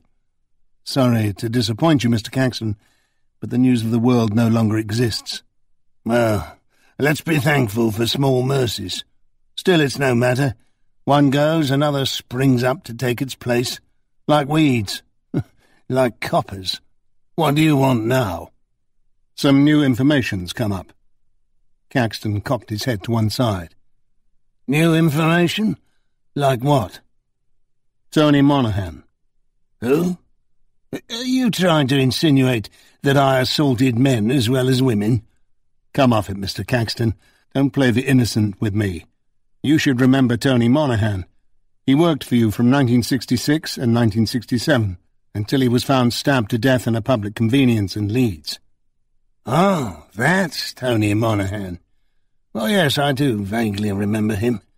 I suppose mostly because of the terrible thing that happened to him." He put his index finger to his cheek. "As I remember, he was a homosexual, wasn't he? Found dead in a place known to be frequented by that sort of character." "How did you know that?" "Oh, come. You don't think you can trip me up like that, do you? It was in the papers at the time." "Did the police talk to you?" "They may have had a brief conversation. After all, Monaghan worked for me on contract. I knew nothing that could help them." "Of course not. But then you knew the chief constable well, didn't you?" "Ted Crummond and I were friends, yes." "So you remember him all right?" "I remember my friends. I did a bit of fundraising for the local police. You'll find it all on record." "Oh, we have," said Banks. "But that was about all we found on record. Do you know that the investigation into Mr. Monaghan's murder was abandoned just over 2 weeks after his death?" "I didn't keep track of it. You can't blame me for the police's inability to catch the killer." "Oh, but I think we can. I don't think there was much of an attempt made. I think it would have led police far too close to you, so you had a word in your friend's ear." Caxton narrowed his eyes. "Mr. Banks, that sounds to me very close to a slanderous attack on my character." "Then call him Mr. Feldman. Did you have any idea that Mr. Monaghan was homosexual?" "None at all. I never asked him, and he never said. I must say there were no obvious signs in the way he dressed or talked or walked." "And you already knew he was interested in girls, didn't you?" "What?" "Well, you see, Mr. Caxton, the important thing here is that our complainant remembers Mr. Monaghan as being the other man who raped her in your suite at the Majestic Hotel in Blackpool on the 19th of August 1967. She picked his photograph out of the newspaper. How extraordinary. You think so? Why? She certainly has an active imagination. I'll say that for her, whoever she is. If one rapist's not enough for her, that she has to pick another one out of an old newspaper. Winsome looked up from her notebook at him, a mixture of puzzlement and disgust on her face. Caxton grinned. Oh, I can see your sergeant here doesn't approve of my flippancy. It's hardly time to be flippant, sir, said Winsome. Caxton leaned forward. Banks tensed, feeling a sense of threat and aggression in the gesture. Caxton's mouth was twisted almost into a snarl. Oh, I disagree, young lady. It's a perfect time to be flippant when you have such absurd, ludicrous accusations being thrown at you. Have you considered for a moment what your victim here has to gain by telling such outrageous stories about me? She has nothing to gain, said Banks. None of them do, except maybe a bit of peace of mind, a sense of justice. Justice? Well, how public-spirited. And don't you think it odd that she picked Tony Monaghan, of all people, who had their pictures in the paper around that time, and that Monaghan was an employee of yours? Quite a coincidence. Caxton shrugged. That's all it is. Coincidences happen. I'm sorry Mr. Monaghan was killed, but it was nothing to do with me. Were you and Tony Monaghan on good terms? Caxton frowned. As far as I can recall. As I said, I barely even remember him. It was a long time ago, and we didn't live in each other's pockets. After all, he was my employee. I like to think of myself as a generous and amiable employer, but one can't let the staff get too close and personal, can one? I wouldn't know, said Banks. What was his role? This and that. Everything to do with public relations, media, fans, events and promotion. Charity drives. The lot. Invaluable. Replaceable. Obviously, as I had to replace him. Who with? Caxton waved his hand in irritation at the question. I can't remember. Chris or Vinny or some such oik. From the same advertising agency? I wouldn't know. I didn't handle that side of the business. I was busy enough just keeping people entertained, making them laugh, smile, cry. You should try it. It's harder than you think. Oh, I try my best, said Banks. I've managed to get a few laughs out of you at any rate, but I should think you've made far more people cry. Laughs at the ridiculous things you've been accusing me of. I'll grant you that. Did you murder Tony Monaghan? What? First I'm a rapist, now I'm a murderer? Should I be shouting for Benny? I don't mean personally with your own hands. You wouldn't do that. I doubt you'd have the guts. But did you order it done? Why would I do something like that? This is beyond a joke, even to me, and I've got a sense of humour. Banks leaned back in his chair. I don't know why it should seem so ridiculous, he said. A man in your employ is murdered just 2 months after you raped a 14-year-old girl in a Blackpool hotel, and he was with you there. He raped her after you did. I can see all sorts of possibilities in that little scenario. Blackmail, for example, or a sudden attack of conscience. No money involved, but a desperate need to get things off his chest. Can't you see the possibilities, D.S. Jackman? Winsome looked Caxton in the eye. I certainly can, Gov. Get that sort of thing all the time. Do you know who the 2 men who carried his body across the park to the toilets were? Banks asked. Now you've lost me. 2 men were seen carrying another between them. They looked like boxers or wrestlers. Maybe bouncers. No necks. Who were they? You might as well tell us. We'll find out, and then we'll prove a connection. Now I really don't know what you're talking about. Caxton looked from one to the other, and there was nothing pleasant about his fixed smile. The man with the big smile was not happy, and if Banks wasn't mistaken, he was even a trifle worried. He put his hands on the arms of the chair and pushed himself to his feet. In that gesture, it was possible to see him as an old man struggling with stiffening joints and frail bones. "Well, interesting as all this has been," Caxton said, slightly out of breath, "I have only 2 words to say to you. Prove it. And now, if you don't mind, it's time for my nap. If there's anything else, I'll call Mr. Feldman in, and you can talk to him about it." Banks and Winsome stood. "No, that'll be fine," said Banks. "We're finished anyway." "I very much think you are. I'd like to say I'm sorry you had such a wasted journey, but I can't really mouth the words with any degree of honesty." "I wouldn't say it's been wasted," Banks said, as he and Winsome started heading for the door, past the classical rape scenes. "In fact, it's been most informative." "Make sure you don't lose your way home in the fog," Caxton called out after them. "Don't worry," Banks called back. "We won't." Annie knew that Doug Wilson must be as tired as the rest of the team. He may have felt at times like a spare part in the events of the last week or so, but he had spent a great deal of time in a darkened room with a couple of DCs from County HQ, watching hours of boring CCTV footage of the roads around Bradham Lane and the Strip in Witherton. They had got nothing from the latter. Either the cameras weren't working, there weren't any, or the drives had been reused since Mimosa Moffat's departure. And they had got too much from the former, wasting hours tracking down cars and their owners, checking movements, alibis, police records. Apart from the stolen car, finally found burned out in a quarry outside Ripon, and the white van possibly used to carry Mimosa Moffat, they had found nothing of interest. They were still trying to find the car thief with the help of the Ripon police, but to no avail, and the car was such a mess that there was unlikely to be much useful evidence in the remains.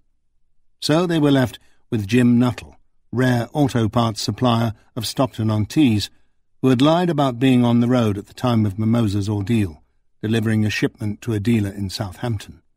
And that was why Annie was sitting in the passenger seat of a police Skoda with Wilson driving on the busy A66 east of the A1 shortly after her interview with Sonny Rana.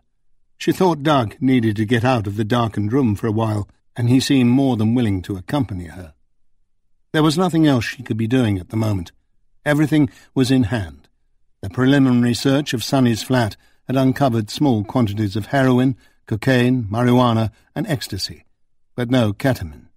Sonny's accomplices, Faisal Sabswari, Ismail Hosseini, and Hassan Azizi, along with the 3 cousins from Dewsbury, were busy telling their stories to detective constables and sergeants, who probably had far better interviewing techniques than either Annie or Banks. 3 of the Witherton girls were in Eastvale now, in the rape suite, especially designed for victims of sexual assault, with dim lighting and soothing music playing softly in the background. Their stories were slowly being coaxed out of them under promises of anonymity. There was really nothing to do but let the procedures follow their course, and find out why Jim Nuttall had lied to Doug Wilson about the day he had made his deliveries. 2 things still worried Annie. Nobody seemed able to find Jade, and despite the successes and revelations of the past few hours, she still had no idea who had killed Mimosa Moffat. Sonny or one of his colleagues might have done it, but no cars caught on the CCTV had been identified with any of them, not even one of Ishmael's taxis, and motive still remained a problem. Still, Sonny had no alibi, had the use of Ishmael's minicabs, and as he was the leader, he might have had his own reasons to dish out punishment to Mimosa. Perhaps a punishment that had gone too far. They would keep at him, and if he had done it, Annie was sure he would crack and confess eventually. For the moment, he was stewing in his cell. One of the Moffats might have done it, though Albert had an alibi, and Annie ruled out Lenny and Johnny, which left Sinead. Junkie or not, she had kicked up a fuss, quite rightly, about the counsellor who had messed with her daughter, so if she had found out about Sonny, she might have gone after him too. The problem was that it was Mimosa who had been killed, not Sonny or any of his friends. Annie thought maybe Sinead lost it with her daughter, but the idea was beginning to seem far-fetched. They found Jim Nuttall working in his garage on an old Morris Minor station wagon, the kind with the wooden frame around the back and sides that Annie's father used to drive when she was a child. It had been an antique even then. The garage was a lot tidier and cleaner than most garages Annie had seen. You didn't feel you'd end up with a grease or oil stain no matter what surface you touched, and the racks of parts were clearly labelled, and she noticed ran in alphabetical order by make of car and name of part. It smelled of rubber, oil and sheared metal, a mix Annie really didn't mind at all. There was something comforting about it. The door at the back led through to an office, and that was where Nuttall took them for a brew. The office, which smelled the same as the garage, was cramped and looked out on a backyard piled with rusted car parts, mostly tyres, bumpers, radiator fronts and doors. There were 2 hard-back chairs opposite Nuttall's, which sat behind the desk, and they eased themselves in. The office was a bit less tidy than the garage, but not much. Nuttall himself was a middle-aged man in a dark blue overall, a little overweight, thinning on top. "It's a one-man business," he said, "so I apologise for the mess. I have to do my own books and orders and everything, even make the tea." "Must be a full-time job with all the deliveries too," said Annie. "More than full-time." "Why not take on some help?" "Can't afford it. The profit margin's slim in this line of work. Besides, I can manage. When I can't, I know it'll be time for me to retire." "Anywhere in mind?" "I've been saving. I had the Costa del Sol in mind at one time, but Spain's gone bust up these days, like my savings. I'll probably end up in a caravan park in Scunthorpe." Annie laughed. "You could at least try Redcar, a bit closer to home." "Aye, maybe I will at that." The kettle boiled, and Nuttall busied himself filling the teapot and making sure the mugs he picked from the shelf were clean. He brought milk and sugar out of one of the filing cabinets and set them on the table. When he'd finished, he glanced at Wilson. "Brought the boss this time, have you, lad? It must be serious." "We hope not," said Wilson. "We just need to go over 1 or 2 points with you." He took out his notebook, and Annie picked up the questioning, starting by identifying the VW transporter by its number, colour, and logo. "Is that the only transport you have?" she asked. "It is. It's big enough for my deliveries, and it doubles as a decent enough car for any personal trips I might wish to make." "Now, the last time D.C. Wilson was here, you told him you had a delivery in Southampton on the morning of Wednesday, the 22nd of July, and that you drove down there from here during the night of the 21st. Is that correct?" "It is." "Do you often drive at night?" "Long distances, yes. It saves time, and I enjoy it. Gives me time to think. I'm not married. I live alone, so it doesn't matter whether I'm in or out. Sometimes I listen to books on tape or on the radio. LBC. I like Darren Adam and Steve Allen." Annie shifted in her seat and leaned back as much as she could. "Well, it's a serious case," she said. "So we did a routine check with the dealer in Southampton, a Mr. Rodney Pomfret. Is that correct?" "Rodney, yes." "His records seem to indicate that you made the delivery 2 days earlier, on the Monday morning, which means you must have driven to Southampton on Sunday night." "I'm not being charged with breaking the Sabbath, am I?" "Not this time. We'll let that one slip by. But it's a bit of a discrepancy, isn't it? 2 days. Nuttall scratched his head. "I was sure it was Tuesday," he said. "I must have got the days mixed up. Old age catching up with me. My memory's not been that good lately. Maybe I drove back on Tuesday night." "Afraid not," Annie said. "Your car was definitely travelling in the other direction. It appeared on the CCTV footage in the area we're interested in at the relevant time in the early hours of Tuesday morning. That's a big roundabout on the southern end of Market Street in Eastvale. You know it?" "I know it." "Why didn't you stick to the A1 and M1? "I prefer to take the country roads. They're more interesting, quieter, contemplative." "Even at night, when you can't really see anything?" "There's not as much traffic. The motorways are still busy at night. Everyone drives too fast.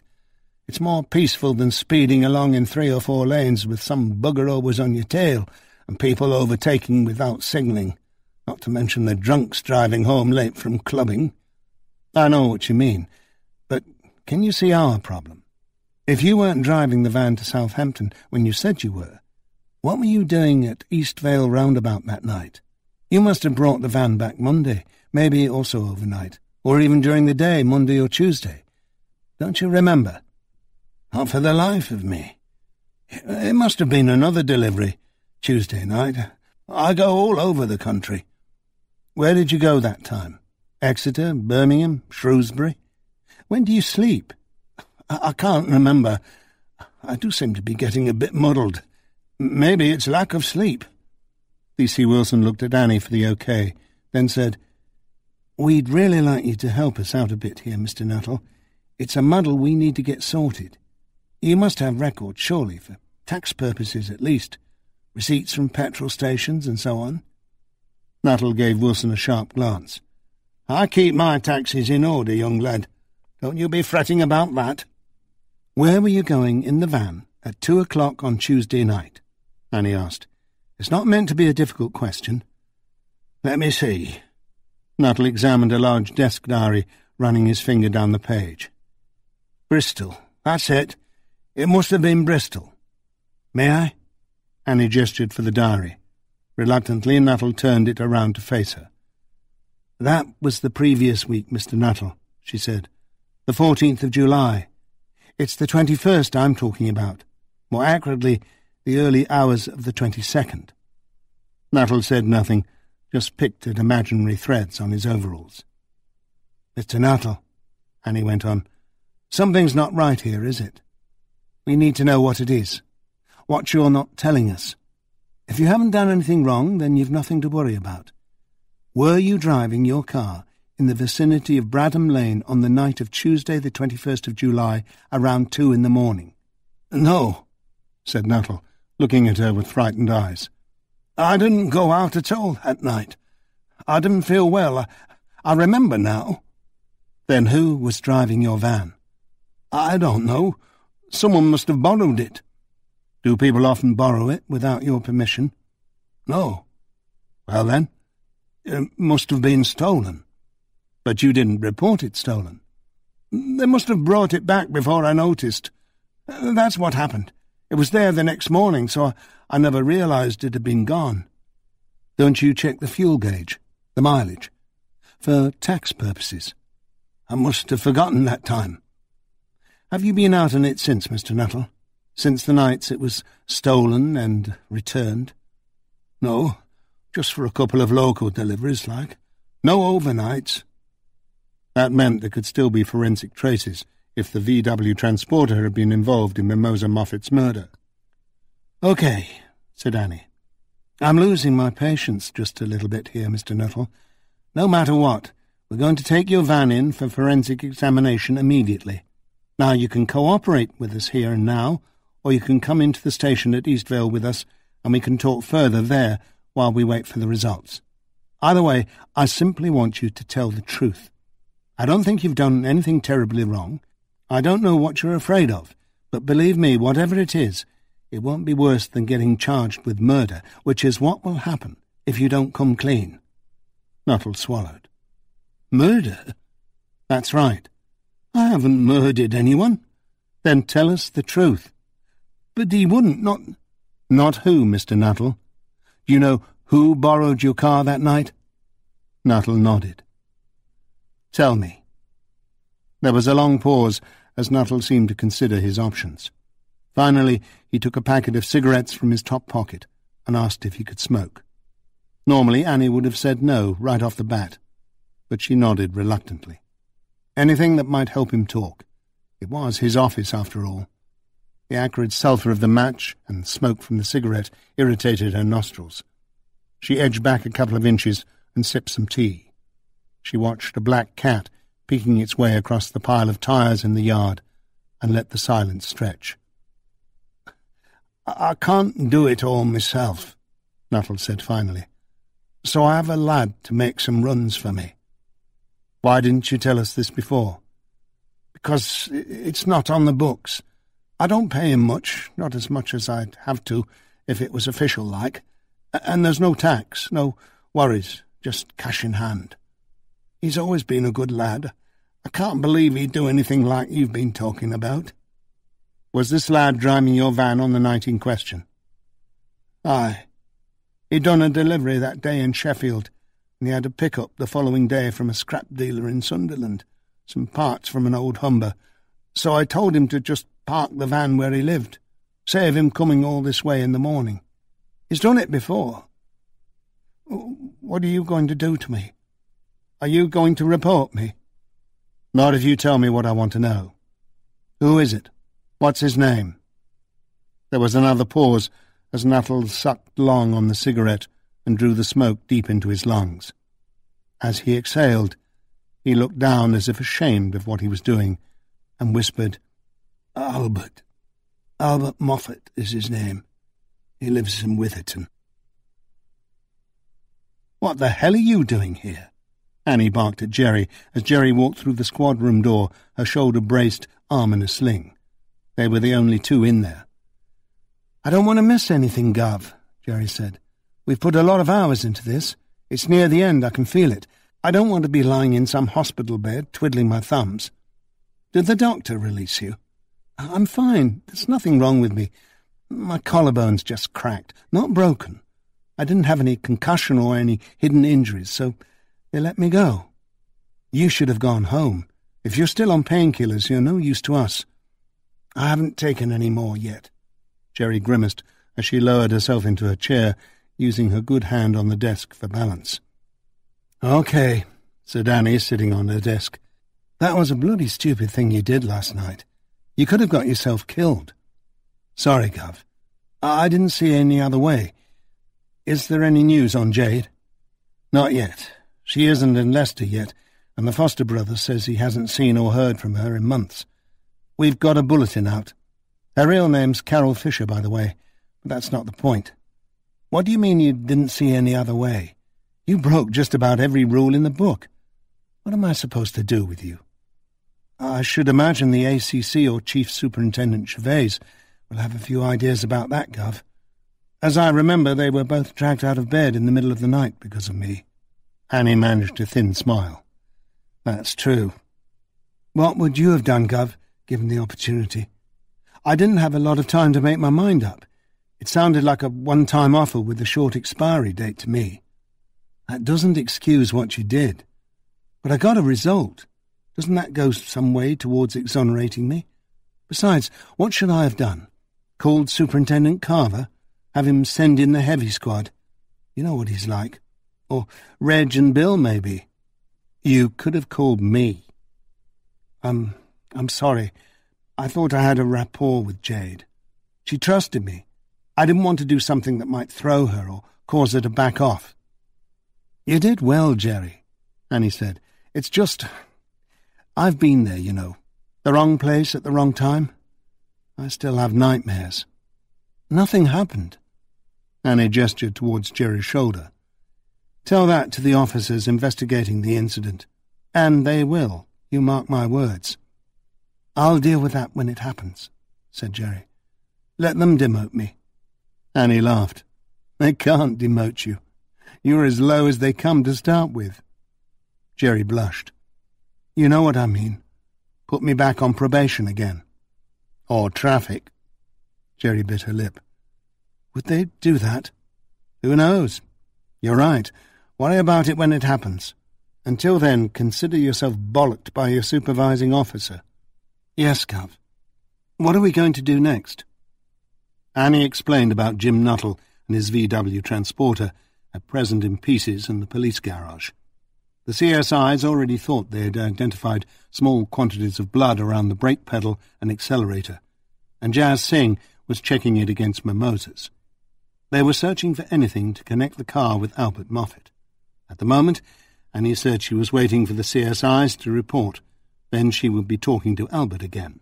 He may not have been as drunk as he was acting last Tuesday, and when Warner fell asleep, he might well have decided to take matters into his own hands. How they'd ended up with Mimsy Moffat dead on the Bradham Road was a mystery yet to be solved. "What about Sonny?" "Oh, yes, I think we'll have another long talk with him, don't you? And his mates. This thing clearly stretches a lot further than we thought it did. It's more than just 4 blokes and 7 girls in Witherton. It sounds like some sort of exclusive club. We'll have to try and worm as many names and locations as possible out of Sonny and the others, as well as the girls themselves and the cousins in Dewsbury. Can I sit in on the interviews?" Annie didn't say anything. "Go on, boss, please. I promise I won't say anything." Annie let the silence drag on a while longer. Then she said, "Well, you'd be no bloody use to me if you didn't chip in now and then, would you? But it's going to be complicated. We'll need to work out a strategy. Are you sure you're up for it?"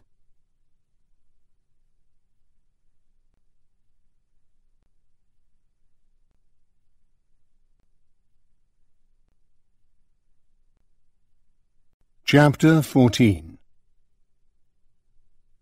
Banks was still trying to guess from Chief Superintendent Gervais's tone on the telephone what he was likely to be walking into when he went up to her office as requested.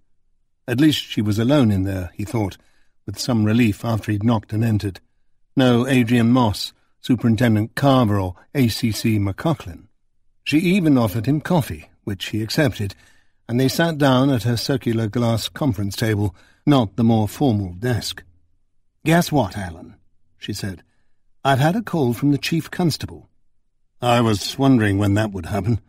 I'm surprised it took so long." "Apparently Danny Caxton's lawyer, Bernard Feldman, called and complained about police harassment. He's had 2 visits in the last 2 days, it seems, one of them from you." "So what do we do? Pack up our tents and go home?"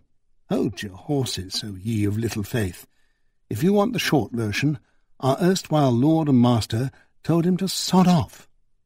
"He what?" "The CC told Feldman to sod off. And Caxton. So they never played golf together." "The CC had a message for you, too." "What?" Gervais leaned forward. "Put the bastard away. So it's my brief to ask you if you're any closer to doing just that. What's brewing, in other words? Are we going to put the bastard away?" Banks scratched his temple. "Well, to be honest, I've been preoccupied with Annie's case this past little while, as you might have noticed. We're very short-staffed." "Budget cuts, Alan, budget cuts. Make do and mend." I know. I was lucky to get the promotion when I did, blah, blah, blah. Even so, things have been a bit hectic, as you know." "So you've made no progress?" "I'm not saying that. No need to take your coffee back.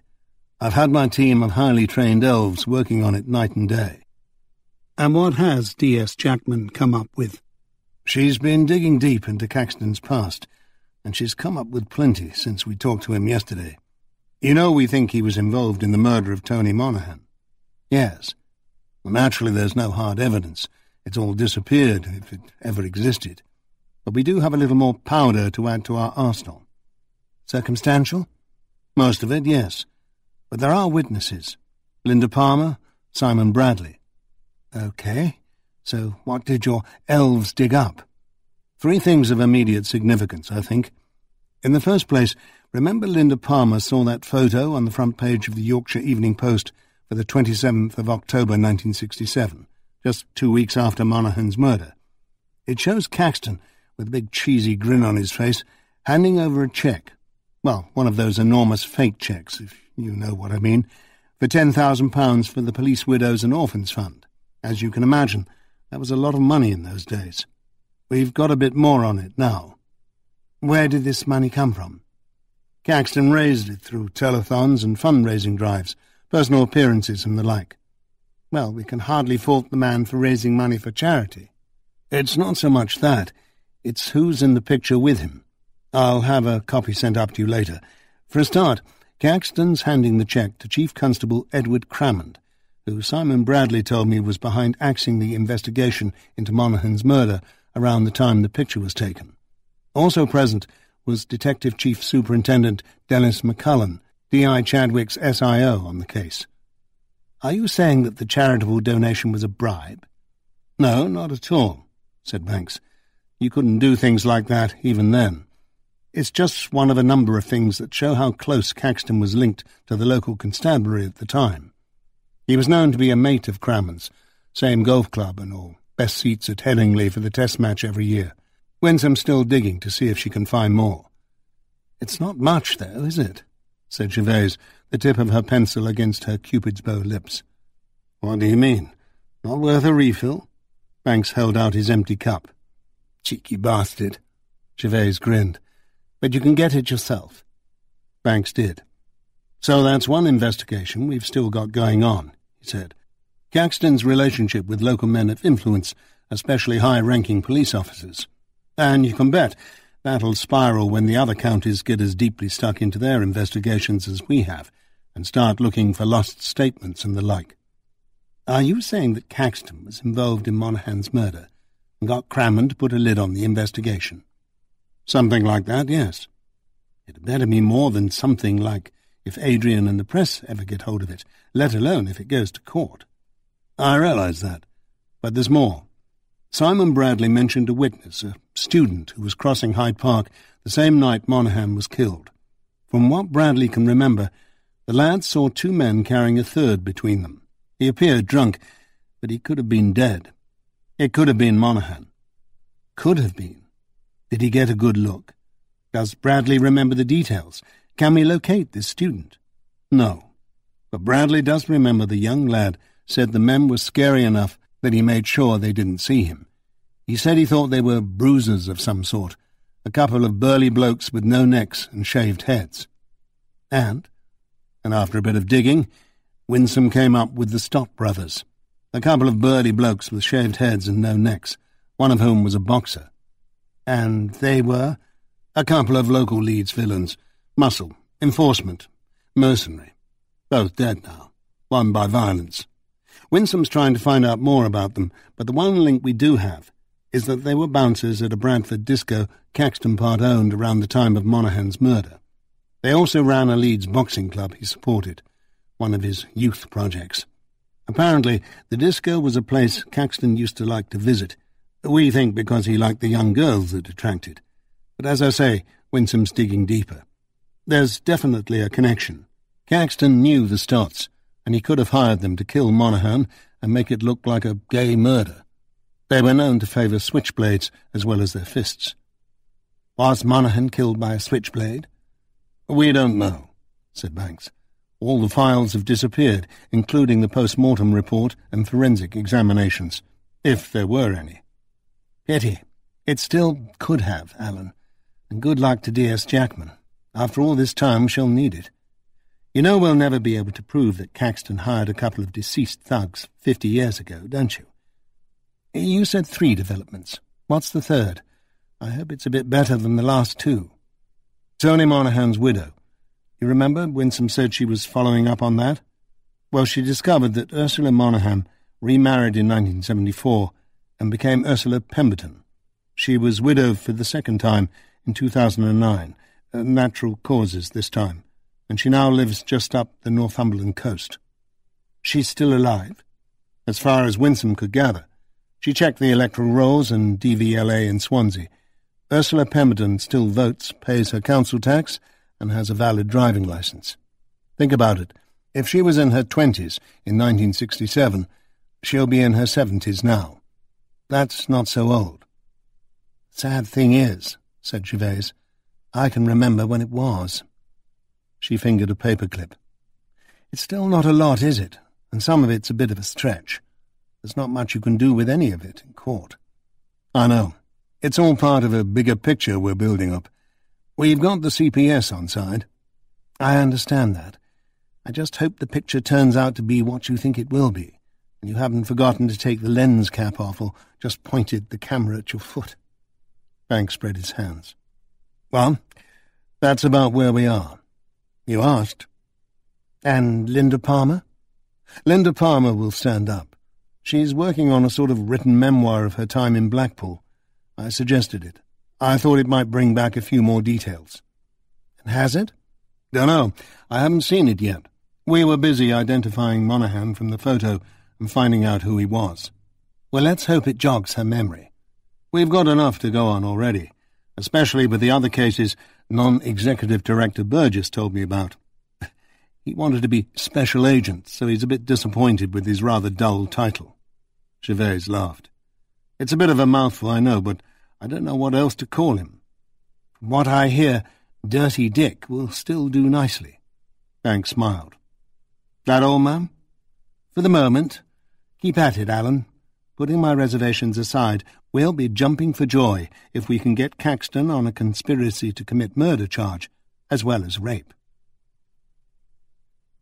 "Can we talk to Albert?" Annie asked Sinead Moffat when she opened the door. "You two again. I didn't think you'd have the bloody nerve to show your faces around here after what you put us through." "Sinead, I'm sorry about the press and the house search and all, but it's out of my hands. Surely you must understand we have to do these things when something as serious as this happens. And as for them," she gestured toward the pack of reporters beyond the gate, "it's their job too, like it or not." A small crowd had gathered across the street, and Annie heard a shrill voice shout, "When are you going to do something about those packies, instead of harassing poor honest decent folk? When are you going to put a stop to those murdering bastards?" The crowd roared its approval. "You'd better come in," said Sinead, "before that lot stone you to death. Albert's in his room. Just go on up, and don't be too hard on the lad. Remember, he's just lost his sister." Annie and Jerry climbed the stairs of 14 Southern Terrace and knocked on Albert's door. They could hear music from inside, but it was playing quietly, and Albert quickly opened the door and asked them in. "It's not a very big room, I'm afraid," he said, turning the radio down. "But there's a couple of chairs. Sit down. What is it?" Old clothes were draped over the upright chairs, and Albert quickly scooped them up and dropped them in the laundry basket. Annie felt a bit queasy about sitting where Albert's dirty underpants had been, but she swallowed her pride and her bile. The room was at the back of the house, so they couldn't hear or see the crowds of neighbours and reporters, just the slate roofs of the houses across the alley. Albert had his window partially open, which was a mercy as he was smoking. He sat close to it, and the smoke curled in the air as it caught the draught, which whisked it outside. "Is it true that you got them in custody?" Albert said. "The bastards that did our Mimsy?" "It's true that we're talking to some people, yes, but there's no proof that any of them killed Mimosa yet." "I hope you deport them. They probably cut off people's heads for killing people back where they come from." Annie sighed.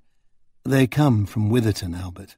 Unless things have changed since this morning, I don't think there'll be any deportation or decapitation. You know what I mean." He cast a glance at Jerry's sling. "You look as if you'd been in the wars. What happened? Trip over your truncheon?" "Baton," Jerry muttered. She leaned forward as if to share a confidence. "As a matter of fact, I was set on by 4 lads not far from here. Asians. I think one of them was called Tariq. Know anyone by that name?" Annie expected her to blush or offer some sort of reproof, but instead she had to congratulate her DC for knowing an opportunity when she saw one and for seizing it. "It figures," said Albert. "They're getting everywhere these days, spreading like a pestilence, like a plague of rats. Tariq, mean anything?" "No, but I can find out for you. Want him sorted out?" "That's all right, thanks," said Jerry. "We'll deal with him." "I'm sorry for what happened to you, but what do you expect? They're animals. They've got no respect for their own women, so you can't expect them to have any for ours.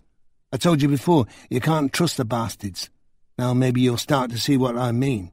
It was them all along, wasn't it?"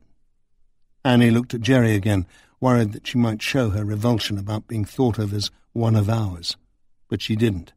She just said, "I see," and rubbed her shoulder. Annie found herself wondering whether Albert was laying it on so thick to divert them from any suspicions that he might have been involved. "How can I help you this time?" Albert went on. He beamed at both of them, the picture of youthful innocence. "The last time we talked," Annie said, "you told us you didn't know about Mimosa's association with Sonny and his crowd until recently." "That's right. Day before she went missing, if I remember right." "And you hadn't told your family or any of your mates about it?" "No. I didn't want them taking the piss out of me for having a sister who hung out with packies. Besides, it's none of their business. And you really had no idea before then that Sonny and his friends were exploiting Mimosa, along with a number of other young girls from the estate? No. How could I know that? Did you ever get the impression that she was frightened at all, being made to do anything against her will? No. She'd always brazen it out, would Mimsy. OK, said Annie. Can we go back to that Tuesday night, the 21st of July? The night it... you know. Yes, the night it happened. Now, you told us before you were at Paul Warner's. Albert stubbed out his cigarette. Yeah, like I told you. We had a few bevies in the Hope and Anchor, then went back to Paul's for a few more. You can ask him. We have, Albert, and he says you were there.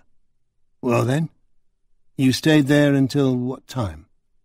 Well, I woke up there the next morning with a fuck of a headache. I can't remember what time it was, but it was late. You didn't go out again after going back to Paul's from the Hope and Anchor? Neither of you? No, I've told you all this. We just chatted about stuff, you know, watched DVDs, played some music. Do you remember much about the evening? To be honest, said Albert, I'd had a few jars earlier as well, before the Hope and Anchor. I was pretty far gone by my third special brew. So you don't remember much? No, just waking up on the couch like, with a... Yes, said Annie, with a fuck of a headache. Albert pointed at her and giggled. You got it. Any drugs? What do you mean? Was it just alcohol, or did you take any drugs? Like what? I don't know, coke, amphetamines, marijuana? The wacky-backy? No, I don't do that stuff. Makes you stupid. And Paul's not into drugs either. Were you fit to drive? I should say not. I understand you do a bit of driving on the side, though. Albert's eyes narrowed. What do you mean? Driving, you know. Annie stuck her arms out and mimed turning a steering wheel. I know what you mean, but what you're getting at? Do you or don't you do some driving for a man called Jim Nuttall? Jim? Yes. He's got an auto parts business in Stockton. Specialist stuff for collectors and the like. I know Jim, yeah. So what? What did he tell you? Do you make deliveries and pickups for him? Yeah, but it's all legit stuff. It's nothing to do with drugs or anything. I just help out now and then. Us unemployed people got to take what we can get, you know. I'm not saying it isn't legitimate, Albert. Did you have a delivery on Tuesday during the day? Well, yeah, as a matter of fact, I was in Sheffield in the afternoon. Got back about an hour or so before the meeting. Parked the car at the back of Paul's, as usual, and got a couple down me in the Hope and Anchor. And Wednesday? Sunderland. Afternoon. I was a bit late. I had a... Yes, you've told us, Albert. Why didn't you tell us about this before? I don't know. Didn't come up, did it? And I'd just heard about Mimsy. I was gutted. Are you sure it wasn't because Jim Nuttall told you not to mention it to anyone? That he could get into trouble for paying you cash under the counter and not running it through his books? Whatever Jim does, it's up to him. But he told you to keep quiet about it. Well, yeah, there's no harm in that. So between Tuesday evening, when you got back from Sheffield, and Wednesday afternoon, when you made the delivery in Sunderland, where was Mr. Nuttall's van parked? I told you, laying round the back of Paul's place. Do you often park it there? If I know we're likely to be going back there for a few bevies and movies, but it depends. If I'm not working for a few days, I'll take it back to Jim's yard, and he'll give me a ride home from Stockton. But on this occasion, you were driving 2 days in a row. Yeah, the parts were small, just little cogs really, so I'd no need to go all the way back to Stockton between deliveries. What's all this about? It wasn't a big deal. Jim's a nice bloke. He's hardly a major criminal. And you're sure you didn't drive it again that night? You're joking. I told you. I was pissed as a newt. You might think I'm a dangerous criminal or something, but one thing I don't do is drink and drive. Doesn't stop some people. No way. Well, I'm puzzled, Annie said. Perhaps you can help me out. Uh-huh. You say Mr. Nuttall's van was parked in the lane behind Paul's flat all Tuesday night, so Why do you think it showed up on CCTV footage heading for Bradham Lane close to 2 o'clock in the morning? I don't know. There must be some sort of mistake. Those cameras aren't always reliable, you know. I had a mate once who— Are you sure about this, Albert? Said Annie. Because we think you're lying, and that's a very serious business. We think you brooded about Mimosa and her Asian friends. You either already knew she was going for a ride to Dewsbury that night, or you just took it into your mind to go down to Sonny's and break a window or two to vent your anger, and you saw her leaving in a van with 3 men. You were curious. You followed. You held back a while before Bradham Lane because you thought your lights would be spotted following them down there, and you knew you could catch up with them later, somewhere there was likely to be a bit more traffic. It must have given you the shock of your life when you saw Mimosa walking up that lane towards you, dirty, naked, bleeding. So you came to a stop just past her, and she turned and walked as best as she could to the van. She must have thought it was a lifesaver, whoever it was. Did something snap? Was that it? Did she say something to you, put you down? Did she laugh at you? Was that it? Or did she shame the family? Was it your version of an honour killing? That's rubbish, that is. I told you I was at Paul's. He said so. Paul's your mate, Albert. Either you waited until he passed out, or he's lying to protect you. Either way, we've got you for it. We're just waiting for the forensics on the van. It's my bet that neither you nor Mr. Nuttall have done a good enough cleaning job on it to get rid of all the traces of Mimosa's blood. In the meantime, we'll be wanting your clothes and shoes for forensic examination. I'm arresting you on suspicion of the murder of Mimosa Moffat. You understand me, Albert? We're taking you into custody. Is that clear? Albert turned pale. You're what? We're arresting you, Albert, and we're taking you back to Eastvale. If you fail to say something now you later rely on in court, it may go against you. Anything you do say may be used in court. You'll be hearing that again before we start the official interview at the station. You're entitled to a lawyer, and if you don't have one, we'll provide one for you. Albert was shaking his head as Annie spoke, and when she'd finished, he slumped in his chair and folded his arms. I think I will have that lawyer you mentioned, he said. A fresh breeze skidded off the North Sea and bent the long, fat blades of lush green grass through which the trodden path meandered along the cliff-top. Across the sparkling blue water stood the tidal island of Lindisfarne, Holy Island, consisting of a village, a small castle on a hill, and a ruined priory where St. Aidan and St. Cuthbert had lived, and where the exquisite Lindisfarne Gospels had been painstakingly illuminated in the 8th century. The island was connected to the mainland by a mile-long causeway, which at the moment was covered by the tide. Banks and Ursula Pemberton were walking on the edge of the cliffs with her dogs, 2 fine Irish setters. Ursula was a hearty outdoorsy type, wearing loose-fitting jeans and a thin polo-neck sweater against the slight chill of the sea. She had a ruddy, weather-beaten face, and her tight grey curls hardly moved in the wind. Banks reckoned she must be about 10 years older than Linda Palmer. "It's a stunning view," said Banks. "Yes, it never fails to send a shiver up my spine," said Ursula, "and I don't mean the wind. It's that sense of history being close enough to grasp, more real than what you get on the news every day. It invigorates me. I don't know how I lived without it for so many years." That sounded like something of a romantic notion to Banks, but it made him think of Brig Flats, the Basil Bunting poem he had listened to on a CD since hearing Mark Knopfler's song Basil. There was something about that mix of landscape, history, and lost love that struck a chord deep inside him. Maybe it was all connected with the expulsion from the Garden of Eden. At any rate, Ursula Pemberton was right. He felt it here, too, on the Northumberland coast, just as he did in Whitby, and even in Eastvale, itself no stranger to history, with an 11th-century castle reputed to have been one of the many temporary prisons to Mary, Queen of Scots. "There's plenty of history in London," Banks said. "Some would argue far more than up here." "Yes, it's true enough, isn't it? The Tower and St. Paul's and all that. It's not a competition, I know. I suppose I just wasn't paying attention when we lived there. It's all a bit in your face. It seems more subtle and mystical here, but the connection is more direct. Pace of life gives you time to pay attention to its depths. In London, there's always something else going on. The noise, the crowds, superficial, usually. Parties, theatre. I don't think I ever really stopped to look at the past there. Not really look. But then I was a modern young 60s woman, newlywed, living for the moment, not the old and the antique, except as far as clothes were concerned. I suppose it's not so much the place as me, is it? I guess it's a bit of both. A confluence, perhaps. But you didn't come all this way to listen to an old woman prattle on about history. And what can I help you with, Superintendent? You were very circumspect on the telephone. Was I? I suppose it's a delicate subject. It's about your first husband. Tony? Yes. She stared out to sea. It must have been the wind, Banks thought, that made her eyes water. Are you all right?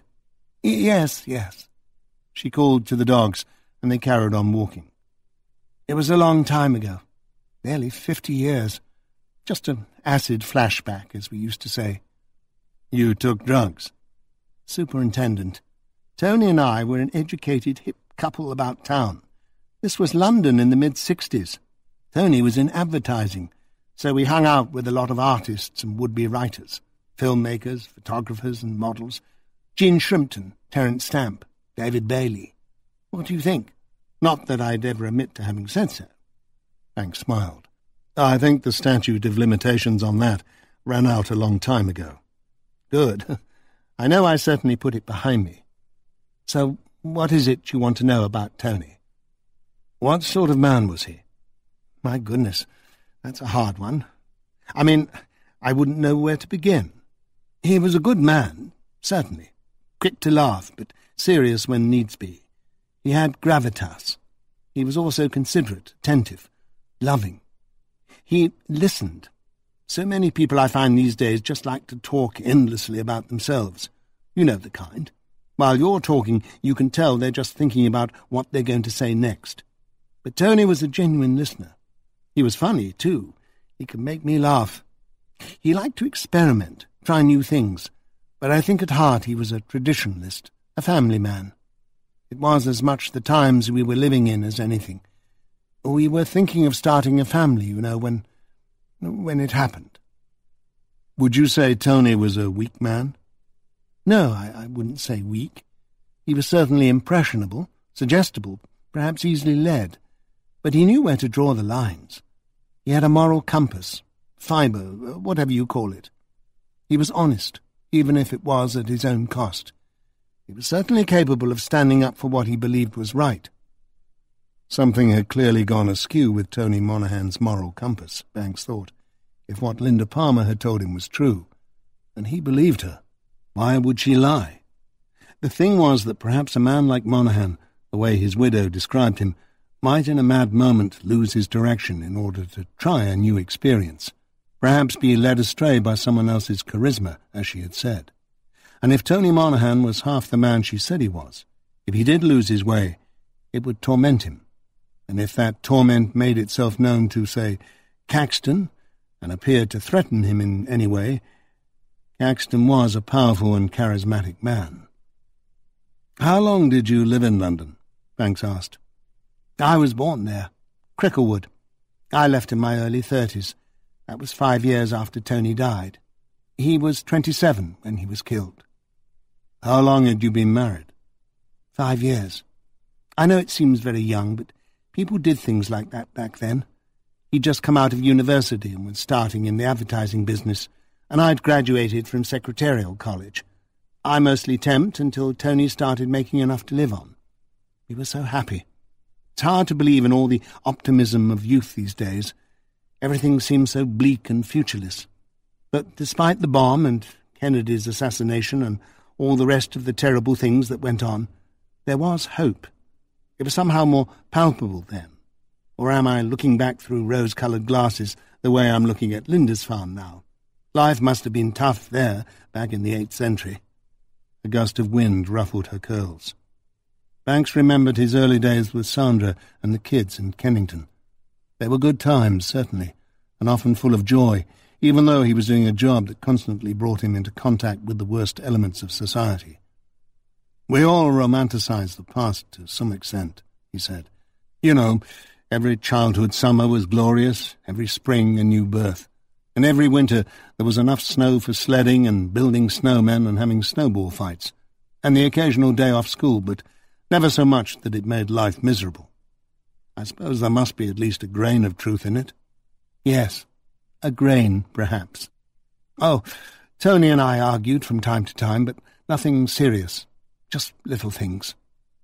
So you say on the whole it was a happy marriage? For as long as it lasted, yes. Except... What?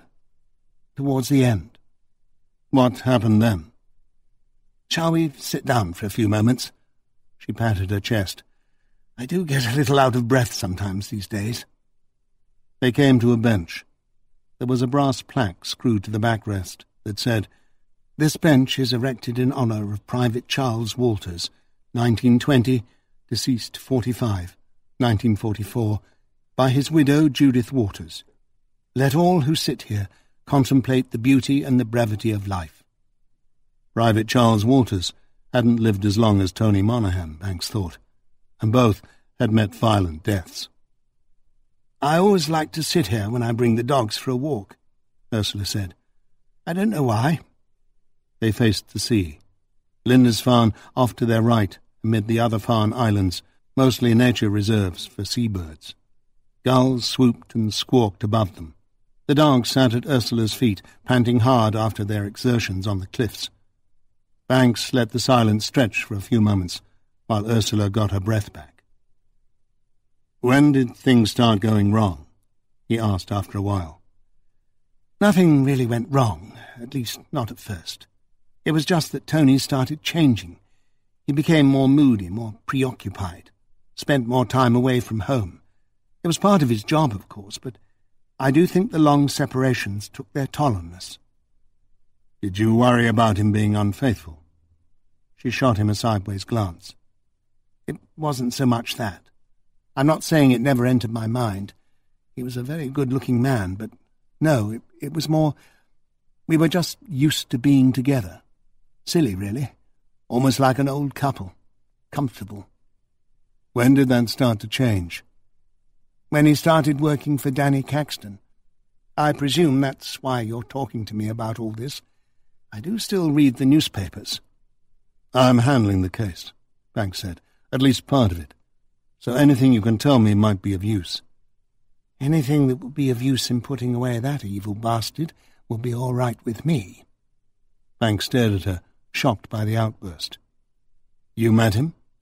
She gave a harsh laugh. When the agency found that Tony seemed to have a penchant for rubbing shoulders with stars of the entertainment world, the little wife always got to meet the big names. Kept her happy, didn't it? Gave her something to tell her dull, boring suburban housewife friends about at coffee mornings. Except we didn't have any dull, boring suburban housewife friends, and I never attended coffee mornings. I'd be talking about Ginsberg and Burroughs or the latest Godard or Antonioni film with a bunch of unemployed artists smoking gouloirs in the pub, more likely. And they didn't give a damn about the Danny Caxtons of this world. Meeting Danny Caxton was supposed to be one of the perks. I gather you didn't exactly like him. That was my personal feeling, yes, right from the start. Have you ever met someone who repulsed you at first sight? I don't mean because of looks, ugliness, or anything like that. Danny Caxton was as handsome as they come. But for the want of a better word, because of something you sense inside, something wrong, something evil. Once or twice, said Banks. It's an occupational hazard. Yes, I suppose it must be in your job. That's what I felt about Danny Caxton right from the start. After that, I did my best to avoid him. Have you any idea what it was about him that repulsed you so? No. Well, that's the problem. I can't really put it into words. There's nothing concrete at all. Nothing he said or did I can put my finger on. He was always pleasant and charming to me. There was just something reptilian about him. He gave me the impression of a man who took what he wanted without qualms. I know he was an actor, and it probably came naturally, but I felt that every word, every gesture, every expressed feeling was fake, was something deliberate to get an effect or produce one on the listener, to to misdirect or to convince people he was just like one of us, when he wasn't at all, as if he was wearing a mask. Banks had heard people talk like that about psychopaths.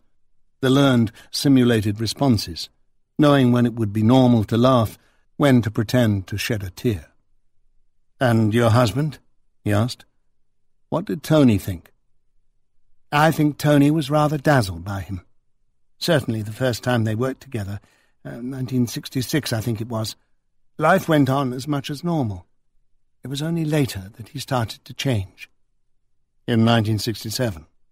Yes, during that summer season at Blackpool. I didn't see a lot of him over those few months, but I've never seen him so glad as when it was over and he could come home to stay. Or so he thought. He would have stayed at home too, but Danny Caxton wanted him back, and Tony's boss wanted to keep the client happy, so off he went to Leeds for Christmas panto season. What exactly did he do? He handled the press, of course, interviews, TV appearances and the like. He arranged visits to open supermarkets and so on, booked hotels, arranged transportation if it was necessary, decided who should and who shouldn't be admitted to the presence. Quite a responsibility. Didn't Caxton have others to do all that for him? Nothing was too much for Danny Caxton. He said that Tony was his right-hand man and he'd be lost without him. So back Tony went. He was uneasy about it, but he was doing well in the firm and he didn't believe his contract with Caxton would last forever, so he just thought he'd grit his teeth and see it through. Do his job, then maybe the promotion he'd been after would materialize. He'd been promised a promotion for working with Caxton. Not in so many words, but his boss certainly gave the impression that it wouldn't do his future career prospects any harm. Is he still alive, this boss? Walter Philby? I've no idea. Given that he was about 50 in 1967, I doubt it. Did Tony confide in you about what was bothering him? Not at first, no. He just didn't seem himself. There was something on his mind, on his conscience. He wasn't himself. When he came home from the summer season, he was very pale and withdrawn, listless. I actually thought he was ill, depression or something, and I made him go to the doctors. The doctor said he was just jittery and edgy from pressure at work. He prescribed some pills. Did they do any good? Not much. Oh, there were moments when the old Tony shone through and made me laugh again. Wasn't all doom and gloom. But he wasn't home for long. The call for the Christmas season came in pretty soon after he returned from Blackpool. And? That upset him. He didn't want to go. He even argued with Walter about it, which he never usually did. But Walter was adamant. Danny Caxton wanted Tony, and Danny Caxton got what he wanted, at least from Philby Leyland and Associates. What was the problem? Was Caxton difficult, demanding? I'm sure he was, but there was more to it than that. We never considered such things at the time, of course, so I'm speaking with the benefit of hindsight. But after Saville, Cosby, Rolf Harris, Cyril Smith and the rest, Danny Caxton was up to the same sort of thing. What you're looking into now. Something terrible happened, and Tony knew about it. Did he say anything? Ursula stared out to sea. The dogs were busy sniffing gorse. The day before he left, she said. He told me all about it, and I wish to God he hadn't.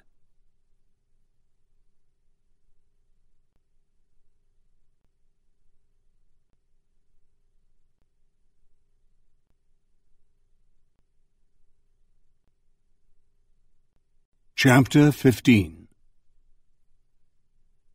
What am I doing here? Paul Warner asked Annie and Jerry. I already told you everything I know the last time we met.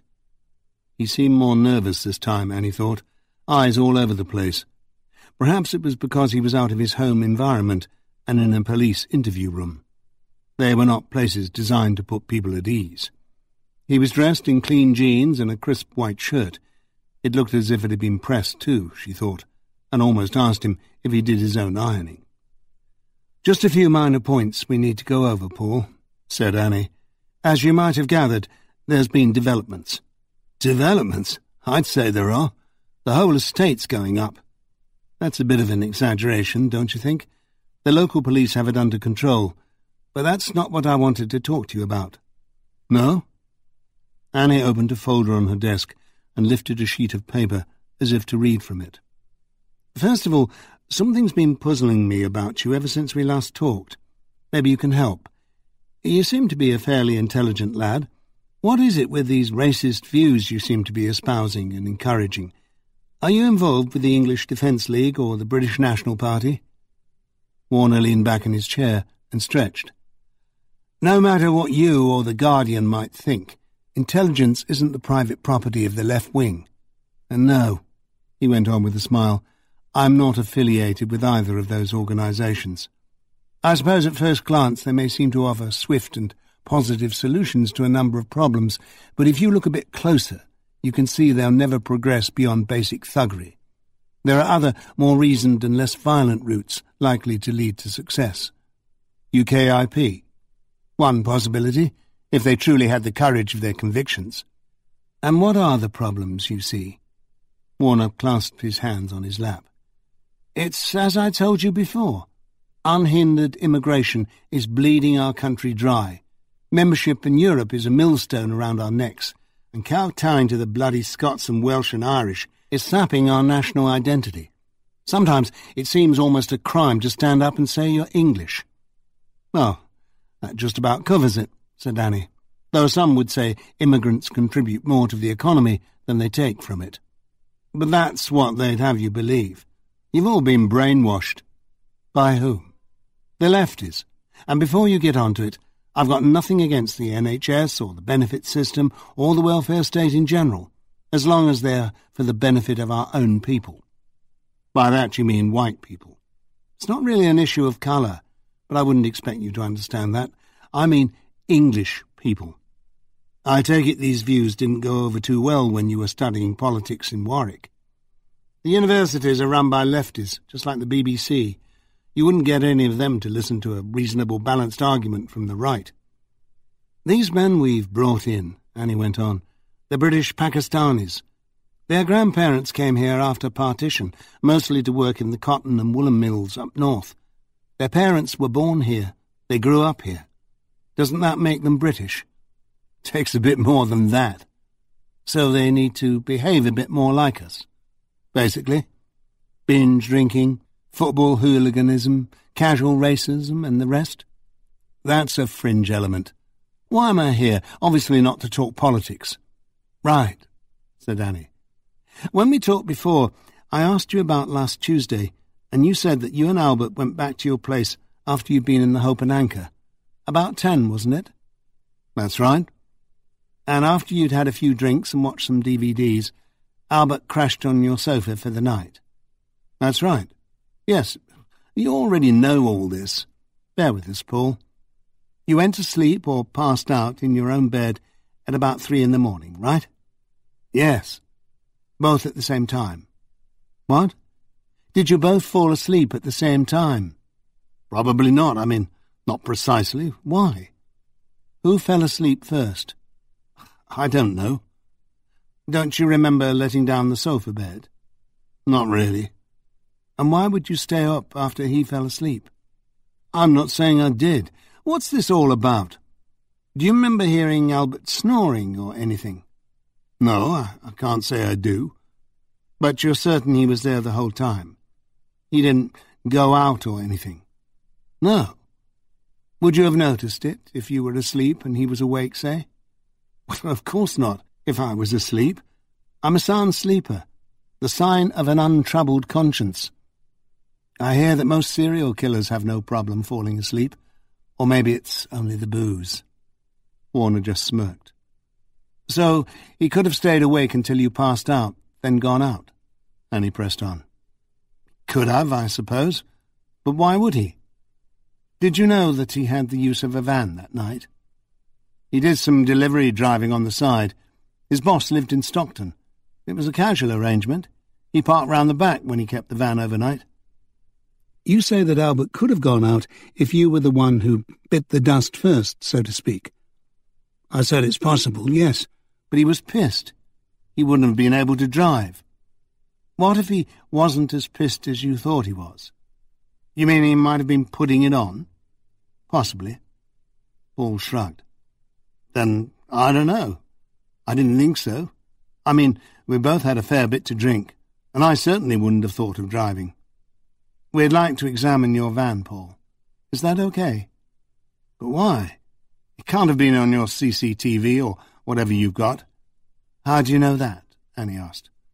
Well, I mean, how do you know that Albert didn't drive it after you passed out? He wouldn't use Jim Nuttall's van, would he? Surely. I mean, he'd know we'd connect it to him eventually. But why not use your Citroen? Albert's not that bright. Besides, if you could connect him to this Nuttall character, you could certainly connect him to me. Maybe so. But one way or another, that van you've both told us was parked in the lane at the back of your flat did show up on CCTV near Bradham Lane that night. A bit of a coincidence, don't you think? Maybe Nuttall did it. Not very plausible, Paul. He'd have to take a taxi all the way from Stockton, which he didn't. We checked. Maybe you got a mate to drop him off. I don't know. There must be some mistake. I agree. Let's move on. Last time we talked, you told us you had only a passing acquaintance with Mimosa. Is that right? Yes. Did you like her? Well enough, I suppose. I mean, I didn't know her well enough to really say that. She was so much younger than me. Not that much. You're what, 23? Mimsy was 15. Very attractive too, from what I hear. Sexy. She was still too young for me. I prefer women my own age. Got a girlfriend at the moment, Paul? Not that it's any of your business, but no. Did you know that Mimosa and her friend Carol were among a group of local underage girls who'd been groomed by a gang of Asians from the Strip? They've been coerced, persuaded, or forced into prostitution. God, no. How? I mean, nobody told you? Well, obviously not. I mean, you asked me about grooming last time you talked to me, said it was something you suspected. But I never thought... Mimsy? No. Some people behave recklessly, especially if they get fired up with an idea. Was Albert fired up with an idea that night? What do you mean? Well, let's say you've been talking about Mimosa and her Pakistani groomers, for example. Might Albert have got riled up, got a bee in his bonnet? She was his sister after all, and they were Pakistanis. But that didn't happen. We never talked about that. So you say. Are you saying you don't believe me? We know that Albert most certainly did know, and he mentioned it in conversations with Mimosa the day before she disappeared.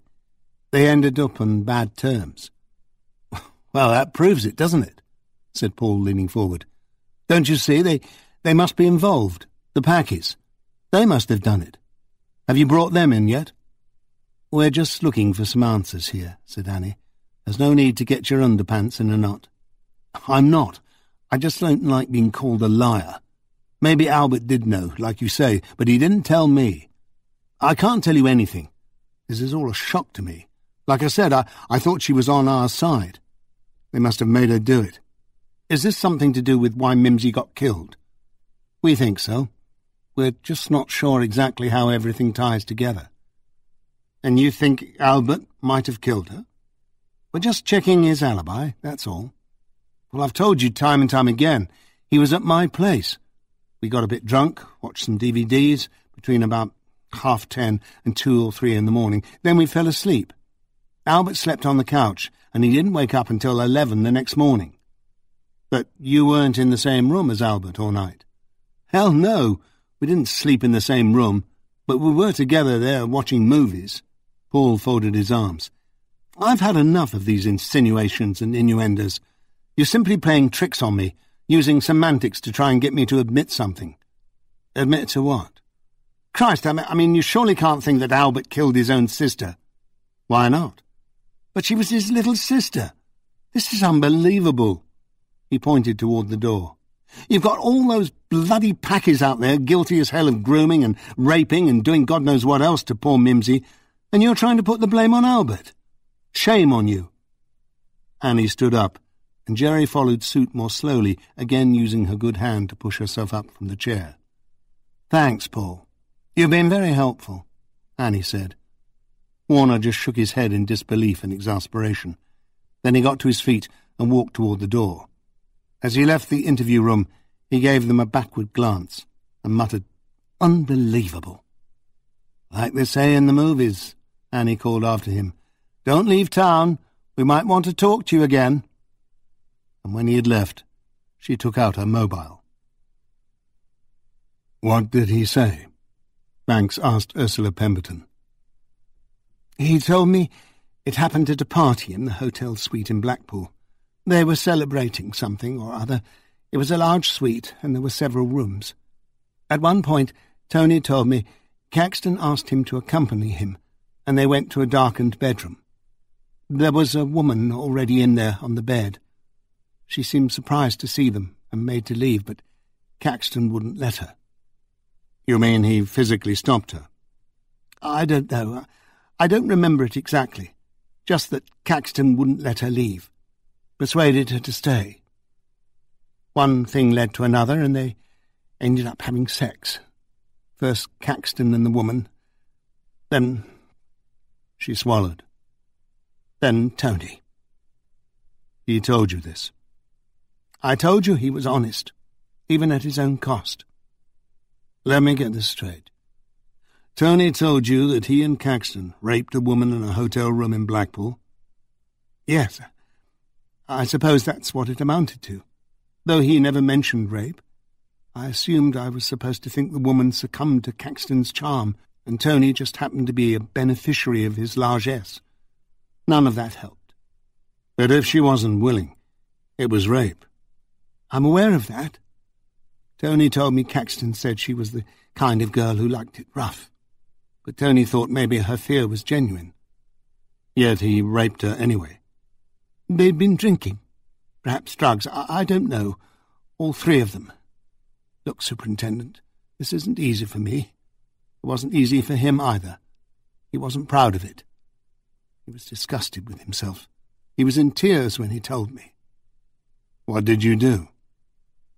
"I held him and told him it would be all right. That was when he told me he was going to do something about it." "What?" "He was going to confront Caxton. Apparently there were some Polaroids, another of Tony's jobs, and not just the official ones. Tony had taken pictures of Caxton with girls, some while they were having sex, he hinted." "Did Caxton know about these?" "I don't know. If he did, they obviously hadn't bothered him. Men like Caxton think they're above the law." "Why would the Polaroids be a problem for him?" "Tony said he was certain some of the girls were too young." "Did he tell you why he joined in the fun that time?" "He just said it was the atmosphere, the moment, the sense of excitement." She sighed. "Something new. You know, there's a thin line between experiment and sin." Well, Tony had certainly found out about it the hard way, Banks thought, and so had Linda Palmer. It wasn't his place to tell Ursula Pemberton that the girl had been a 14-year-old virgin, that there had been no party, no drugs, and very little to drink. It had no doubt cost Monaghan a great deal to tell his wife what he had told her, and his state when he got back from the Blackpool job spoke volumes about the internal struggles he'd been going through. He thought he'd come to the right decision, confront Danny Caxton, even though he'd be damning himself at the same time. That took guts, Banks thought, but none of it expunged the thought of what had been done to Linda Palmer. "How did you react?" "We argued. I'm afraid I told him not to do anything," she said. "I was frightened." "Of Caxton?" "Partly, but more of the police. He talked about going to the police." "Even though he'd been involved in the rape?" "Must you call it that?" "Yes. I was frightened he would go to jail." "You didn't think he deserved to?" She gave Banks the sharp glance. "He was my husband," she said. Banks decided to let it go. No sense in making an enemy of Ursula Pemberton. "What's happened next?" "We parted on bad terms. The next thing I knew, he was dead." Christ, thought Banks.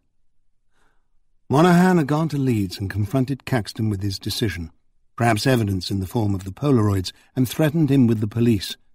But it had to be more than that. Caxton knew he had the police in his pocket, that they wouldn't listen to Monaghan.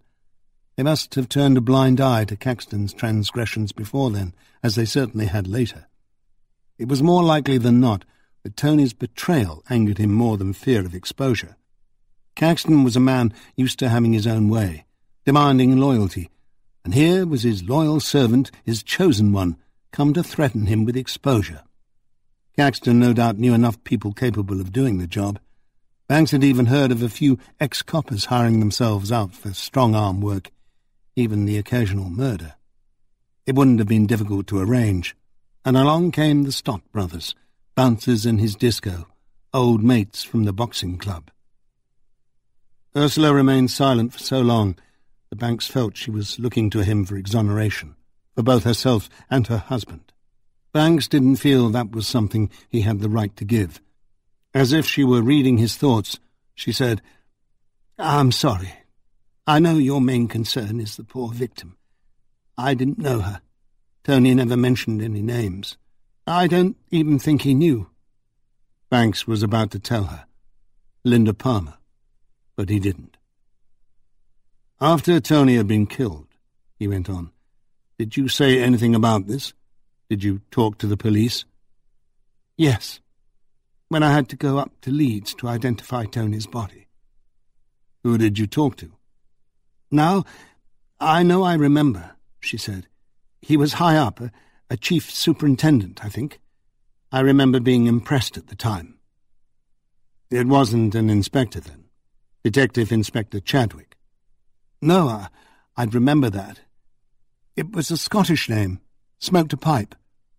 McCullen, that's who it was. Detective Chief Superintendent McCullen."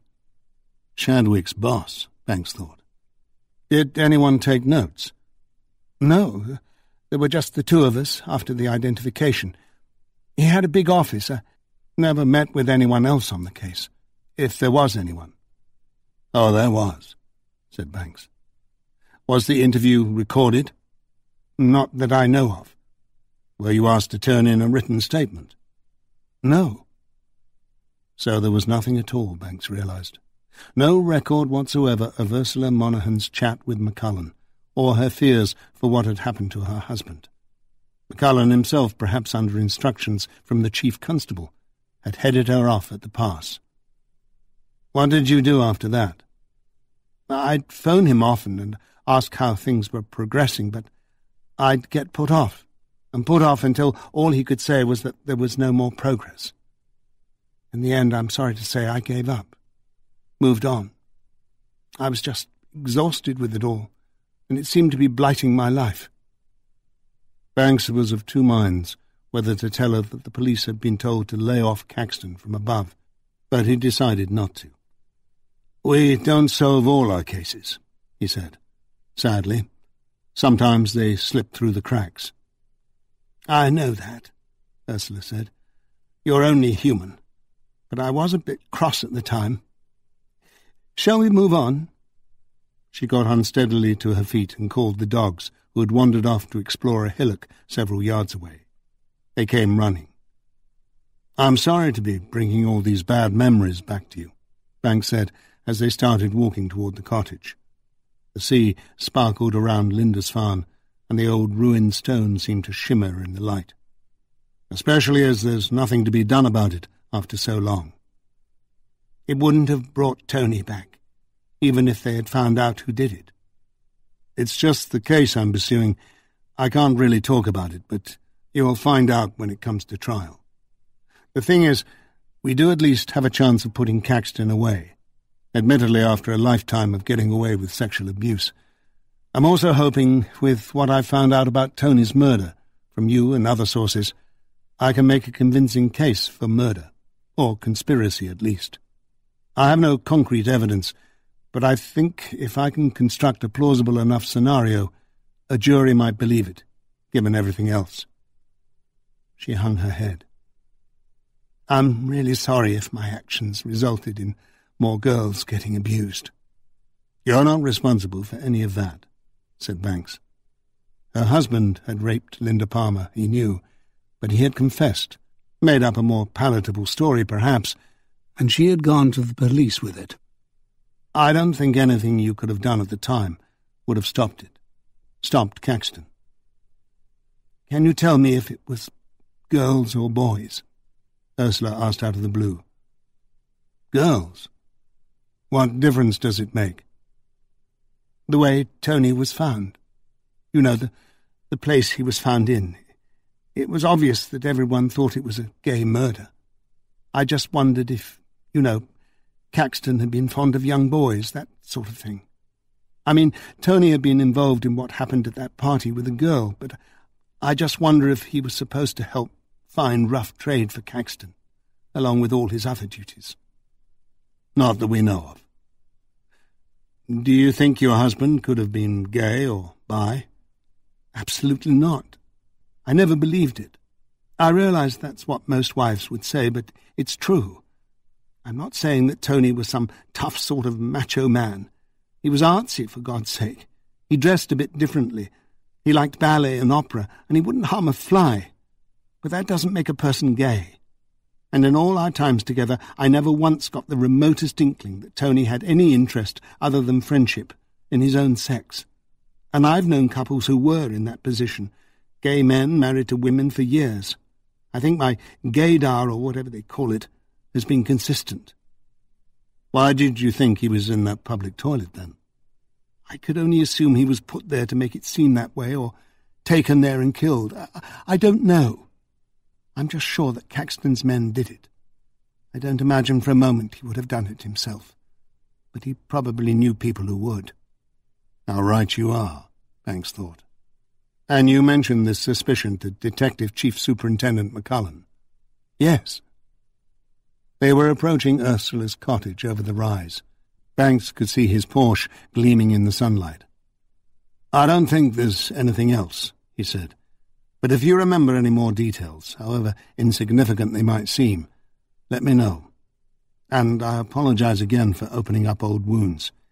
These cold cases have a tendency to do that."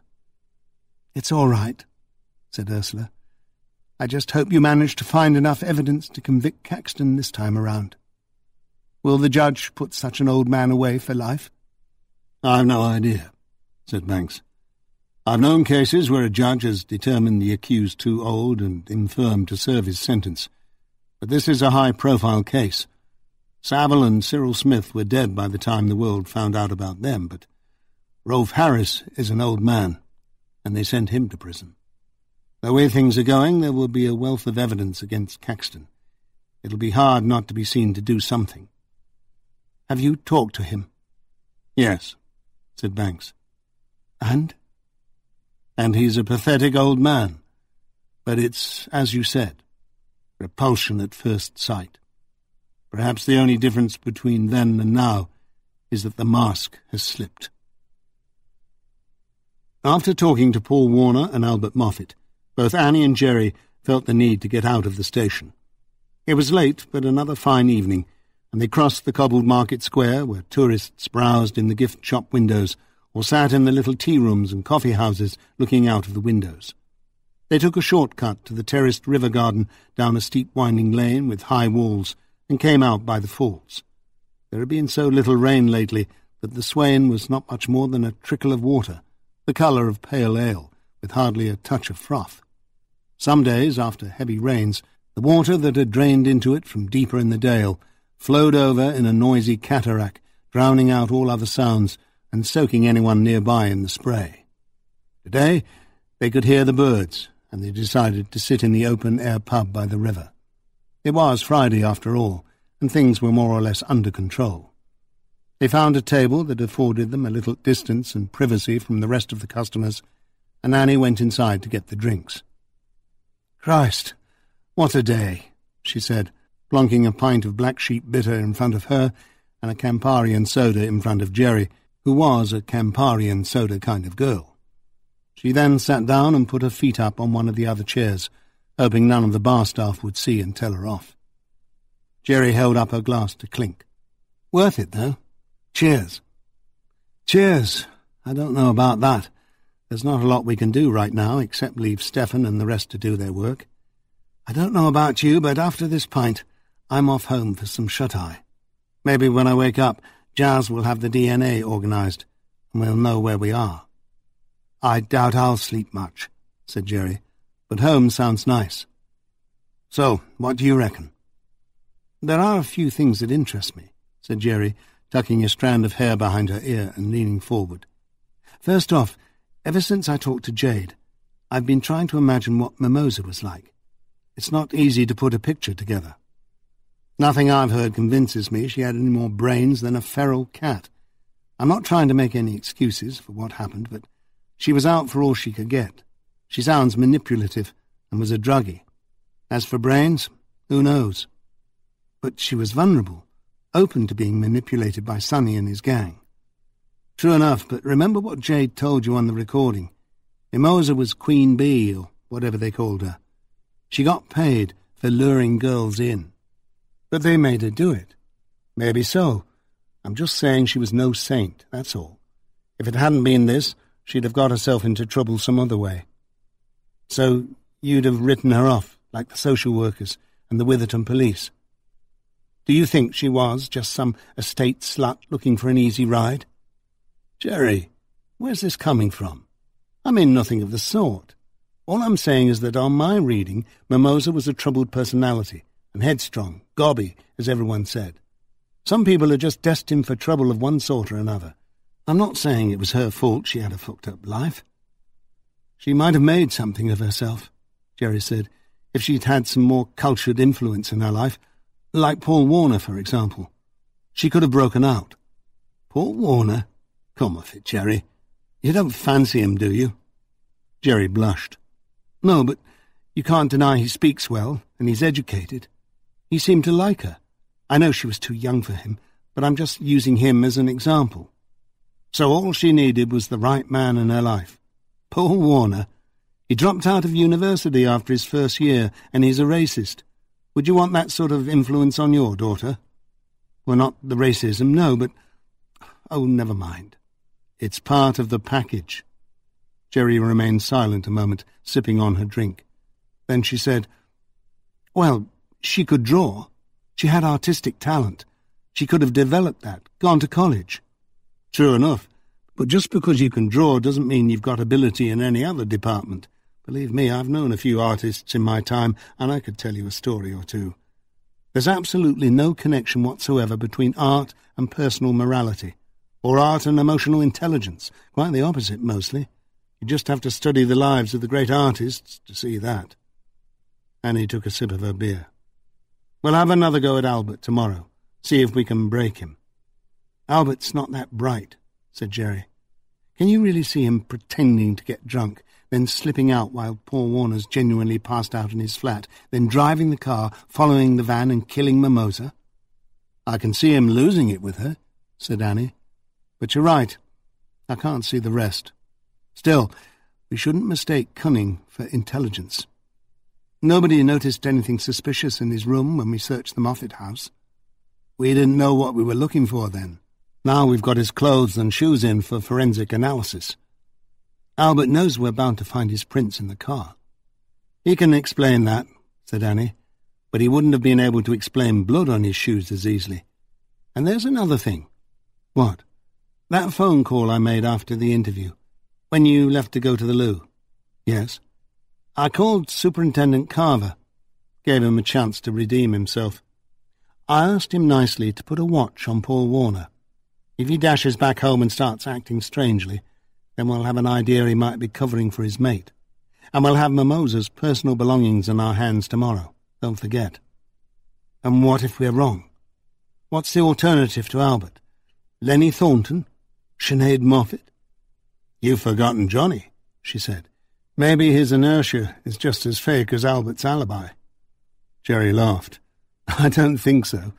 Sonny or one of his mates could have done it, remember, no matter what they say. They've got no real alibis. The only problem there is that we can't find any vehicle on the CCTV associated with them. We can check the footage again, said Jerry. Doug did a good job checking up on Jim Nuttall. What about him? "Don't think so," said Annie. "He's not connected with any of the players here, as far as we know, except with Albert Moffat. Besides, Albert's admitted he was driving on Tuesday and Wednesday, and that the car was parked behind Warner's flat all night Tuesday.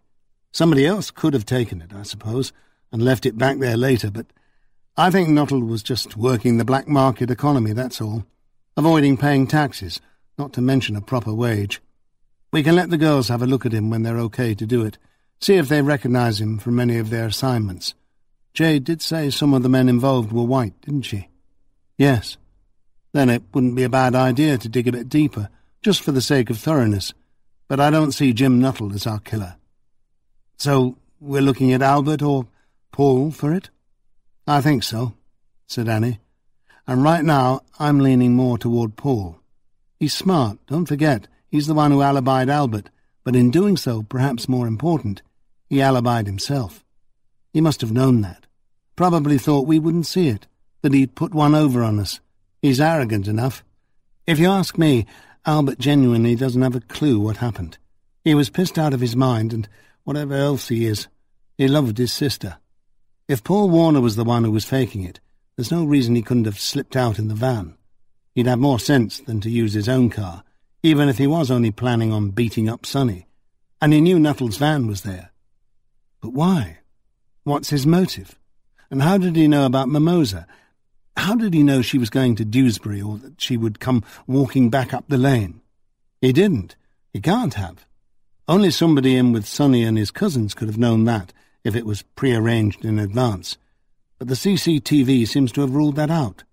It's true we don't have a motive yet, but that doesn't mean there isn't one, just that we haven't thought of it. And maybe the Dewsbury trip is the wrong thing to be worrying about." "What do you mean?" "Paul Warner's not going to admit that he knew about Mimsy and Sonny, is he? Or about what was going on with the girls, the grooming. But we know that Albert knew. And what if Albert and his cups told Warner earlier that Tuesday night and was so pissed he doesn't remember?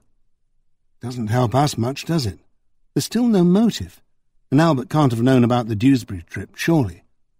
Not that we know of, though maybe he did. Again, we don't have the full picture. But as I said, maybe we've been worrying too much about the Dewsbury trip. What if Paul Warner really did have a thing for Mimsy? We've no evidence of that. Look at the age difference. Despite that, what difference does age make? Sonny's in his 40s. We know she was drawn to older men, even abused by them. We're forgetting that although Mimsy was a child in some ways, she was a fully grown woman in others, attractive with a nice figure, available, or so it might have seemed. Apparently she oozed sex. Warner said he thought she was mature for her age the first time we talked to him. She also liked to hang out, helping him and Albert on the jobs. Maybe something happened.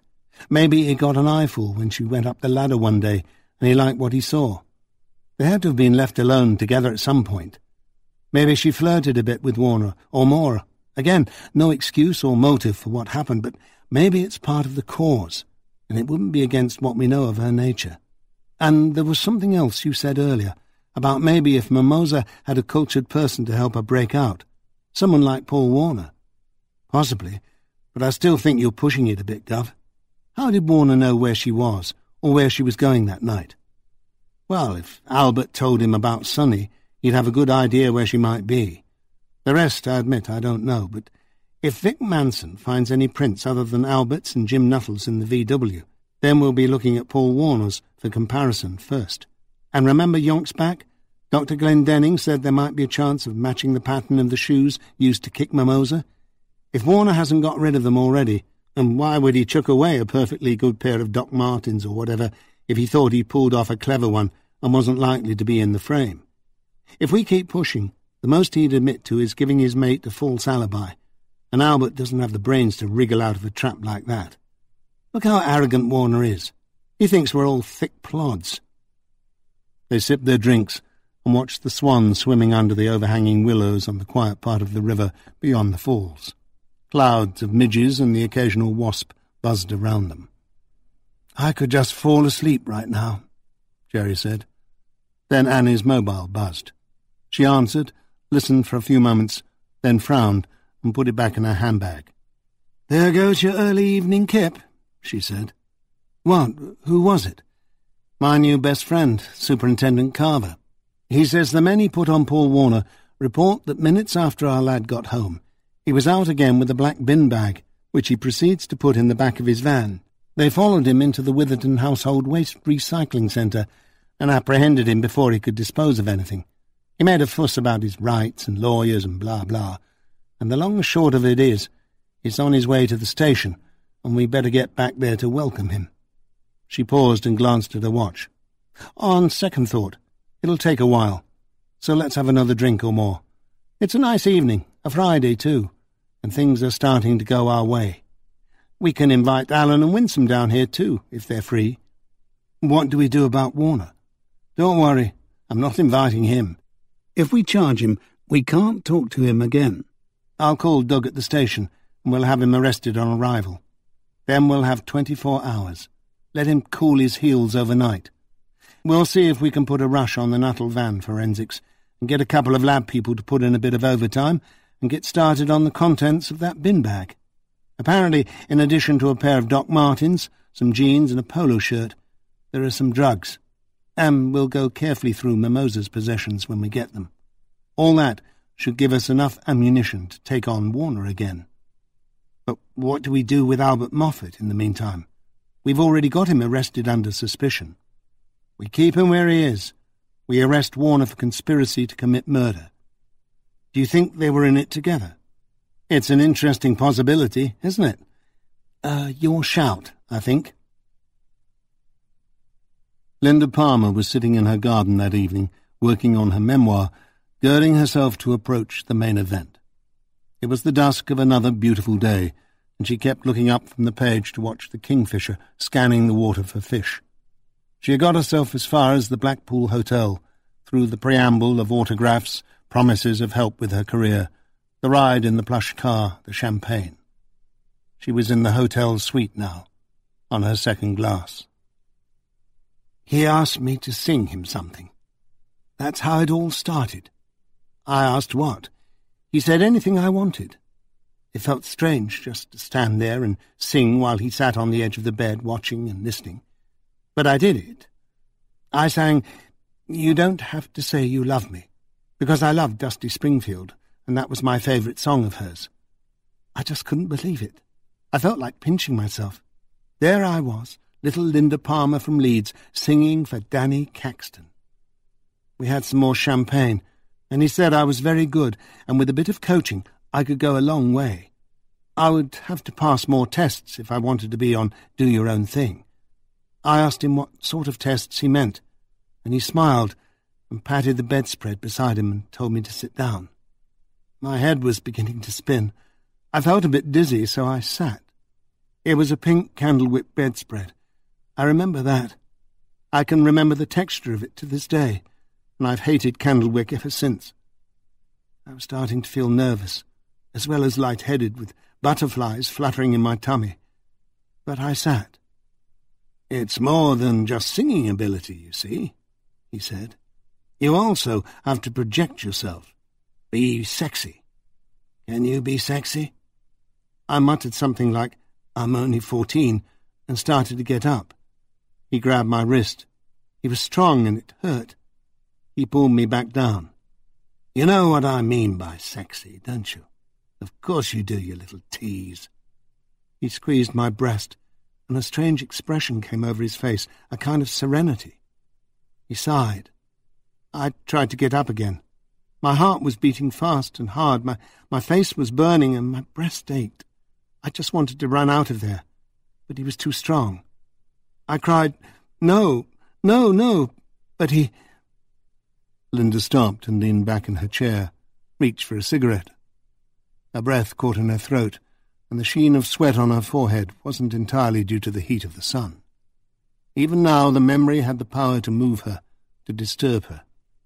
She looked across the river to the tree, but it was getting late, and the kingfisher had gone. With a shaking hand, she picked up her pen again. I was tall for my age, and everyone said I had the most beautiful blonde hair. It tumbled down to my shoulders, and the fringe at the front touched my eyebrows. I was wearing my yellow sundress, I remember, which came to just below my knees. I loved that dress, the bright colour of sunshine, the touch of cool cotton against my skin on a warm day. He pushed me on my back, holding my wrists together and pinning me down with one hand, while his other hand went up my dress, over my thighs, pushing between my legs, roughly. He was very excited now, making little grunting noises. I told him again to stop, that he was hurting me, but he just laughed and pulled at my underwear. I struggled and he turned me over so I was on my stomach, and he was holding my hands tight behind my back, like handcuffs. I was crying now and begging him to stop. I knew there was no use struggling. I suppose I abandoned myself to the inevitable. I had entered that place where there was no hope. Then I felt him inside me, hard and rough, pushing. I cried out because it hurt so much, and I think I struggled again. He kept my hands pinioned behind my back and covered my mouth with his other hand so that it was hard to breathe. Then his arm went around my throat, squeezing hard enough to make me quiet. His shirt-sleeve buttons must have been undone because I could feel the hairs on his forearm on my throat. He pushed my face into the bedspread, and it smelled of the warm fabric and soap. I could hardly breathe. It was hot in the room. He was all sweaty and he tasted of something. It was like makeup, but then I didn't know what it was. Later I realized it must have been the grease paint that he'd worn on stage. The window was open, but I don't remember any breeze, just the sounds of the Big Dipper rattling on its tracks and the screams of excited riders. I don't know if all that is true or not. Some of it is. I know he raped me, but I don't remember the details very clearly. The dialogue may be reinvented. Perhaps my imagination is working overtime. It was mostly just a blur of pain, struggle, and the room spinning. Perhaps they will ask me in court, though I can't imagine why, and if they do, I suppose I will have to tell them the truth as best I can. But I do remember something I had forgotten. It may mean nothing, but when I caught a glimpse of his forearm, I noticed some numbers tattooed on his skin. I had no idea what they could have been.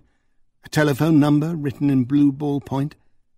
But I've since seen enough films and read enough books to know that it was something like the concentration camp numbers the Nazis used to tattoo on people's arms.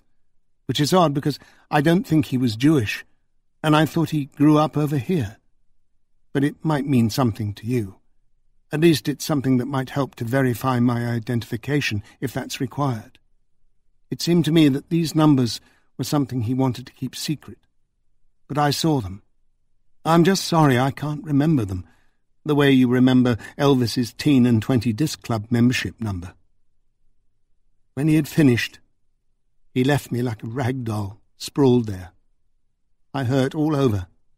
I even thought my arm might have been broken. I could hear him talking to someone. I couldn't make out the words through the fog of pain, but I thought I heard him say, "You know what you want. Go on, do your own thing." Then he laughed. I'd forgotten about the other man, the one who'd taken photographs earlier. Maybe I assumed he'd left the room. I don't know. Most likely I didn't think about him at all. I had been vaguely aware of occasional sounds in the background. I suppose I must have thought they were coming through the open window. Someone must have put a coin in the machine because the laughing policeman started up from the pleasure beach and sounded like he would never stop. I hate that sound to this day. As I slowly turned myself over and tried to get up, I saw him again, the other man. He was very close to me, and he was fumbling with the front of his trousers. I probably screamed or cried out again. I don't remember. Again I was forced down, and again a man forced himself on me, in me. And again I don't remember much about it. Maybe after Caxton, I was even more passive. I'd stopped struggling completely. There was no point. They were just too strong. I was frightened they'd hurt me if I fought back. I just lay there and closed my eyes, trying to imagine being in another place, but failing. I didn't fight. I've always felt guilty about that, like it was my fault for not fighting. Maybe I blacked out with the pain and fear. All I knew was the weight was suddenly gone from me, and I could move freely, if painfully. I had a bag with me, I remember, a shoulder bag I always carried, where I kept keys and money and Lorna Doone and my autograph book. And for some reason it was in my mind. I had to have my bag. I was leaving, and I had to have my bag. It was on a little polished wooden table with bowed legs by the door, and I must have picked it up as I stumbled out. Nobody tried to stop me. I heard Caxton say behind me that I wasn't to tell anyone. Something like that. Nobody would believe me. People would just think I was a lying little whore. He said I ought to be grateful that he'd had sex with me, that I'd lost my virginity to the great Danny Caxton. They were talking again as I went out, but I don't know what they were saying. I was in a daze, and God knows what I looked like, but I walked down the corridor, found a lift and pressed the button for the ground floor. I don't know if anyone noticed me in the lobby, but I felt as if everyone was looking at me, and they knew I'd done the bad thing. I must have walked around Blackpool for hours, but all I remember is being sick in the street, people skirting around me, looking at me, thinking I'm just a drunken whore. I wanted to scream out and tell them what had happened to me, but the shame was too great. Was it my fault for singing that song? Did he think it was some sort of an invitation? I was so late back that I missed dinner. I must have looked a sight. I just remember my father telling me off for being late and my mother saying I didn't look well. I said I didn't feel well either and I wasn't hungry. My mother was worried.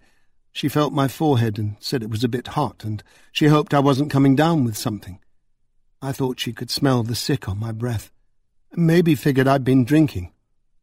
All I wanted was a bath to wash off the filth of what had happened to me. But we weren't allowed to run the hot water at that time of evening, so I just went to our room, undressed, brushed my teeth for ages, tried to wash myself as best I could with cold water from the basin. Then I curled up in bed and cried, and cried and cried. I don't remember when Melanie came to bed. Perhaps I was already asleep. She told me the next day she saw some spots of blood on my knickers, which I'd just dropped by the bedside. She asked me what had happened. I said my period must have come early. That was also why I could get away with not feeling well and being a bit off the following week.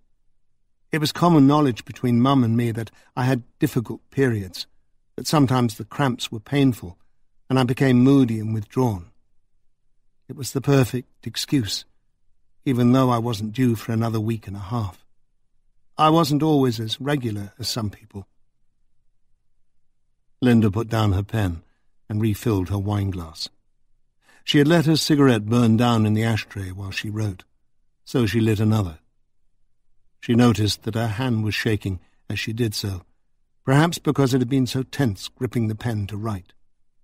Dusk was gathering quickly, and the shadows lengthened on the garden, the river itself already dark under the shade of the sheltering trees. A blackbird sang somewhere, louder than the other birds. She knew she was almost finished now, and already felt spent, the way she did when she knew she'd got to the end of a particularly difficult poem after weeks of drafts and revisions. She put the cigarette down again and set off on the final words. The rest of the week went by like a bad dream. I don't think Melanie knew what to make of me, but she never said anything directly. I tried to do the things we enjoyed doing, but my heart wasn't in it, and I'm sure Melanie knew.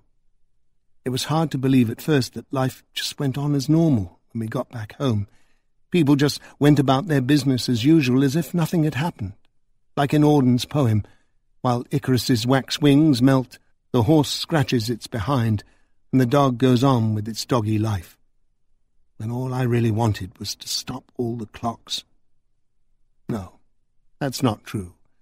That's a different poem. And I didn't want a big fuss.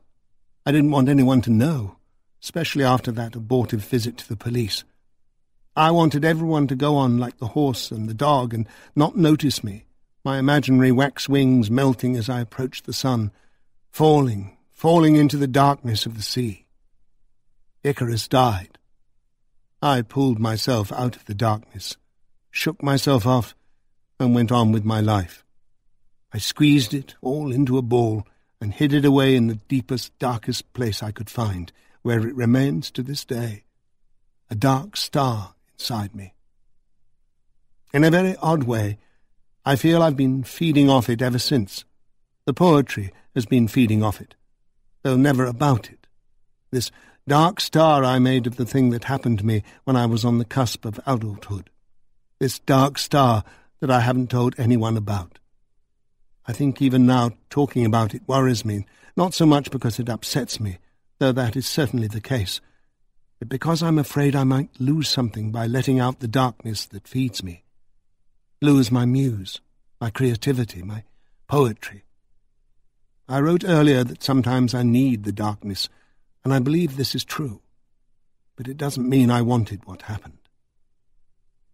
It's odd the way memory works on that sense of time. When it happened, it all seemed to happen so fast. Though the pain seemed never-ending, details flashed by, hardly noticed. The texture of candlewick, smell of grease paint, the laughing policeman, the numbers on Caxton's arm. When you think about it afterwards, it runs in slow motion. You remember the details, but when you recall it so many years later, it has settled, then shifted and altered in your memory and become something else. Not that it didn't happen, and not that it didn't happen more or less the way I remembered it happened, but I have perhaps forgotten some things and even added some. I couldn't swear to the laughing policeman or the click of the camera. It may have been longer between my arrival in the suite and the rape, but I do remember that 2 men raped me that day. Surely that is the important thing. One was Danny Caxton, the other is the man I saw in the photograph. I did sing, "You Don't Have to Say You Love Me," and I do remember the numbers. Maybe Caxton said something else when I was leaving. Maybe more was said, but if it was, it is gone now. This is the best I can do. It's as true as I can make it. When I first started out, my poetry was free, fanciful, shocking, with outrageous imagery and flights of jazzy, rhythmic cadences. I couldn't get it out quickly enough, tripping over my own feet to find out what the next metaphor would be. I hardly ever revised anything. Now, though, my verse seems crabbed, constipated, metaphysical, slow and hard to squeeze out. The critics like it. They tell me it has a certain stately grace. Is that what's happened to me? Strange that it should flow so easily in my youth after what happened, then seem to harden, to crystallize, and insist on taking certain rigid forms and structures in my middle age. Stately grace is all very well, but sometimes I long for that free-loping rhythm and ringing cadence of my youth, like I long for that carefree, innocent young girl that was. Linda closed the notebook and put down the pen. She could hardly see any more for tears. Darkness had fallen, and the last of the swallows were swooping and diving over the woods.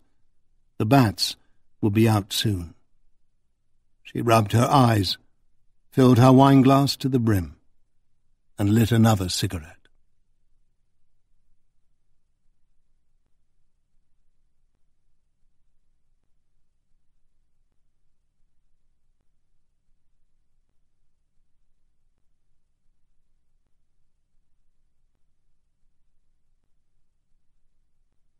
Chapter 16. Well, Paul, it looks like the end of the road for you, doesn't it? No comment, said Warner. He was sitting nervously in the interview room beside his legal aid solicitor, who didn't seem too happy at being woken up early on a Saturday morning. Warner had balked at Jessie Melton, perhaps because she was a woman and she was black, but he was quickly put in his place and told it wasn't as easy as that to change legal aid representation, and you certainly couldn't do it simply because you objected to the lawyer's colour and gender. "I think your attitude might soon change," said Annie, opening the thick folder in front of her. While Annie and Jerry had been enjoying themselves at the Riverside Inn, they had managed to persuade Jazz Singh to work a late shift and Vic Manson to stay on an extra hour. Vic was married, so all he had to do was phone and say he'd be home a bit late. But Jazz had had a hot date that she wasn't too pleased about cancelling. On the other hand, she knew what had been done to Mimsy Moffat, and she wanted to contribute her best efforts to putting her killer away. And if her girlfriend couldn't understand that about her by now, she told Annie, there was no point going on with the relationship. Perhaps Annie and Jerry could have gone at him that evening, too, but they wouldn't have had anywhere near as much ammunition as they had now, including Mimosa's sketchbook and mobile. And he wouldn't have had a night in the cell to probe his conscience, if he had one, or anticipate the worst if he didn't. First off, we managed to recover Mimosa's belongings from the van she was in on the night she died, Annie said, and we found a couple of interesting things among them. What's that got to do with me?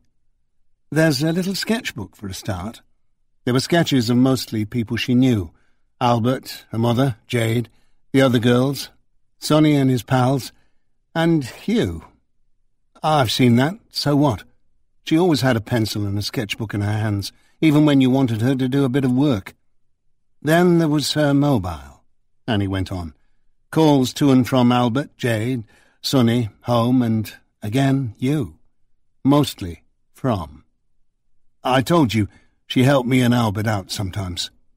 So these phone calls were all work-connected. What else would they be? Most went unanswered. About 15 over the past month. Couldn't you get through to her? Obviously not. No doubt she was busy with her Packy friends.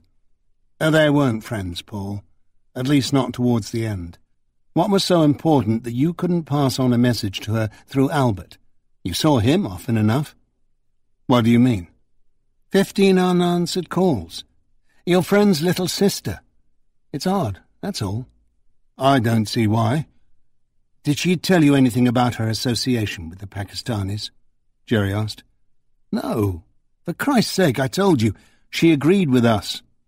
Us? Me and Albert. I don't understand this. Mimsy was always making disparaging remarks about Pakis. She even got into trouble for it at school. But you didn't talk about her odd behaviour with Albert last Tuesday night. Didn't get him all het up. No. I told you we watched DVDs and fell asleep. What about the fingerprint? Annie said. What fingerprint? We found Albert's fingerprints in Jim Nuttall's van, as you'd expect. But why did we also find yours? The same van that Albert Moffat drove on a casual basis, the one that was parked in the lane at the back of your building on the night in question. No comment. You've already been told you don't have to say anything, Annie reminded him, so it's well within your rights to say no comment. But as I'm sure Miss Moulton will tell you, that bit about later relying on something in court is a deal-breaker. Should this go to court, and I have to tell you the CPS think we have a good case, then you will almost certainly be asked this question, among others. And your no comment from today's interview will be noted at the time. But we do have the fingerprint. Think about it, Paul. Warner looked disconcerted and turned to Jessie Moulton, who whispered a few words in his ear. He clearly didn't like what he had heard. All right, he said. It's a simple enough explanation. I've been with Albert a few times on road trips, including Sheffield, the day of Mimosa Moffat's murder. That's right. And the person who took delivery there will vouch for you? Well, I don't know about that. I mean, I got Albert to drop me off in the city centre so I could do a bit of shopping, so he wouldn't have seen me. What did you buy? This and that. Got the receipts? I threw them away. Pity, said Annie. Did you use a credit or debit card? I paid cash. Right, said Annie. Why did you head for the local recycling plant with a bin bag full of clothes and a pair of shoes as soon as you got home from your last interview here? I'd been meaning to take them for ages. I don't know why I did it then, particularly. I just wanted something to do. Why not take them to a charity shop? They were in perfectly good condition. Never thought. Are you sure you weren't feeling anxious about what they might reveal? I wouldn't say I was anxious. I just felt like it, okay? He had raised his voice for the first time, and Jessie Moulton tapped him on the arm and whispered in his ear. Sorry, he said. This is putting a lot of stress on me. Why is it stressful, Paul, if you've got nothing to hide? Jerry asked. You were helpful enough before. Remember? You told us that Albert Moffat was with you the whole time after you got back home from the pub on Tuesday until 11 the following morning. Well, I thought he was. I mean, I suppose he could have slipped out if I dozed off or something. If, said Jerry. Did you doze off? I might have done. I don't remember. Like I said, we were drinking. Are you trying to tell us that Albert nipped out and murdered his sister? No, I'm not saying that. Just that I could have been mistaken. He might have gone out if I was asleep. Were you asleep? I don't remember. How about if you went out when he dozed off? Annie said. Is that a viable scenario? That's not how it happened. Annie paused. There is one other thing. Oh, yes? Yes, Paul. You see, we found one of your fingerprints under the outside door handle on the driver's side. Sure. I spelled Albert for a while. He was a bit hungover. We changed places. I drove. Very considerate of you. But the fingerprint, your fingerprint, was a bloody fingerprint, and the blood was Mimosa Moffat's. What do you have to say about that? No comment. I thought so. Jessie Moulton looked as impassive as ever. Annie went on. Well, I'm sure you know what that means. I'm just trying to clear up the events of that Tuesday night. We have your bloody fingerprint under the door handle of the van, not Albert's. Now, Albert has used the van since then, we know, but he didn't mention you being with him. Luckily for us, your bloody fingerprint was in an out-of-the-way spot. Easy to miss when you gave it a quick wipe down. It seems as if you might have been a bit shaken or agitated when you first tried to open the door after beating Mimsy Moffat to death. Detective, said Jessie Moulton, can we have no more of that? Sorry, slip of the tongue. But I'm sure both you and Miss Moulton will realize that this needs a bit of explanation. I must have cut myself before I spelled Albert on Wednesday. That's all. Annie sighed. Paul, I've already told you. It was Mimosa Moffat's blood. Believe me, we've checked. It's hers. No doubt about it. How did you come to have Mimosa's blood on your hands on Wednesday in Sunderland, if indeed you were there at all? You must have made a mistake. Lots of people probably used that van since when, Paul? Since you used it? I was going to say since it was parked at the back of the flat. But they haven't, Paul. Yes, Albert Moffat drove it back to Jim Nuttall's after his delivery to Sunderland the following day, and you say you were with him, but since then nobody but Mr. Nuttall has used it. We checked. Albert's and Nuttall's fingerprints were close to yours, but they didn't overlap. They didn't obliterate yours, and there was no blood on them. Nuttall's so used to opening that van door, he probably grasped the same spot every time by habit. You, on the other hand, being shaken up, as I said, reached too far the wrong way and left a clear and well-protected print. There's no way around it, Paul. This is all just circumstantial. You can't go to court with a case as flimsy as this. Can't we, Paul? Annie turned over a sheet. What about the pills? What pills? The ones in the bin bag you were trying to get rid of. We'll be doing further analysis, but for the moment we have it on good authority that they're flunitrazepam, more commonly known as Rohypnol or Roofies. Inadequate men give them to unsuspecting females to put them asleep before sex. When the girls wake up, their memories are vague. Sometimes they don't even remember they've been raped. Is that what happened to you, Paul? Did women forget they'd had sex with you? Was it that forgettable? Did you give one of those pills to Mimosa and rape her? Did she forget? Or did she remember and taunt you with it? Again, Detective, I shouldn't have to tell you to give up the fishing expedition, said Jessie Moulton. Sorry. Annie took a deep breath and released it slowly. Sometimes, when you go fishing, you catch something. That's not what you used them for the other night, though, is it? Sex? That time, you slipped one to Albert, and he went out like a light after all he'd had to drink. You'd been carefully pacing yourself, pretending to keep up with his drinking, but you hadn't had all that much, had you? Warner looked at Jessie Moulton. This is preposterous, he said. Can't you stop them? If you don't wish to comment, then say so, said Jessie Moulton. Annie could hear her distancing herself from Warner. No comment, he said. Let's talk about the shoes, then, Annie went on. The Doc Martens you were about to get rid of at the recycling plant. Paul squirmed. They look as if they've been cleaned thoroughly. But we found traces of blood on those too, Annie said. And you know what?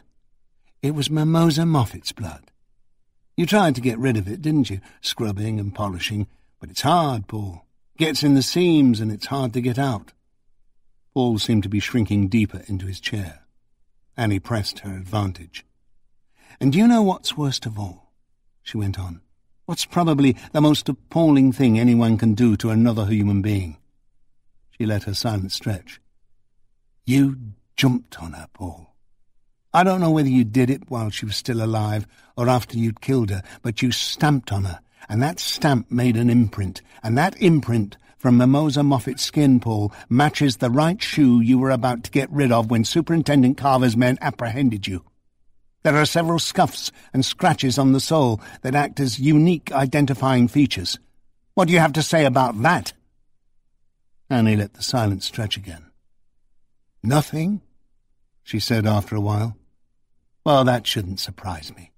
I mean, what is there to say after you've punched and kicked a defenceless young girl to death and stamped on her when she was down? I didn't. Annie leaned forward. You didn't what, Paul? Come on. I'd like to know, because right now I'm thinking you were just such an arrogant bastard that you didn't even bother getting rid of the shoes you kicked her to death with until after you were worried we were getting close. Don't you think it's time to come clean with us?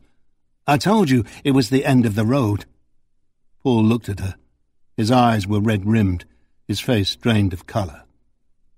I didn't mean to. Didn't mean to what, Paul? Jessie Moulton leaned over to whisper something, but Paul brushed her off and said, Kill her. I didn't mean to kill her. Before she could stop him, Jessie Moulton dropped her pencil on her legal pad and looked up at the ceiling, muttering something under her breath. Annie felt the tension leave her body like air from a tire, but there was still more work to be done. You're admitting that you killed her, are you, Paul? Yes, I killed her, but I didn't mean to. Silly bitch. Why did you kill her? Can't you guess? You loved her? Loved? I don't know, maybe I wanted her, or I thought I did. Did you sleep with her? Warner stared down at the bare desk, and for a few seconds before answering. Once, yes. How did that happen? Did you give her a roofie and drape her? No. She came around looking for Albert, but he was off somewhere. You know, one thing led to another. Are you sure you didn't give her a roofie? No way. She was a bit drunk. She was very young, Paul. Underage, in fact. But she could seem so mature. I could see something in her. I don't know, I thought if I could get through to her, you know, I could change her. I could save her. Save her? From what? From being just like all those stupid, empty-headed young sluts she spent her time with. She was really talented. An artist. We talked about her going to art college. She could study design, and with my practical skills, we could make beautiful stuff. Maybe get rich. She just had a bit of growing up to do first, that's all. It was certainly what plenty of women tried to do with men, Annie thought. Change them, improve them, and more often than not, to no avail. "It was a nice dream," Annie said. "So what went wrong?" "You're right about what Albert said. He'd known for a week or so that Mimsy was seeing the packy, though I don't think he knew the full story of what was going on. You've probably concluded for yourselves that Albert isn't exactly the brightest bulb in the chandelier. It didn't take me long to figure it out from his drunken ramblings that night. Sure, he was the one who fell asleep. Passed out would be a better word. And yes, he had a bit of help from me." "Go on, Paul," said Annie. "You were jealous?" "Not just that. You can't psychoanalyze my feelings that simply. It was far more complicated than mere jealousy." "Tell us, then. You wouldn't understand." "The impurity, the defilement." "Mimosa was hardly a paragon of virtue, Paul." "I know that, but, I mean, with the right person. She didn't have to be a write-off. She wasn't stupid, she just liked a good time. She was young.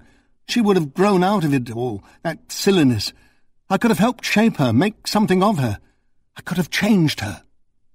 "Proper My Fair Lady business again," said Jerry. "Teach her to talk properly and all that?" Warner scowled at her. "You can talk like that if you want," he said. "Cheapen it. It's just what I'd expect. I told you couldn't understand how complex my feelings are." "Well, let's not worry ourselves too much about your complex feelings, then," said Annie. "And you can just tell us what happened. The facts. Pretend we don't care why." "I'd had a few drinks, too, so maybe I was a bit drunk. I don't know. You know how you get these ideas fixed in your mind, and you can't get rid of them? The idea of her with them just wouldn't go away." "Was this the first time you knew anything about what she was doing? Her connection with the grooming gang?" "Yes. She never said anything to me." "I don't suppose she would," Annie said. "But hadn't you noticed any change in her over the past few months?" "She was a bit more sophisticated. But I put that down to, well, you. The Henry Higgins effect." Warner looked away. "I suppose so. Anything else?" "She was more moody. I didn't really see a lot of her, so it's hard to say." "Was she avoiding you?" "I think so." "So what did you do on Tuesday night?" "I slipped Albert a roofie, like you said. It was easy enough. He was out in no time." "Why did you do that?" "So I could take the van without him knowing." "Why did it matter whether he knew or not?" Were you planning to do something to Mimosa at this time?" "No. No way. I just couldn't get the image out of my head. Her with them. I thought I might get into it with the Packies, break a few bones, but there was no way I was going to hurt Mimsy." "Why didn't you take your own van?" "Because it's got my name splashed all over the fucking side. I know about CCTV on the roads and all that. They can even get your number plate." "You didn't want to be seen? Didn't want to be on record?" "Well, no." "Why not? Unless you were planning to do something illegal." "I told you, all I wanted to do was to see if Mimsy was there, reason with her. But I thought I might get into a rumble with the Packies. If I hurt one of them really bad, maybe the police would try to find me. Why make it easy? The Packies could beat 7 shades of shit out of me, and that would be fine. I'd deserve it. But if I do it to them, it's not only GBH, it's fucking hate crime too. Racism." "But you are a racist, Paul." "I'm entitled to my opinions. I'm not the only one." "That's a spurious argument. Never mind. So Albert Moffat had nothing to do with Mims's murder at all. You didn't take his van in order to implicate him?" "No. But I told you it wasn't murder. I didn't mean to kill her." "Oh, I forgot. It was an accident, right? Kicking her to death. How did you know Mimosa was going to get in the van with the 3 Asian men that night?" "I didn't. But Albert had said he'd seen her getting in a taxi next to the takeaway the week before, that she was hanging out with them. It had been preying on my mind all evening, that she was with them. I knew about the grooming business going on around the country. She hadn't answered any of my phone messages. I wasn't really thinking clearly, but I just had to go down there and see for myself. I thought maybe she'd be there, at the flat." "And then what?" "I've no idea. I didn't have a plan. Maybe you'd beat up Sonny and carry Mimsy off. Something like that. But not Mimsy. I never expected that. I would never, if she hadn't. It was her own fault. Oh, spare us that at least, Paul. What time was this when you set off for the strip? I don't know. 11. 11:30, something like that. I took the keys and drove the van down the strip, parked on the other side down the road. Like I said, I was just going to watch for a while, see if she came in or out. I suppose I must have been a bit pissed, but I felt like I was sobering up fast. The takeaway was still open. There was only the cook bloke working there, but it wasn't busy, so he mostly sat reading the paper. I thought of just going to the flat and walking up just like that and confronting them. But I stayed put.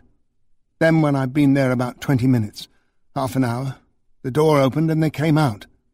There was the owner of the takeaway and Mimsy, along with 3 other packies. Mimsy and the 3 men got in a dirty white van that had been parked just down the street. Then the owner bloke waved goodbye and went into the takeaway and started chatting and laughing with the cook bloke. I gave them a few minutes. Then I followed the van. "Why did you do that?" Annie asked. "For crying out loud, Mimsy was in that van with 3 packies. I wanted to know where they were going, what they were going to do. Maybe I could intervene at the other end, persuade her to come back, beat the shit out of them, get her away from them. I'd no idea what they were planning, but she obviously needed help. She was going in a totally wrong direction here. So you were going to rescue her, play the knight in shining armour. Something like that? What went wrong?" "I waited about 10 minutes or so at the top of Bradham Lane. I knew they'd see me if I set off down there straight away, and there was really only one way to go at the end, unless you're heading for the Highdales or the local villages, and that's the main road into West Yorkshire.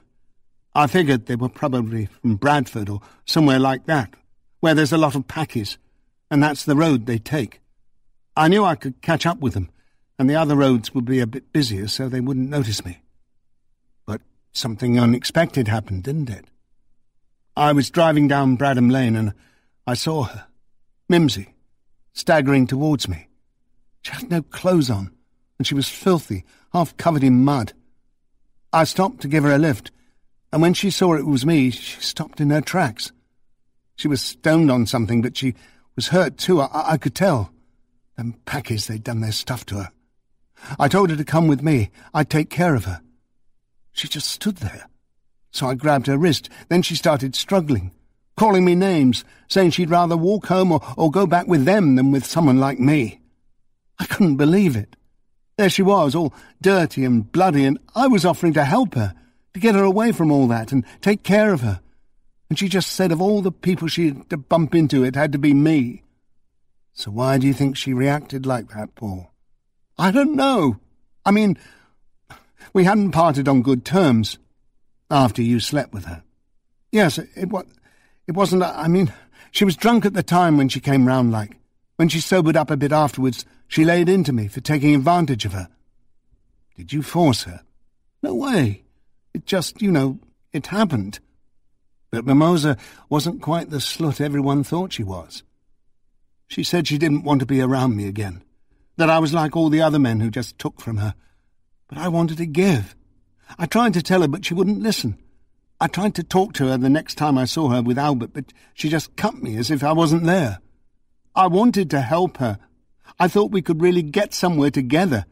It didn't matter how old she was. Is that what all the phone calls were about? Yes.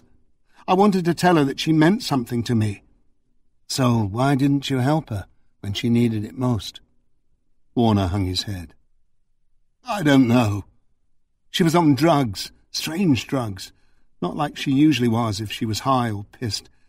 I couldn't get her to calm down. I couldn't make sense of her. And I couldn't help myself. I snapped. Simple as that. I slapped her, just tried to jolt her out of it, and she tried to slap me back. There was a bit of a scuffle. She called me some names. I saw red. Called me a perv and a pedo. Me, when she was the one with the packies. Next thing I know, she was on the ground, not moving. I didn't mean it. I didn't. Really. He put his head in his hands. So, this was the girl you loved? Maybe. Someone you wanted to help, wanted to be with. And when you saw her naked and dirty and hurt, instead of lust, you felt rage. And instead of pity, you felt anger. Is that right? Warner nodded, his head in his hands, crying now. It came out all wrong, all fucked up. She was coming down off ketamine, Paul, said Annie. It's a bit different from Rufus, much harder to control people on K, and she'd been gang-raped by 3 men. Did you know she was dead when you drove away? Warner sniffed and looked up, wide-eyed. No, I didn't know anything, only that I'd lost it. So you just left her there, to die naked in the road, said Annie. Good one, Paul. I'm sure Albert and his family will be proud of you. They're a waste of space. They didn't care about her. At least I tried. To do what, Paul? Do what everyone else did to her, except her family? Take advantage of her? Use and abuse her? No, to give her a better life, the life she deserved. What route did you take back to Witherton? You didn't go the same way you came. I took a longer route, back up the lane, then left and over the tops. Why? No CCTV. So by then you were thinking clearly enough to save your own skin. Well, of course I was. I knew what I'd done. I'm not an idiot. No, of course not. Annie put the papers back in the file folder and closed it. She and Jerry both shook their heads. Jessie Moulton looked as if she'd rather be anywhere else. Then, while Paul Warner sobbed into his cupped hands, Annie and Jerry left to consult Banks and the CPS about the specifics of the charges. On their way out, Annie asked the PC outside the door to take Warner back to his cell. It was Monday before he'd come in front of a magistrate, so they had plenty of time to get things right. There was no way Banks or Adrian Moss could keep the media at bay when Danny Caxton was brought into Eastvale Police Headquarters by 2 plainclothes officers, shortly after the Paul Warner interview. There wasn't even any point going round the back or in at the side. Adrian Moss threw up his hands in despair when he saw the mob. Caxton himself seemed to take it as a publicity stunt and smiled for the cameras, waving his handcuffed hands in the air triumphantly for his public. Anybody who didn't know him better would guess that he was mad, thought Banks, staring down at the crowd in the market square from his window.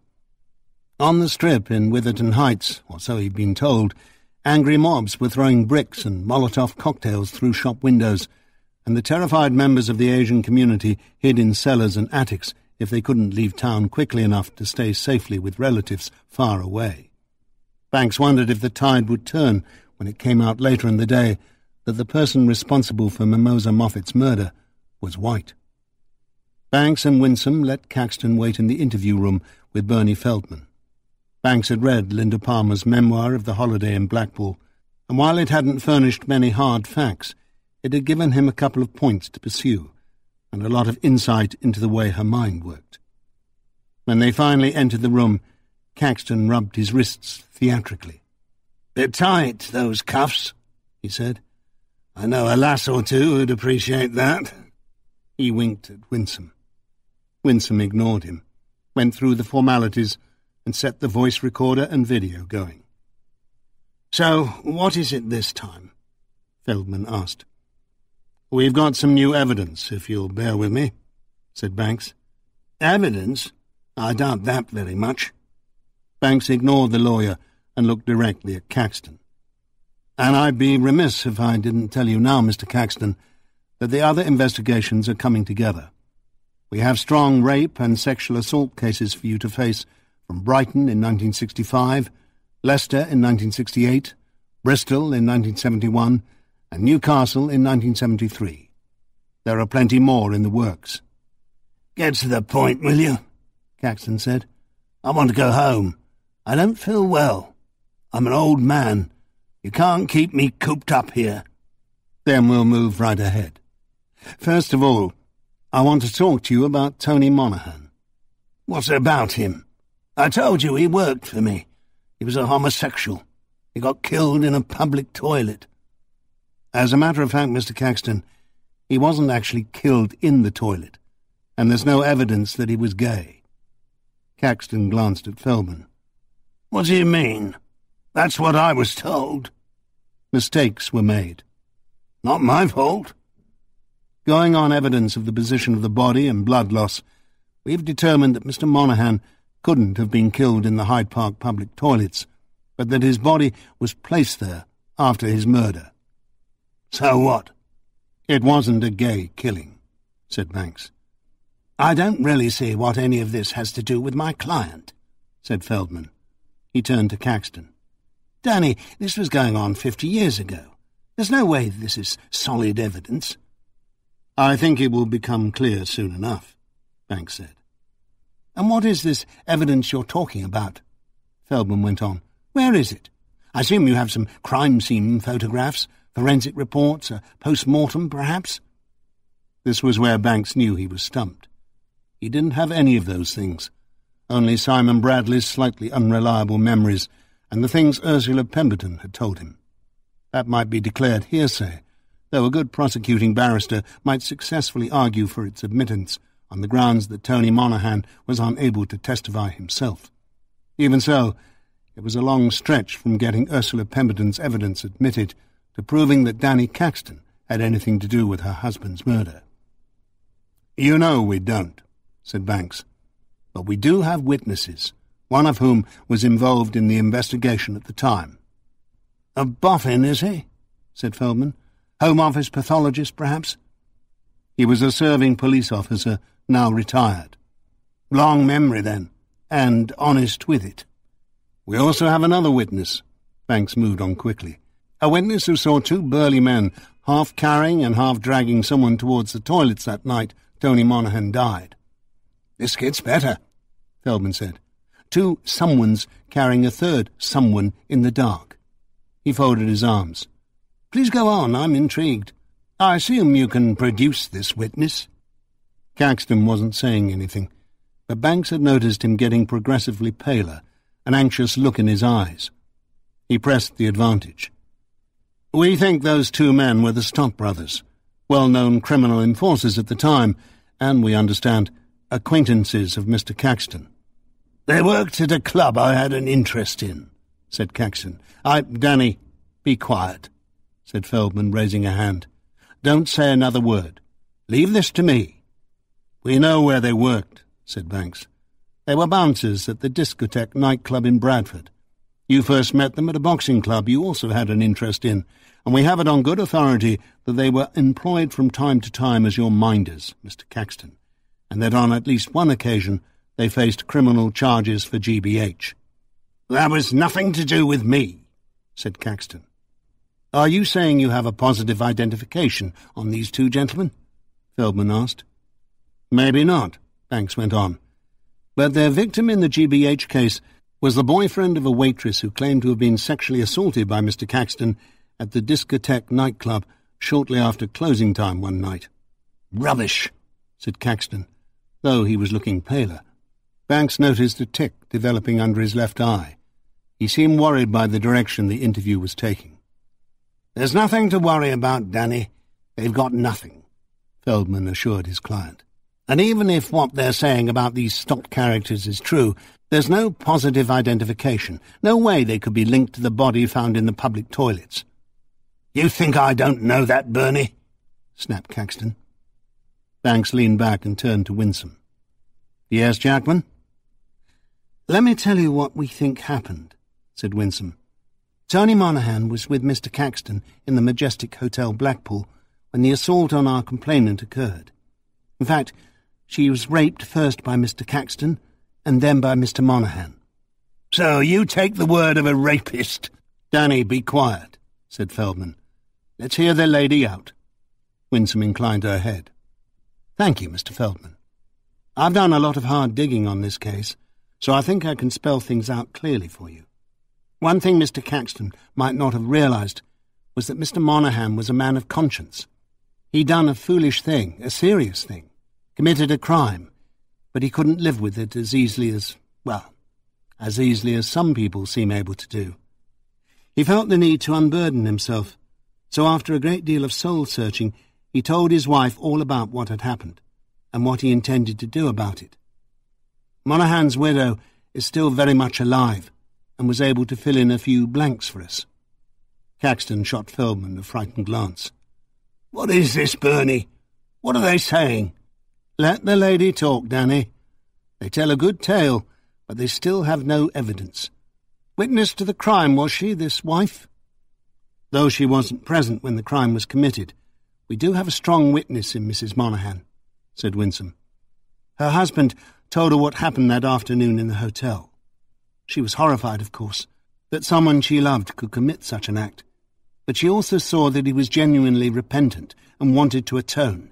His atonement was to confront Mr. Caxton with his decision to go to the police. Apparently he also had in his possession a number of compromising Polaroid photographs of Mr. Caxton with young girls, some of whom are also in the process of telling us their stories. Needless to say, these photographs disappeared long ago." "Pity," said Feldman. "It's a touching tale, but no evidence there either. Hearsay, and from the man's wife. In fact, it seems that stories are all you have." "Perhaps so," Banks cut in. "But juries love a good story, as I'm sure you're aware, and we think we can put together a good narrative of events. Carry on, D.S. Jackman." Winsome turned over a page in her file. "So Mr. Monaghan crossed Mr. Caxton in a serious way. It wasn't so much the threat to tell the police that worried him, or even the photographs. He could easily have squared all that through his establishment contacts. It was his right-hand man's betrayal. He couldn't stand that. Either he lost his temper and killed Mr. Monaghan himself, then got the Stop brothers to get rid of the body in a place where it would be assumed to be a gay killing, or he had the Stop brothers to do the lot. Either way, Monaghan was killed and his body placed in the toilet.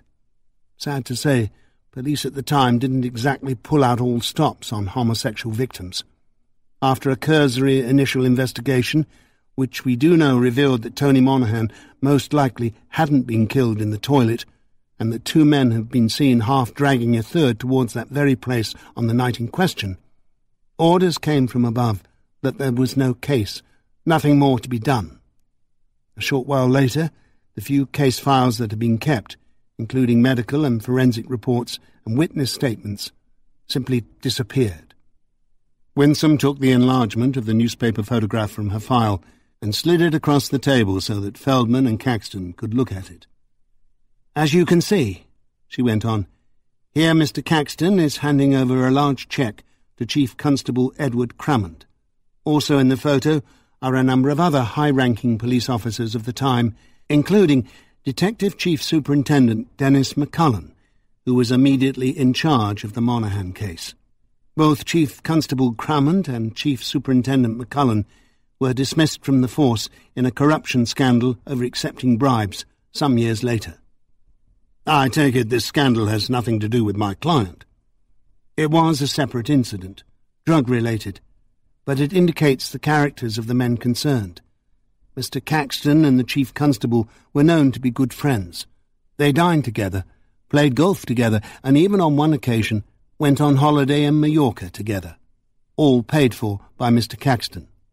"I did a lot of charity work for the police," said Caxton. "You can't accuse me of bribing Ted Crammond with—" "But isn't that exactly what you were doing, Mr. Caxton?" said Winsome.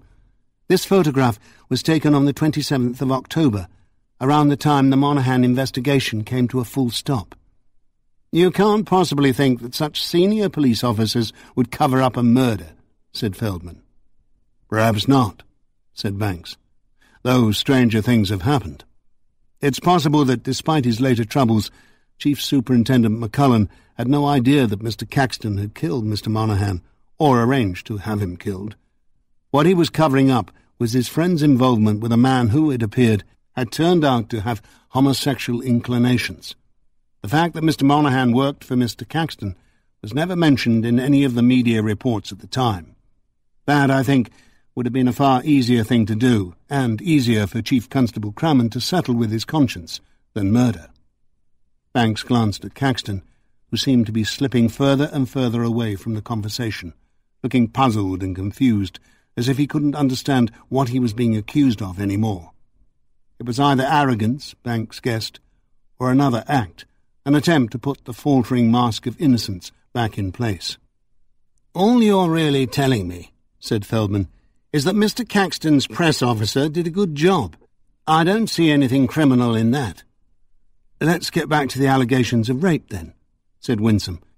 "When we asked our complainant if she would immerse herself in the difficult and painful process of trying to remember as much detail as she could about the assault, there was something specific that she remembered, and we think it will link her most effectively with Mr. Caxton.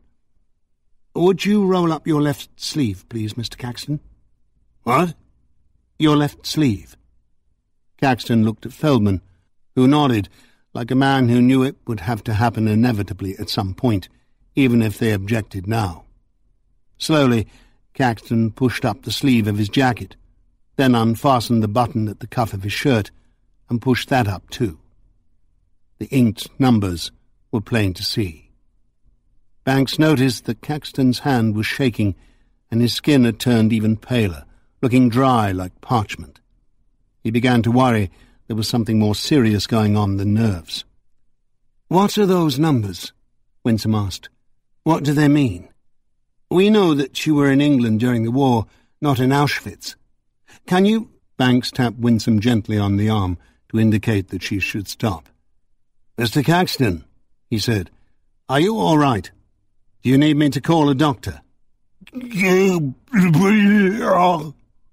Caxton couldn't get the words out.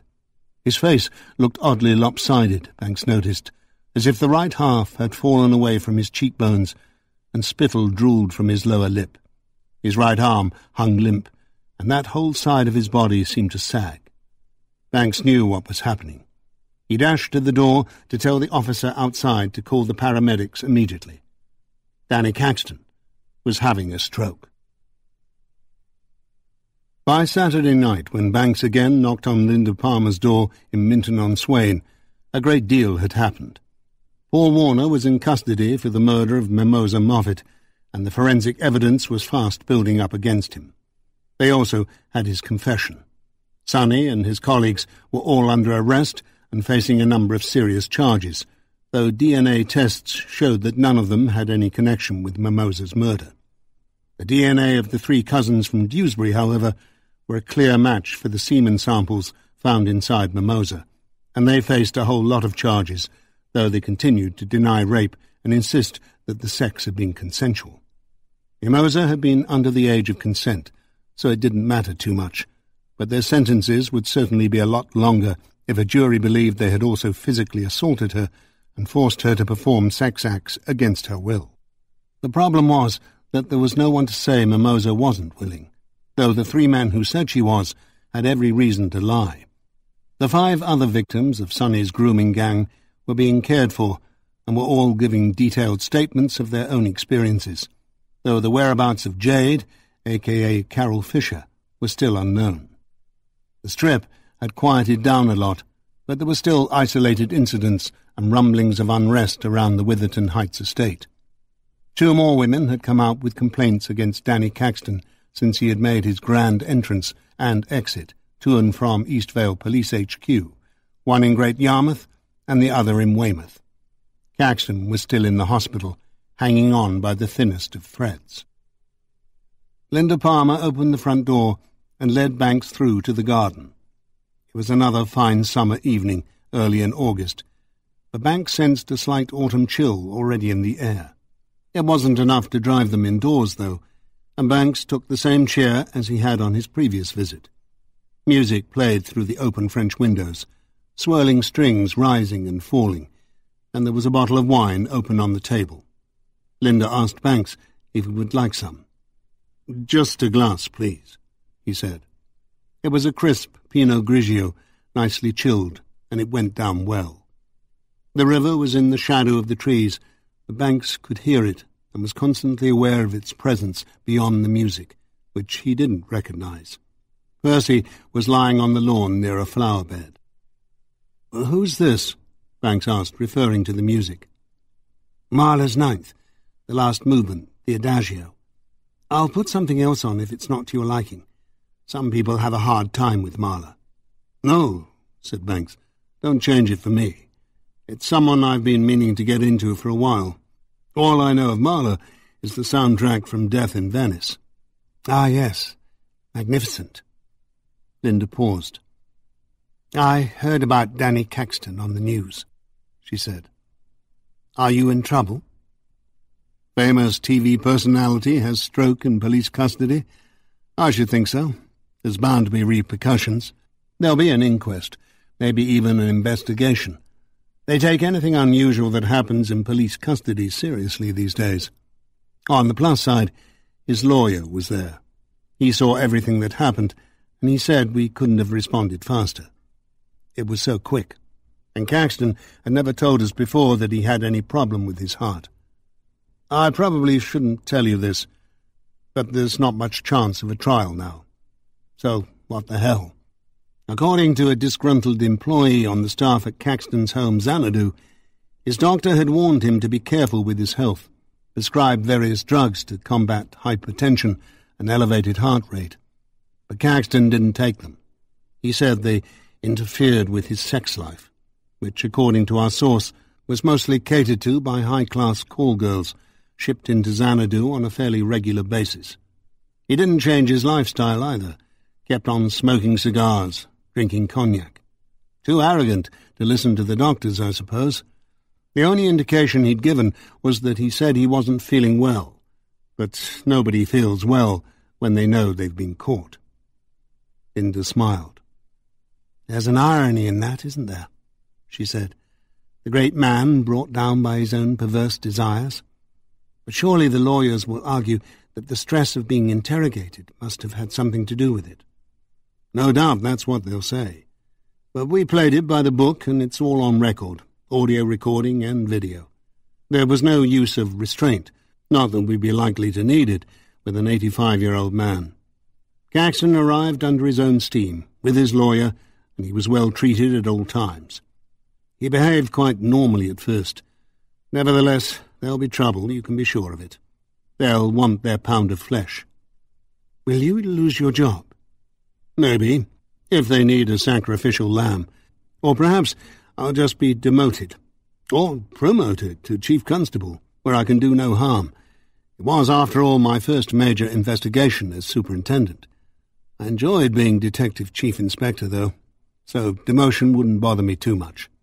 Chief constable, I'm not so sure about. You're being very flippant about it, but I feel terrible. Why? It's not your fault. We can't let people who do the things Caxton did to you and others go free just because they're old and frail. I hope you understand that. It's simply that the politics of the job demand sacrifices. What do the doctors say? They don't hold out a lot of hope. Apparently, he had a second stroke on the way to the hospital, and a third when he got there. He's in his mid-80s. Even if he does survive, he'll be bedridden and incapacitated for the rest of his days. I wish I could feel something, said Linda with a shiver. Pity, compassion. I can't. Banks just looked at her. Save it for someone who deserves it. She caught his gaze. Silly of me, I suppose. Not at all. Most of us try to be good people. What about the other case? The girl who was groomed and raped? A friend of her brother's has confessed to the murder, said Banks. That's about all I can say right now. You believe him? No reason not to. Why? I wish I could say I understood, but I don't really. He was infatuated with her, even though she was a few years younger than he was, and he's somewhat of a racist. The idea of her going with people of a different ethnic origin set his teeth on edge. He'd just heard, or so he says, and he couldn't get the images out of his mind. He followed their van. When she came walking towards him, it didn't go as he expected. The things she said, the way she reacted, partly because she'd been on ketamine, and partly because, well, he just lost it. Saw red. I suppose that's believable enough. It'll have to be at any rate. It's all we're likely to get from him. An old black ram is topping your white ewe." "Othello," said Banks. My, you are a literate copper. Not only Wordsworth, but Shakespeare too. I suppose you did it at school." "Yes. Amazing how you remember quotes like that when you're a dirty-minded teenager." Iago uses sexual images like that to drive Othello over the edge. "Maybe the girl's brother did that to our suspect," Banks said. "But it probably wasn't intentional." "What about the men who raped her?" "They'll go away for a long time. Rape, conspiracy to rape, sexual activity with a child, sexual assault, a range of charges.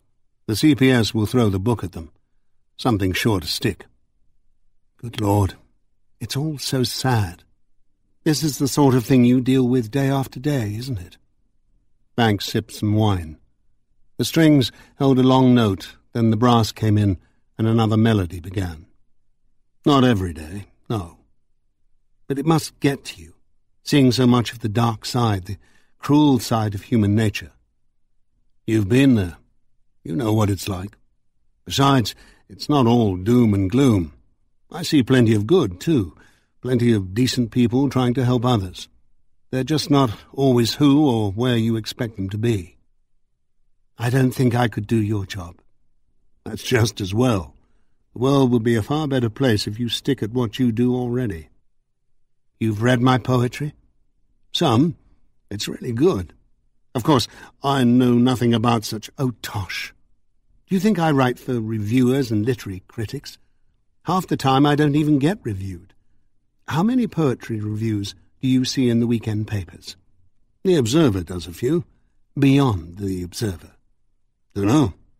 That's the only one I read, except for the Mail on Sunday. It's true they don't review much poetry." "The Observer and the Mail? Are you schizophrenic or something?" Banks laughed. "No, it's just that I find if I read both, the truth usually comes somewhere in between. And the Mail has a better TV guide." "Well, that's a novel way of looking at it. Are you still reading your poetry anthology in chronological order?" "I'm afraid I haven't had much time for it lately, but I think I'll take your advice and jump around more. After I've finished your poems, that is." Linda offered a top-up of wine. Banks hesitated for a moment. "I'm sorry," she said. "Am I keeping you from something? It's Saturday night after all. Do you have plans for the evening? Maybe celebrating with your colleagues?" No, not at all. We'll do that next week when we know we have something to celebrate. I was just thinking of the drive home, but why not? A drop more won't put me over the limit. As a matter of fact, I was going to drop my car at home and walk down to the Dog and Gun in Gratley. It's folk night.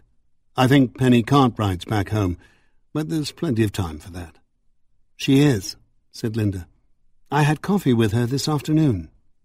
"You know Penny?" "Known her for years. We're old friends." "She never said." Linda smiled. "She talked plenty about you." Banks felt himself blush. "Don't tell me. She's never forgiven me for suspecting her of murder 30 years ago." Linda laughed. "Something like that. I mean, really, it's not something one gets over that easily, I shouldn't imagine. How could you? But I think she likes you." "That's a surprise." The wind rustled through the leaves, and birds called from the trees by the riverside. "Kingfisher not around?" he asked. "Not today, but he'll be back." They listened to the wind and the birds and the river for a while. Mahler's notes and chords drifting between sound and silence through the evening air as if they belonged there. Then Linda said, "Those numbers on Caxton's arm, did you find out what they were? Were they what I thought?" "Yes," said Banks. "Can you tell me?" "I don't see why not. I knew from talking to Caxton's ex-wife a while ago that he'd been sent to England as a young lad, when he was about 3, I think." "So he can't have been in a concentration camp?" "No. He never went back. He was in England throughout the war." "So what then?" "She told me that his mother was in a camp, and that his father fought with the Germans. This was in Poland." "People did that?" "Apparently so. Places like Poland, Estonia, and other Baltic states were torn apart by the Russians and Germans. Some families fought against their own kin. Some found themselves on one side's army one day and the enemy's the next. Stalin or Hitler? Who would you choose? But where did the numbers come from? It was his mother's camp number. He found out only years later from someone who was with her then and survived. They have records. He has his mother's concentration camp number tattooed on his arm. Yes.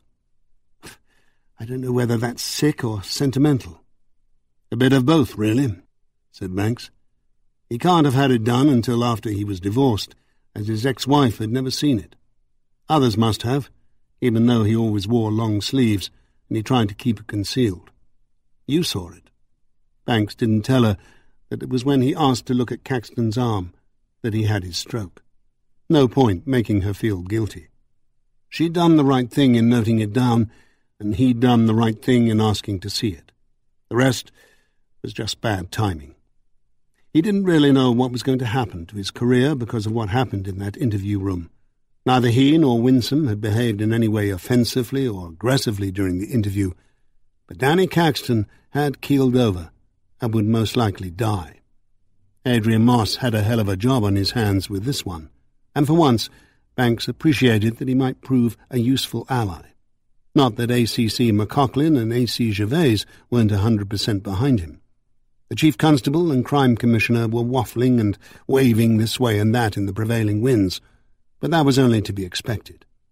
The best Banks could do was tell the truth and try to protect Winsome from the shitstorm as best he could. Even if there were no professional consequences, there would be a big fuss in the media for a few days.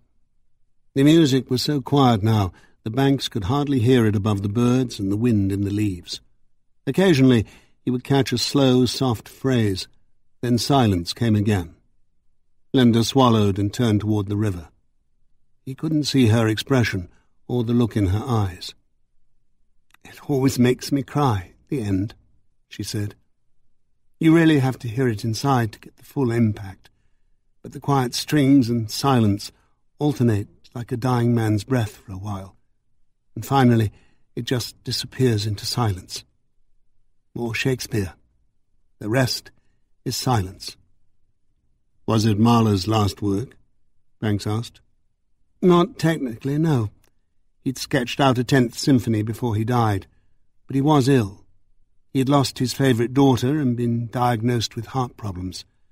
The 9th is often regarded as his farewell to the world, especially that adagio." She paused a moment, then said, "So Caxton won't be going to trial?" "The CPS will declare him unfit to stand," said Banks, "even if he lives that long. So there'll be no real closure." "I always thought closure was overrated," said Banks. "What's so special about an old man sitting in a prison cell for the rest of his natural life?" "Well, if you put it that way. I don't mean to belittle anything you've been through," said Banks, "but everyone's going to know what he did, and he's not going anywhere. He's too old to recover from what happened to him, even if he survives for a while longer. That'll have to be enough." "Do you think it's all been worthwhile?" Linda asked. "Has justice been served?" "I think that's a question you should be answering." "Has it?" Linda seemed lost in thought for a moment, her brow furrowed. Then she said, "I don't know. Not yet. Maybe it's too soon. I just feel numb." "Well, perhaps his stroke is justice of a kind," said Banks. "But it isn't really, is it?" Linda replied. "I mean, it's the sort of thing that happens to all of us in one way or another at some time. Strokes, heart attack, Alzheimer's, cancer. There's no justice in that, just arbitrary endings. We all die, some of us in great agony, so how can Caxton's stroke be anything like a judgment or justice?" "Do you want more?" Banks asked. "Do you want him to suffer more? If he'd gone to jail before he had his stroke, he'd be spending his time on the hospital wing. Would that really make a scrap of difference to you?" "No, I'm not saying I want him to suffer more. I don't know what I'm saying. I'm confused. It doesn't feel like I thought it would. I'm not jumping up and down for joy because the man who raped me has had a stroke. Maybe I should be. I'm not one of those people who thinks criminals should be hanged, drawn and quartered. I don't know, it just feels sort of meaningless. Perhaps it is then, said Banks, but it might mean more to some of his other victims. Linda lit a cigarette and regarded him through lowered eyes. Are you saying I don't make a good victim? Banks smiled. Victim isn't the word that comes to mind when I talk to you, he said. The sun was at such an angle that the river looked like a burning oil slick, and the undersides of the overhanging trees were lit by its fiery light. Banks finished his wine and put his glass down. I should be going. Linda didn't react for a moment. Then she leaned forward and said, Do you mind if I come with you to the Dog and Gun? I really don't feel like being here on my own tonight. I want people and music and dancing. Not at all, said Banks, standing and offering her his arm. Are you sure it's okay, me being a witness, a victim? You won't get into trouble. I'm already in trouble. A bit more won't make much difference. Linda smiled and took his arm, and together they walked out of the garden.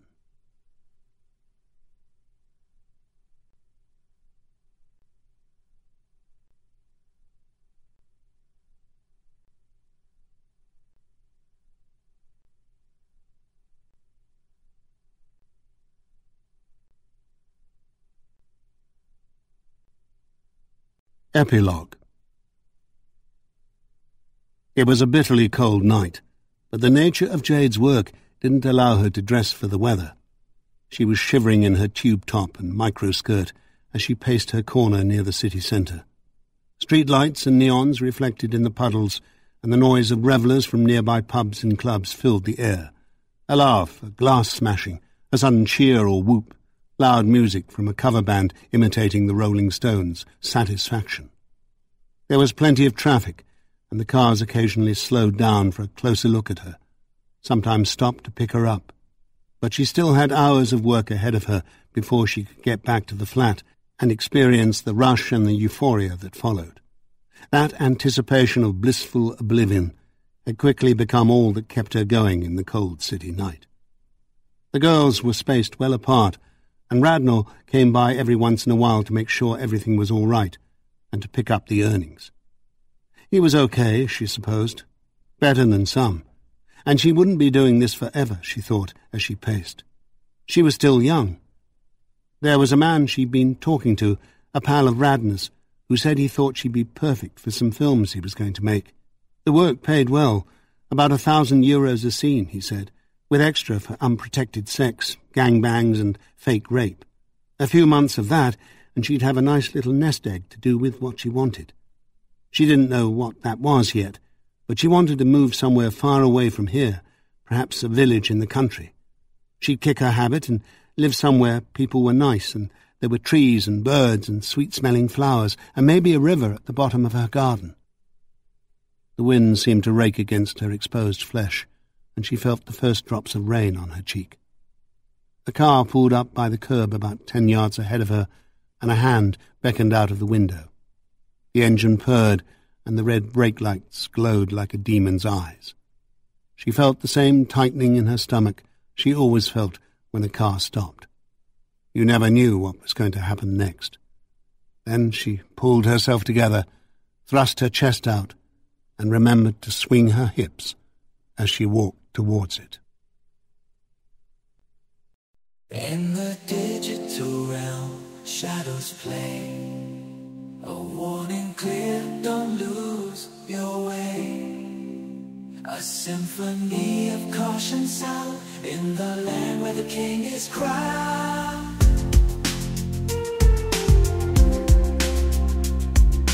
Take the detour, heed the call. Ahead lies the king's hall.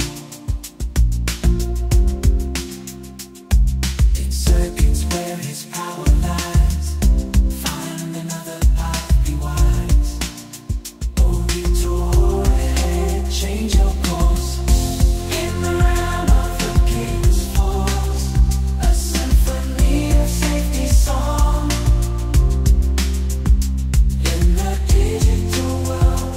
Epilogue. It was a bitterly cold night, but the nature of Jade's work didn't allow her to dress for the weather. She was shivering in her tube top and micro-skirt as she paced her corner near the city centre. Street lights and neons reflected in the puddles, and the noise of revellers from nearby pubs and clubs filled the air. A laugh, a glass smashing, a sudden cheer or whoop, loud music from a cover band imitating the Rolling Stones' Satisfaction. There was plenty of traffic, and the cars occasionally slowed down for a closer look at her, sometimes stopped to pick her up. But she still had hours of work ahead of her before she could get back to the flat and experience the rush and the euphoria that followed. That anticipation of blissful oblivion had quickly become all that kept her going in the cold city night. The girls were spaced well apart, and Radnor came by every once in a while to make sure everything was all right and to pick up the earnings. He was okay, she supposed, better than some, and she wouldn't be doing this forever, she thought as she paced. She was still young. There was a man she'd been talking to, a pal of Radnor's, who said he thought she'd be perfect for some films he was going to make. The work paid well, about €1,000 a scene, he said, with extra for unprotected sex, gangbangs and fake rape. A few months of that, and she'd have a nice little nest egg to do with what she wanted. She didn't know what that was yet, but she wanted to move somewhere far away from here, perhaps a village in the country. She'd kick her habit and live somewhere people were nice and there were trees and birds and sweet-smelling flowers and maybe a river at the bottom of her garden.